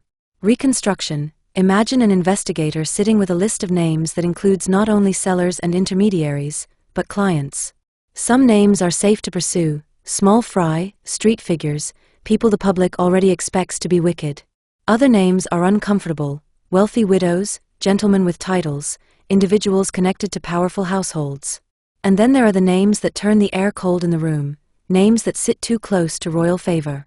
At that point, investigation becomes a political act whether it wants to or not. Because the truth is now a threat in multiple directions: a threat to public order, a threat to reputations, and a threat to the crown's carefully maintained image of courtly control. The chamber of fire. When states panic, they often create special mechanisms to handle the panic. Paris's poison crisis, as it grew beyond manageable scale, was pushed into a specialized legal space designed to process it efficiently and harshly. This is the stage where the city's fear is converted into policy. Investigations broaden, arrests multiply, interrogations become intense, and the state's willingness to use coercion hardens. The name that later attaches itself to this phase is stark: the Chamber Ardente, the burning chamber, so called for the black drapery and torchlit atmosphere that signaled seriousness and dread. Even the name is theater. It tells the city, we are fighting a hidden fire, and we will use fire to contain it. Reconstruction. The effect on Paris is immediate. People who once dealt quietly now feel the ground shift. Sellers become nervous.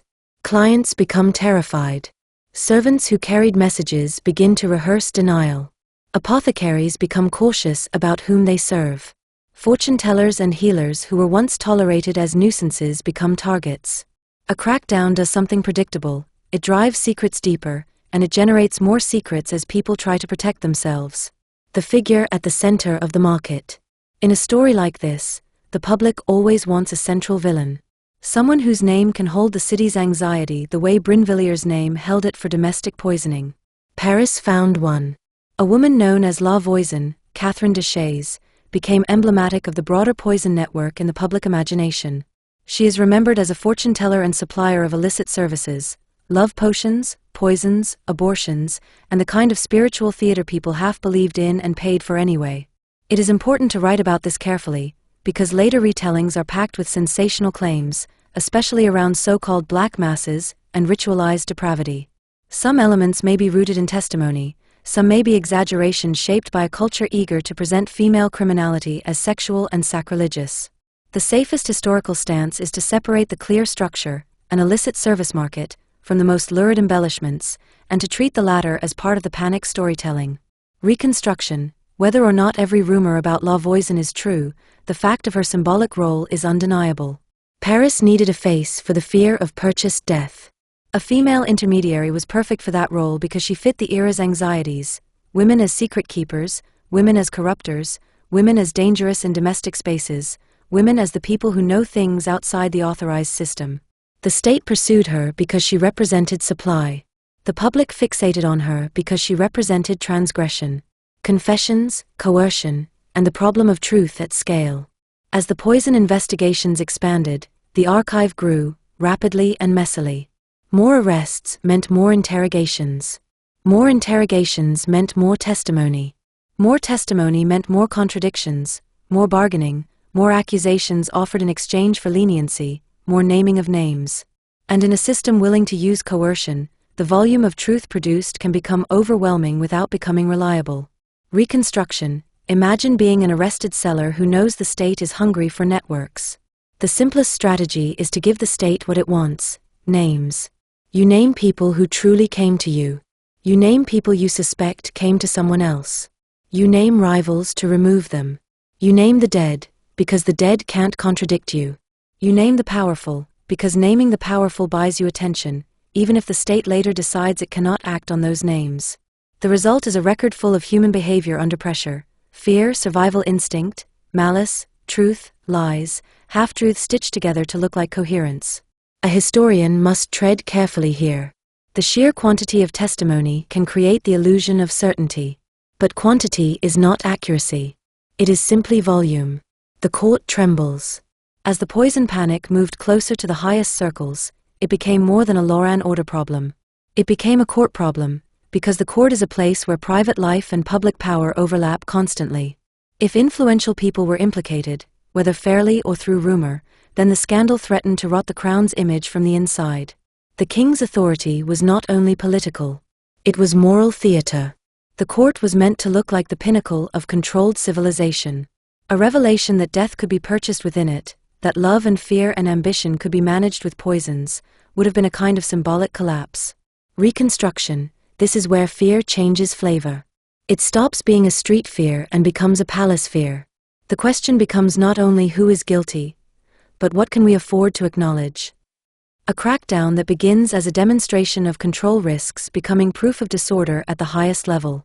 The state, having lit its own torch, begins to realize it is illuminating things it may not want the public to see.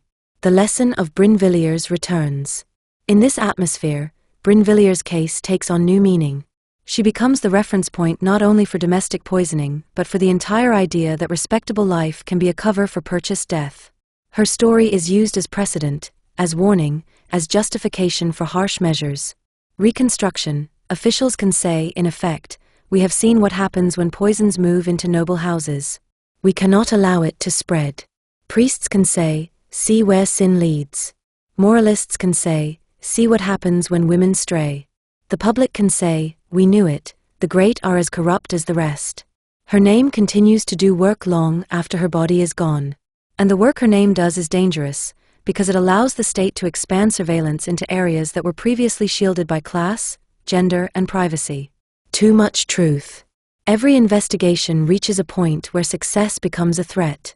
When you uncover too much, the scandal stops being a tool and becomes a fire.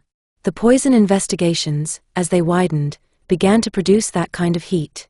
The more names appeared, the more the state risked tearing its own fabric, exposing the private sins of the elite, destabilizing alliances, inviting public cynicism about the court, and even provoking the fear that the crown could not control what it had uncovered. Reconstruction, imagine the quiet shift in strategy that can occur at the top. Not a dramatic announcement, but a soft change in tone. Pursuit continues, but certain threads are no longer tugged. Some witnesses are dealt with quietly. Some records are sealed. Some suspects are punished in ways that remove them from the public without creating new spectacle. The state's priority becomes containment rather than revelation. This is not because the state suddenly becomes merciful. It is because the state becomes protective of itself. The city after the panic begins. The practical result of a poison panic is not only executions and trials. It is a change in how people live. Reconstruction, households become more cautious. Food is watched. Servants are suspected. Remedies are questioned. Women who seek help privately risk being treated as criminals. Healers are driven underground or destroyed. The line between care and crime becomes sharper in the public mind, and that sharpness cuts indiscriminately. At the same time, the needs that created the market do not vanish. Women still find themselves trapped. Men still desire control. People still fear scandal. People still want outcomes they cannot request openly. So the market adapts.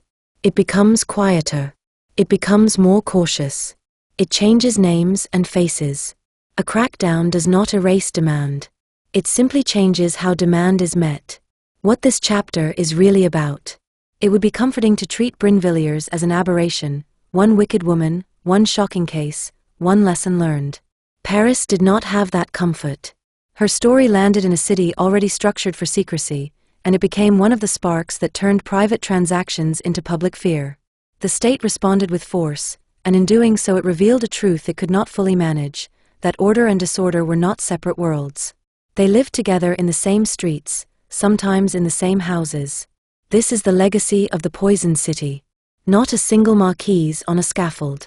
A metropolis learning with dread that the most terrifying crimes are the ones that look like ordinary life until the moment the file is opened. Chapter 17, The Investigation That Looked Upward. Every investigation has a natural enemy, the moment it begins to succeed. Not succeed in the moral sense, justice delivered, wrongs made right, but succeed in the practical sense of naming names, tracing chains, and revealing how problems really move through a society. Because the more accurately you map a hidden market, the more likely it is that the map will include people you're not meant to touch. Paris learned this the hard way in the years after Brinvilliers. Once the state stopped treating poison as a single domestic horror and started treating it as a supply problem, a market problem, it inevitably began to follow the market's customers. And customers, in a city like this, didn't live neatly at the bottom. They lived everywhere.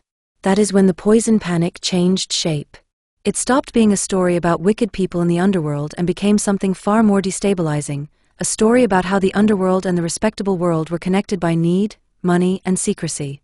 And once that connection came into view, the crown faced a choice that every regime eventually faces in some form. Do we tell the truth as far as it goes? Or do we stop the truth at the point where it threatens the structure we're meant to protect? The state's double hunger, revelation and containment. The state wanted to show Paris it was in control. That was the public appetite it needed to satisfy. But the state also needed to prevent Paris from drawing the obvious conclusion that if poison could be bought and sold, then it could also be bought and sold by the wealthy, the influential, and the well-connected. A city can tolerate a certain amount of hypocrisy. It can even tolerate corruption, so long as corruption looks contained and predictable.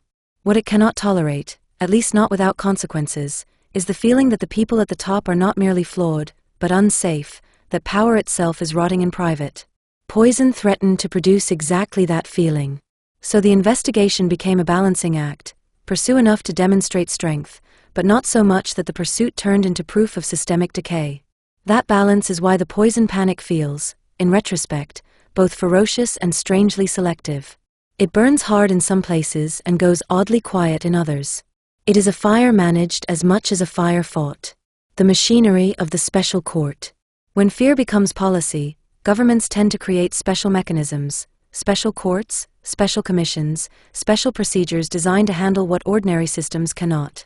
Paris's poison crisis generated exactly that, an apparatus meant to process the panic efficiently and with an atmosphere of unmistakable seriousness. Even without clinging to the most theatrical retellings, the basic shape of this phase is consistent: a concentrated judicial effort, heavy interrogation, a willingness to use coercion, and an intense focus on networks.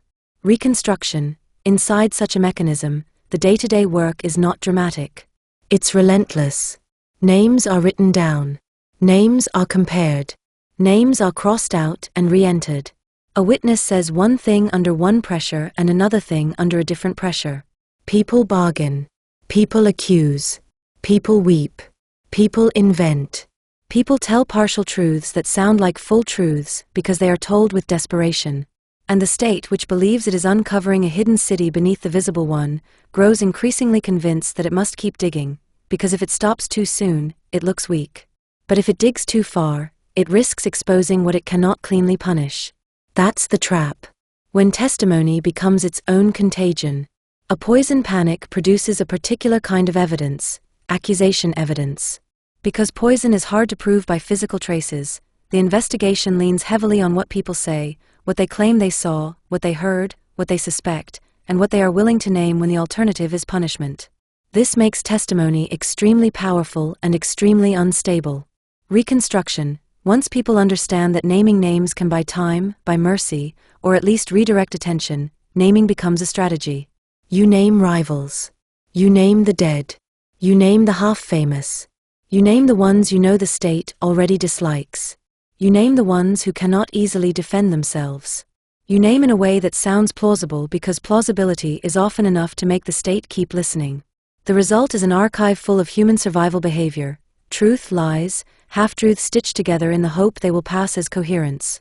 This is one reason the poison panic becomes so frightening. It doesn't only reveal crime. It reveals how quickly fear can turn a city into a machine for generating accusations. And the higher the names climb, the more the state's anxiety changes flavor.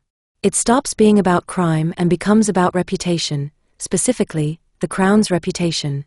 The proximity problem, when the court enters the story. At some point, the investigation produces allegations that are too close to the centers of power to be treated like ordinary suspects.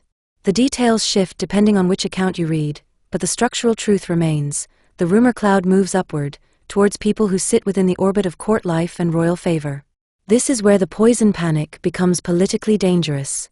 In a monarchy that relies on the image of control, scandal is not just embarrassment.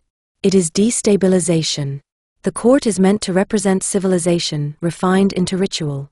If the public comes to believe that the court is purchasing love, death, and concealment through the same underworld channels as everyone else, then the aura of moral authority collapses into cynicism. And cynicism is harder to police than crime. Reconstruction. Imagine officials realizing they have crossed an invisible line. It's not that they suddenly protect the guilty. It's that they recognize the difference between prosecuting a seller and prosecuting a person whose fall would send tremors through alliances, patronage networks, and the Crown's ability to control its own narrative. At that point, law becomes subordinate to statecraft. The question becomes, how do we stop the investigation without looking like we are stopping it? The Crown's solution: narrow the story, widen the silence. There are many ways to kill an investigation without announcing its death. You can redirect it towards safer targets. You can decide certain testimony is unreliable. You can quietly remove key witnesses. You can imprison people without public trial. You can seal files. You can allow the court's focus to shift. You can emphasize the most certain cases and treat everything else as rumor. Reconstruction. In practical terms, it looks like doors closing. A report that used to travel now stays on a desk.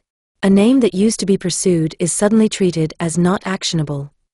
A witness who was encouraged to talk is suddenly discouraged. Interrogation is replaced by containment. People disappear into prisons or institutions where they can't keep speaking. This is how a state protects itself, not by refuting the truth, but by controlling its circulation. Paris, meanwhile, continues to whisper. But whispers are manageable. Whispers can be dismissed. Whispers can be called gossip. A formal accusation in a courtroom is harder. So the state chooses the whisper over the courtroom. Why justice stops being the point. From the outside, this can look like hypocrisy: pursue the poor, protect the powerful. From the inside, it functions like self-preservation. If the investigation undermines the legitimacy of the court itself, the court loses the authority it needs to punish anyone at all.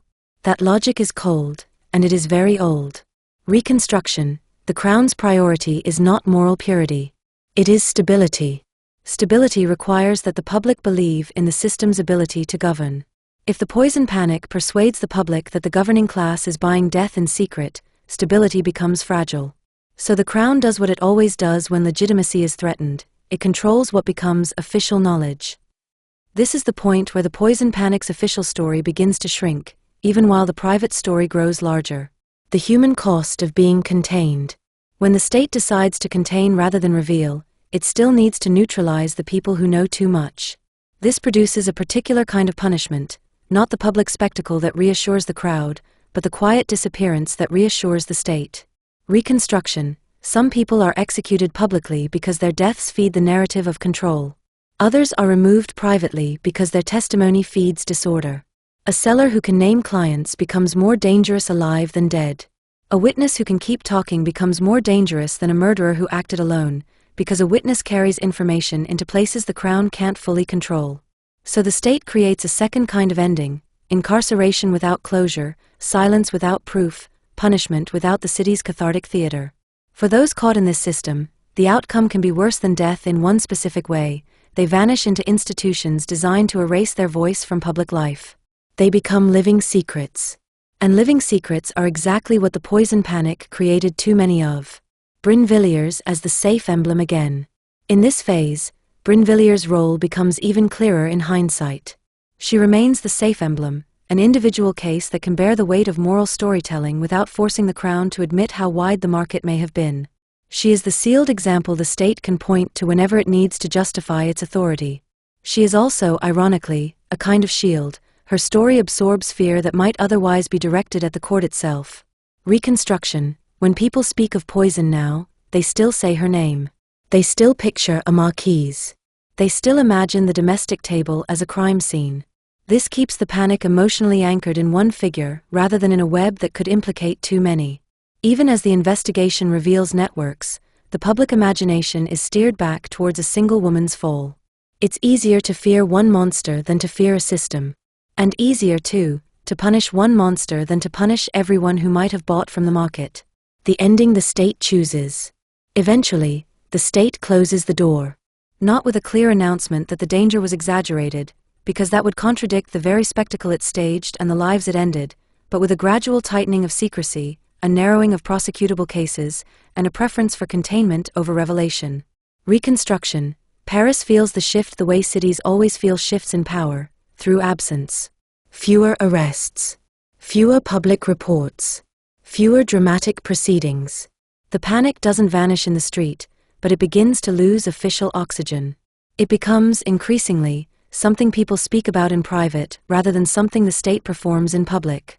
That is how the crown regains control. It starves the story. But starvation doesn't kill an idea entirely. It simply turns it into myth. And myth, as Brinvilliers proved, can live longer than any file. What remains in the archive, and what is missing? This is where a historian feels the hard edge of the story. The poison panic produces an enormous quantity of material: testimony, accusations, confessions, lists of names. It also produces silence, sealed documents, disappeared witnesses, private imprisonments, decisions made in rooms that leave no public trace. So the archive is both abundant and incomplete. Reconstruction. You can feel the missing pieces by the way the story jumps. A name appears and then goes quiet. A rumor flares and then is smothered. A witness speaks and then vanishes. The narrative seems to be moving towards something enormous and then is abruptly pulled back into a narrower, safer frame. That's not a flaw in the history. It's part of the history. It's what happens when an investigation stops being about what happened and becomes about what can be allowed to be known. The poison city returns to ordinary life, changed. The poison market doesn't disappear because the state wants it gone. It adapts, because the demand that fed it has not vanished. People still want control over outcomes. Women are still trapped in marriages. Men still want lovers, heirs, and quiet solutions. Households still fear scandal. Illness still looks like nature until it doesn't. The difference is that after Brinvilliers and after the panic that followed, Paris's relationship to privacy is altered. Reconstruction. People become more suspicious of remedies. They become more suspicious of servants. They become more suspicious of women who seek help outside authorized channels. They become more suspicious, too, of the state's gaze, because the crackdown has shown how easily private life can be turned into public punishment. A city that has been frightened does not return neatly to innocence. It returns to habit with new tension under the habit. And Brinvilliers' name continues to hover over that tension like a thin, persistent smoke. Chapter 18. The Problem of Proof. If you tell the Brinvilliers story often enough, it begins to sound simple. A Marquise takes a lover. The lover learns about poisons. The father intervenes. The father dies. The brothers die. The lover dies and leaves a cassette. The Marquise runs. The state catches her. She confesses. She is executed. The ashes are scattered. Paris moves on. It is a neat line. It has the satisfaction of inevitability. It feels like a moral fable dressed in court robes. And it is exactly the version the 17th century wanted to keep. The trouble is that neat is rarely the same thing as true. Brinvilliers sits at the intersection of two forces that distort history: the difficulty of proving poison in an early modern world, and the hunger, public and institutional, for a story that makes a woman's violence legible. Add ministerial rivalry and a state invested in controlling what can be known, and you get a case that is both unusually well documented and unusually vulnerable to myth. This chapter is the seam work of the book, where we hold the story up to light and ask what the sources can genuinely bear. Not because doubt is fashionable, but because historical accuracy requires the discipline to live with uncertainty. The first rule: what survives is not the whole life. Marie-Madeleine's early years do not survive in the archive with the intimacy readers often crave. That absence invites invention. It is tempting to fill her childhood with small scenes that explain her later cruelty. It is tempting to place a seed of evil early, to make the story feel psychologically tidy. It is also tempting to place a seed of victimhood early, to make the story feel morally comfortable. Both temptations are forms of modern storytelling reaching back to colonize the past. What we can responsibly say is that she was born into a Parisian household shaped by office, reputation, and religious culture, and that she grew up under expectations designed to produce a certain kind of woman: socially competent, publicly respectable, privately managed. Everything beyond that must be handled as either reconstruction, based on class and setting, or flagged as unverified tradition. The archive does not give you a young Marie-Madeleine the way a modern biography gives you a child with favorite books and private dreams. It gives you the woman when she becomes a problem. That is not a flaw. It is the nature of the record. But it means we must be careful about what we claim. The cassette, a gift and a trap. The reason the Brinvilliers case feels provable, compared to many poison cases, is the cassette. It gives the story a physical anchor. It offers letters, vials, and paperwork, objects that look like evidence in a way that rumor never can. But even the cassette is not pure. Letters do not arrive in court as raw truth. They arrive as selected artifacts, interpreted through the lens of the people presenting them. They can be paraphrased, quoted, framed, and without necessarily being forged, made to carry the weight of meanings they did not originally intend. A love letter can contain confession language that is more emotional than literal. A person can write dramatically. A person can brag. A person can perform wickedness in writing to impress a lover. A person can exaggerate, especially when their world rewards transgression with intimacy. At the same time, letters can absolutely be damning. A letter can contain practical detail, planning, admissions that are hard to explain away. So the cassette is both a gift and a trap. It makes the case narratively satisfying. It also tempts writers to treat every claim about the letters as if we ourselves had read them unfiltered in full. A historically careful approach keeps asking, what exactly do we know the letters contained, and how do we know it? Are we reading the letters themselves, or reading summaries of what officials said the letters meant? Where does the language become interpretive rather than documentary? This isn't pedantry. It is the difference between history and moral theater. Vials and poisons, the problem of categories. The vials are often treated as the most cinematic piece of proof, small containers holding death. But early modern substances don't behave like modern forensic exhibits. Many compounds moved between medicine and poison depending on dose, context, and intent. Households contained powerful remedies. Apothecaries sold substances that could be lethal. A person interested in chemistry could own dangerous materials without committing murder. So the vials raise questions rather than closing them. What were they exactly, as described by contemporary professionals? Were they ordinary medicinal compounds used in dangerous ways, or clearly illicit mixtures? How much of poison is chemistry, and how much is inference? The state's claim that the contents left little trace is believable as an expression of fear and professional judgment, but it is not modern toxicology.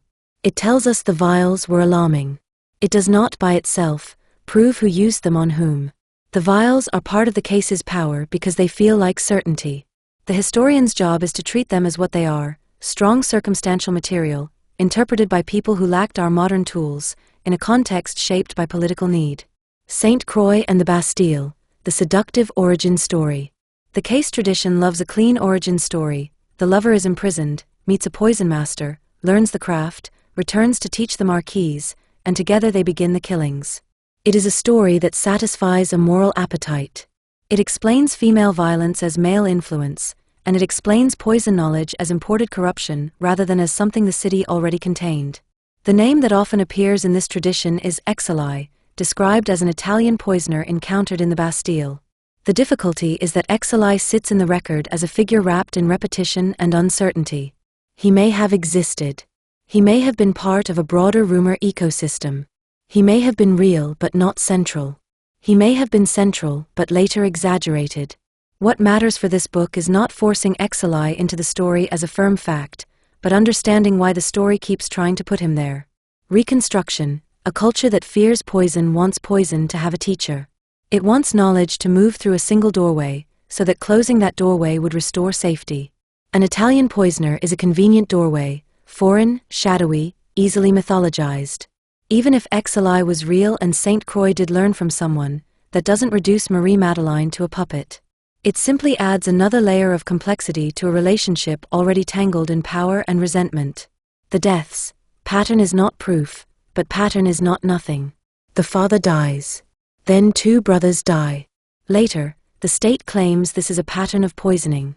From a modern perspective, the absence of clean forensic proof makes us want either to dismiss the pattern entirely or embrace it fully as obvious guilt. Both reactions are too tidy. Pattern is not proof, but pattern is not nothing. In an early modern world, pattern was often the closest thing to proof that families and communities had. People looked at timing, benefit, symptoms, and behaviour.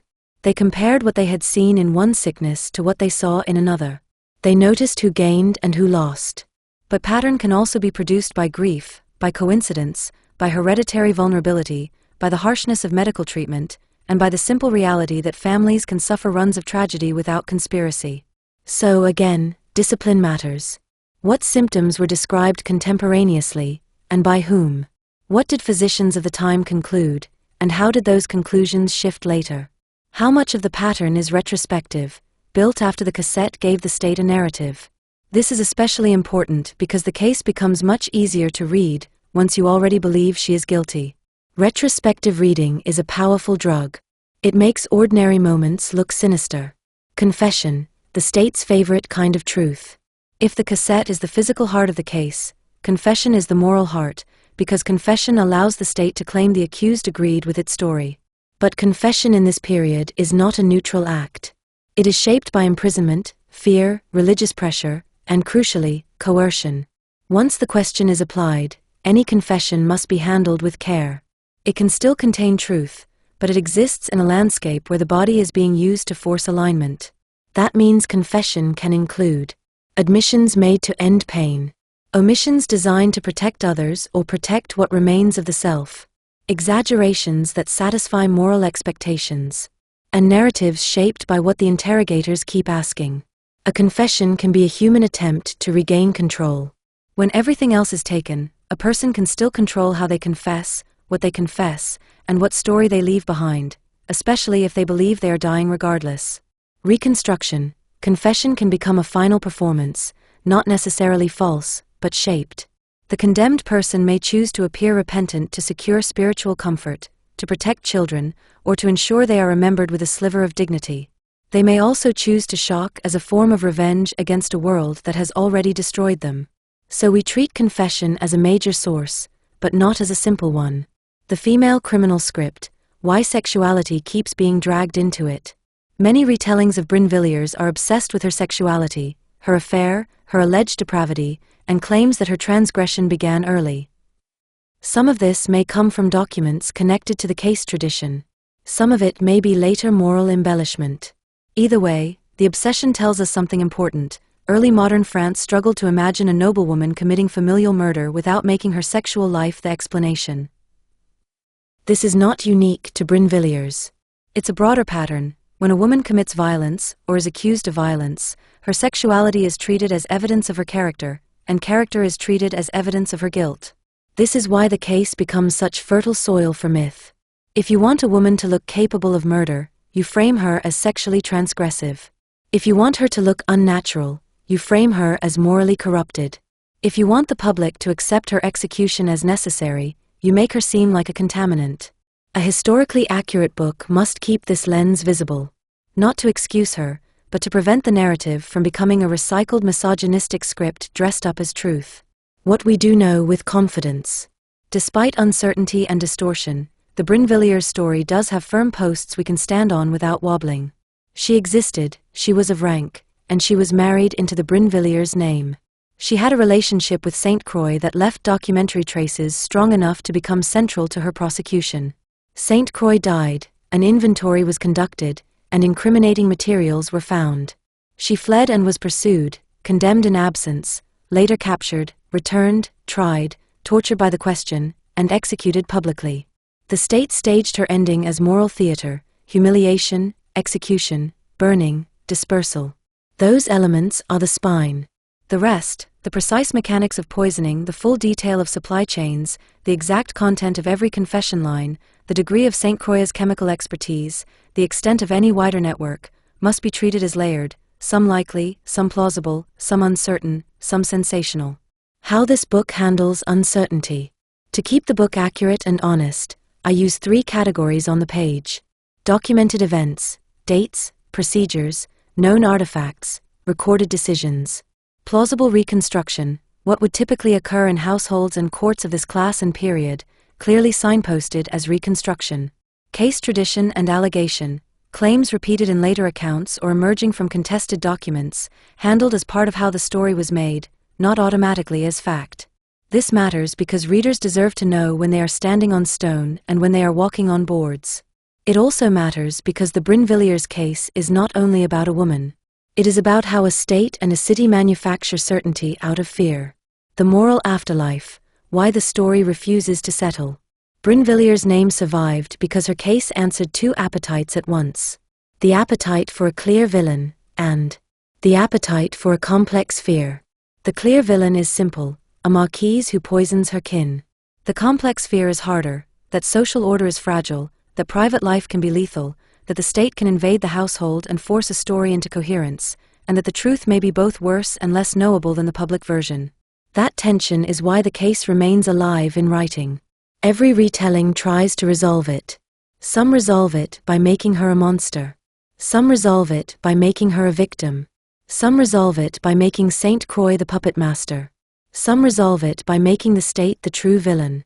This book tries to do something less comforting and more accurate, hold the tension without collapsing it. Because in the end, Brinvilliers is not only a crime story. She is a history of how truth is produced when a city is frightened and a state needs control. Chapter 19, The Woman Beneath the Case. A case file is a hungry thing. It eats complexity and gives you a story that feels complete. It turns a person into a sequence, birth into title, title into scandal, scandal into pursuit, pursuit into punishment. It prefers clean motives. It prefers clean villains. It prefers the kind of narrative that can be understood quickly and repeated easily. Marie-Madeleine de Brinvilliers did not survive the file. None of us would. The difficulty, especially for a historically accurate true crime book, is that the file is also what we have. It is the main reason she is still visible at all. Without the state's obsession, without the cassette, without the panic, she would likely have disappeared into the ordinary invisibility that swallows most women of her era, a marriage, some children, a household managed, a death unremarked outside family memory. Instead, she became a name that still sparks attention. So this chapter does not pretend to recover the full Marie-Madeleine as if she were waiting, intact, behind the archive. It does something humbler and more honest. It gathers the most reliable contours of her life and asks what kind of person could exist within those contours, and what kinds of choices those contours made more likely. Not inevitable. More likely. The foundation, what she was born into. Marie-Madeleine was born into a Parisian world where law and morality were not separate languages. Her father's office placed the family close to the daily functioning of the city, close to the kinds of disputes, scandals, and violences that respectable people preferred to imagine only happened elsewhere. Her maternal ties, in the way they are commonly described, pulled her into the devout currents of the time, currents that prized discipline, confession, and the governance of the self. This combination matters because it produces two things at once: a deep understanding of how institutions work, and a deep familiarity with moral performance. A girl raised in such a household learns that appearances are not decoration. They are armor. She learns that reputation is an asset the family will protect even at the cost of individual happiness. She learns that private life is never entirely private, because servants see, relatives talk, confessors listen, and the city always has ears. If later events suggest she became skilled at secrecy, her upbringing gives her the tools for it. Not because her parents trained her to be criminal, but because her world trained her to manage two selves, the self-displayed and the self-concealed. The transition, marriage as both elevation and cage. Her marriage to Marie-Madeleine de Brinvilliers gave her rank and a social platform. It also moved her into a life where the boundaries around her were enforced differently. A daughter can be controlled openly. A wife is controlled through expectation, produce heirs, maintain respectability, manage the household, never embarrass the name. Where a father can intervene with direct force, a husband can intervene through property, authority, and social consequence. Either way, the woman's room to maneuver is narrow. This matters because freedom in her world was often not a moral category. It was a practical one: freedom to move without being questioned, freedom to see certain people, freedom to control money, freedom to make decisions about her own body and future. If she lacked that freedom, she would have experienced frustration as something physical. Reconstruction, not the romantic frustration of a bored noblewoman seeking drama, but the grinding frustration of a competent adult treated as permanently supervised, expected to run a household and yet expected to submit as if she were still a child. That kind of frustration does not automatically produce crime.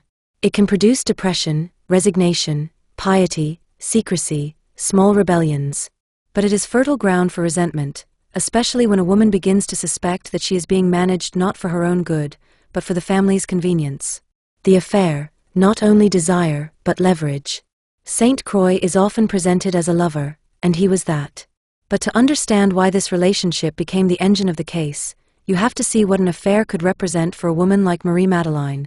It could represent attention not tied to duty, conversation not tied to family strategy, a private identity not controlled by father or husband, the thrill of being wanted as a person rather than as a role. It could also represent leverage. A lover can be a partner in defiance. A lover can be an ally against the structures that confine you. A lover can be a route to money, to secrecy, to a life that feels like it belongs to you. And a lover can be dangerous precisely because he sits outside the formal bonds that restrain others. He can leave. He can betray.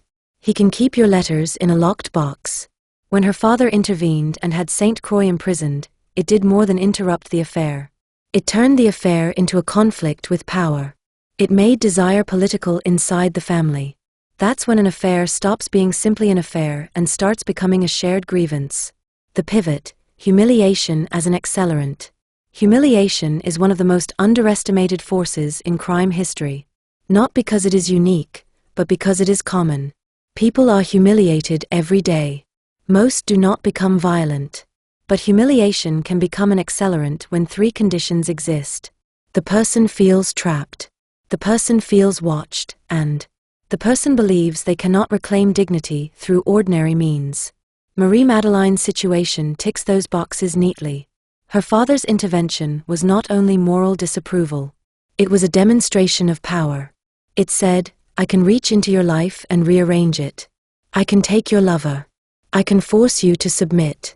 Reconstruction. A woman who has been taught all her life to manage appearances might experience that as a particular kind of injury. Not only heartbreak, but humiliation at being treated as untrustworthy and controllable in a way men of her class rarely were. She might experience it as a threat. If her father can do this now, he can do it again. He can cut off money. He can pressure her husband. He can ruin her. He can keep her small forever. If she wanted to reclaim agency, she would need a method that did not require her father's permission. That is where poison becomes imaginably powerful. It is the weapon of someone who cannot fight openly. Motive, the knot that won't untie. Brinvilliers' case is often reduced to a single motive, greed, or revenge, or love.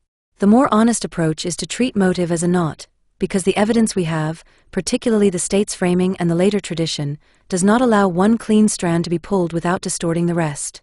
The plausible motives braid together, revenge. Her father used authority against her. If she wanted to punish him, poison offered a way to do so quietly. Liberation. A father's death could loosen control. A brother's death could remove oversight. Death could create space in a life that felt fenced. Money and inheritance. In a world where women's access to wealth was often mediated by men, removing men could change what she could claim, control, or negotiate. Partnership with Saint Croix. If they saw themselves as allies against her family's power, crime could become a shared project, one that deepened their bond by making them complicit. Fear. If she believed her brothers would punish her, expose her, or destroy her security, crime could appear as preemptive defense. None of these motives is romantic. They are practical, and that practicality is often what makes domestic crimes most frightening. The violence is not a tantrum. It is a strategy. The moral climate, why she was easy to hate. Even if we set aside every sensational embellishment, Marie-Madeleine was vulnerable to becoming the perfect villain for her era. She was a woman who broke sexual expectations, the affair. A woman who defied family authority. A woman accused of violating the deepest domestic bond, child to parent. A woman accused of killing without violence visible on her hands. In a culture already primed to fear women's secrecy, that combination is explosive. It is also useful. The state could punish her and claim it was punishing a moral contagion. The church could frame her as a warning about sin. The public could devour the story as proof that the elite were corrupt and that women who stray are dangerous. This does not tell us whether she did it. It tells us how easily the city could accept that she did. A historically accurate narrative must keep that distinction visible. Guilt is one question, the ease with which people believe guilt is another. The question and the confession, what her words can't fully settle. The application of the question and the role of confession complicate any attempt to treat her words as final proof in the way modern readers often want. She may have confessed. She may have confessed partially. She may have confessed in a way shaped by coercion, spiritual pressure, and the knowledge that death was certain. If she confessed, it could mean guilt. It could also mean survival behavior in a system designed to make confession the easiest path to ending pain. If she denied, it could mean innocence. It could also mean stubbornness, pride, or refusal to grant the state the satisfaction of her alignment. Either way, the court's truth is not purely her truth. It is a truth produced through procedure. So we cannot use the confession as a simple key that unlocks her mind. We can use it as evidence of a system and of how she navigated that system under extreme pressure. That navigation, whatever it contained, was likely the last real agency she had. The final portrait, what we can say without pretending. So what can we say responsibly about Marie-Madeleine de Brinvilliers as a person? We can say she was socially trained and capable. We can say she lived close enough to institutions to understand how power works. We can say she formed an attachment that defied family authority. We can say her life became entangled with secrecy and risk long before the scaffold. We can say she became the center of a case that served the state's need for control and the city's appetite for moral theater. We can also say this: whatever her guilt, her story shows how a woman's options can narrow until secrecy becomes a form of agency, and how agency pursued through harm becomes its own prison. That is not an excuse. It is a human truth about structure and choice. The question the story leaves behind.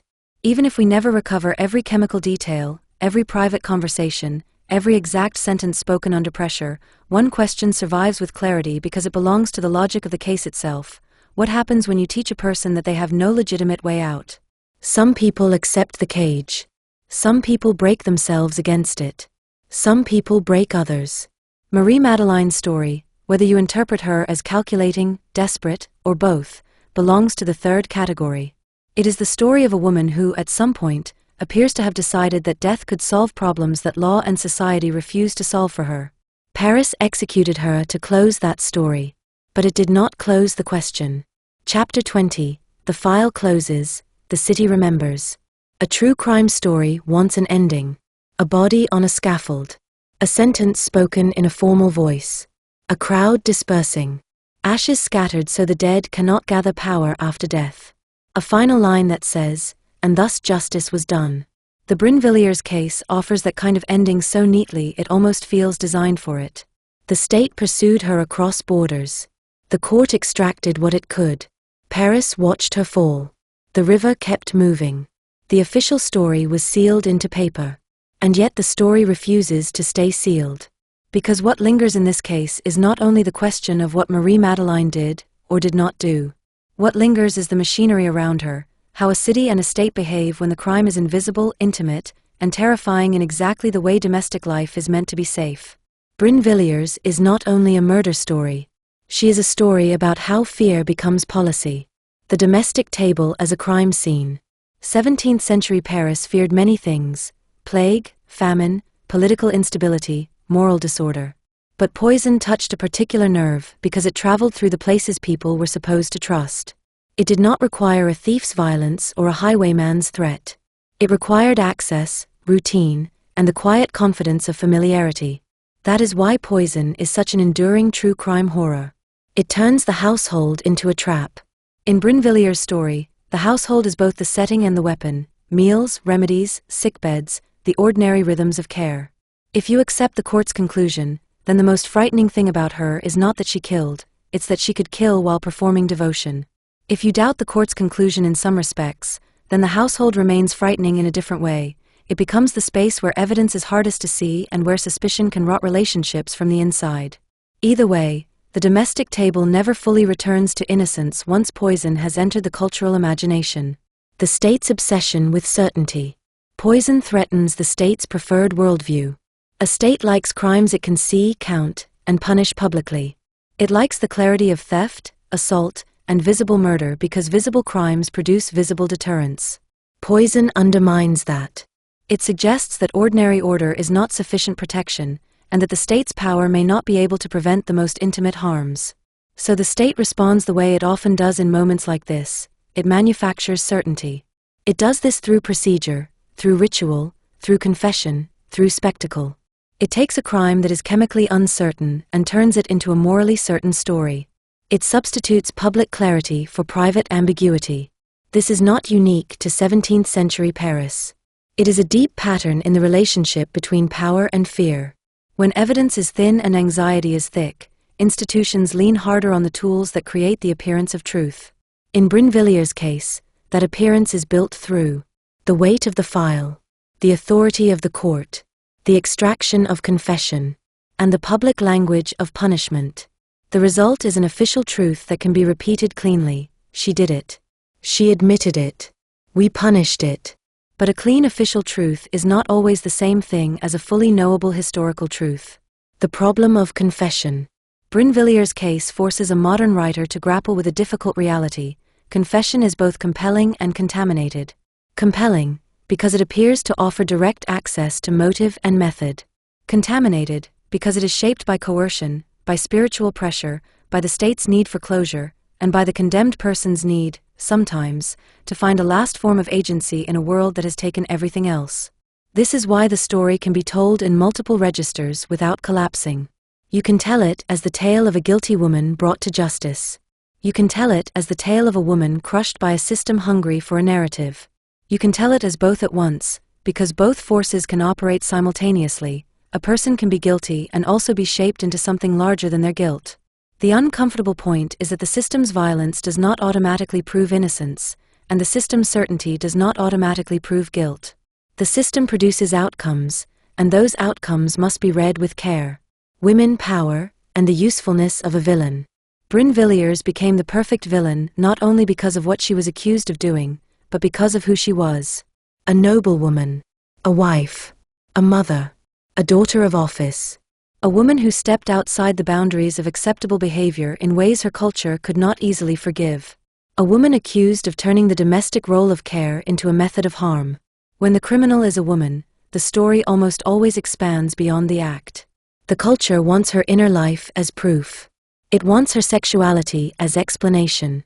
It wants her nature as evidence. It wants to turn her into a warning not only about crime, but about womanhood that is not obedient. This is why later retellings cling to the most lurid details. Those details do cultural work. They make her easier to hate. They make the execution easier to swallow. They make the story make sense to a society anxious about female agency. A historically accurate telling has to resist becoming a vehicle for that old hunger. It has to show how the hunger shaped the case, and how the case then shaped the hunger. The city behind the crime. If you strip away the myth, the Brinvilliers story still reveals a city with predictable fractures. A society where marriage and inheritance create high-stakes domestic conflict. A medical world where remedies and poisons overlap. A legal world where truth is extracted through force. A religious world where repentance is both spiritual and performative. And an administrative state learning how to police a metropolis by making examples. In other words, the story is not only about one Marquise. It is about a city that made her possible, a city that made her believable, and a city that used her fall to manage its own fear. This is why the affair of the poisons could ignite after her.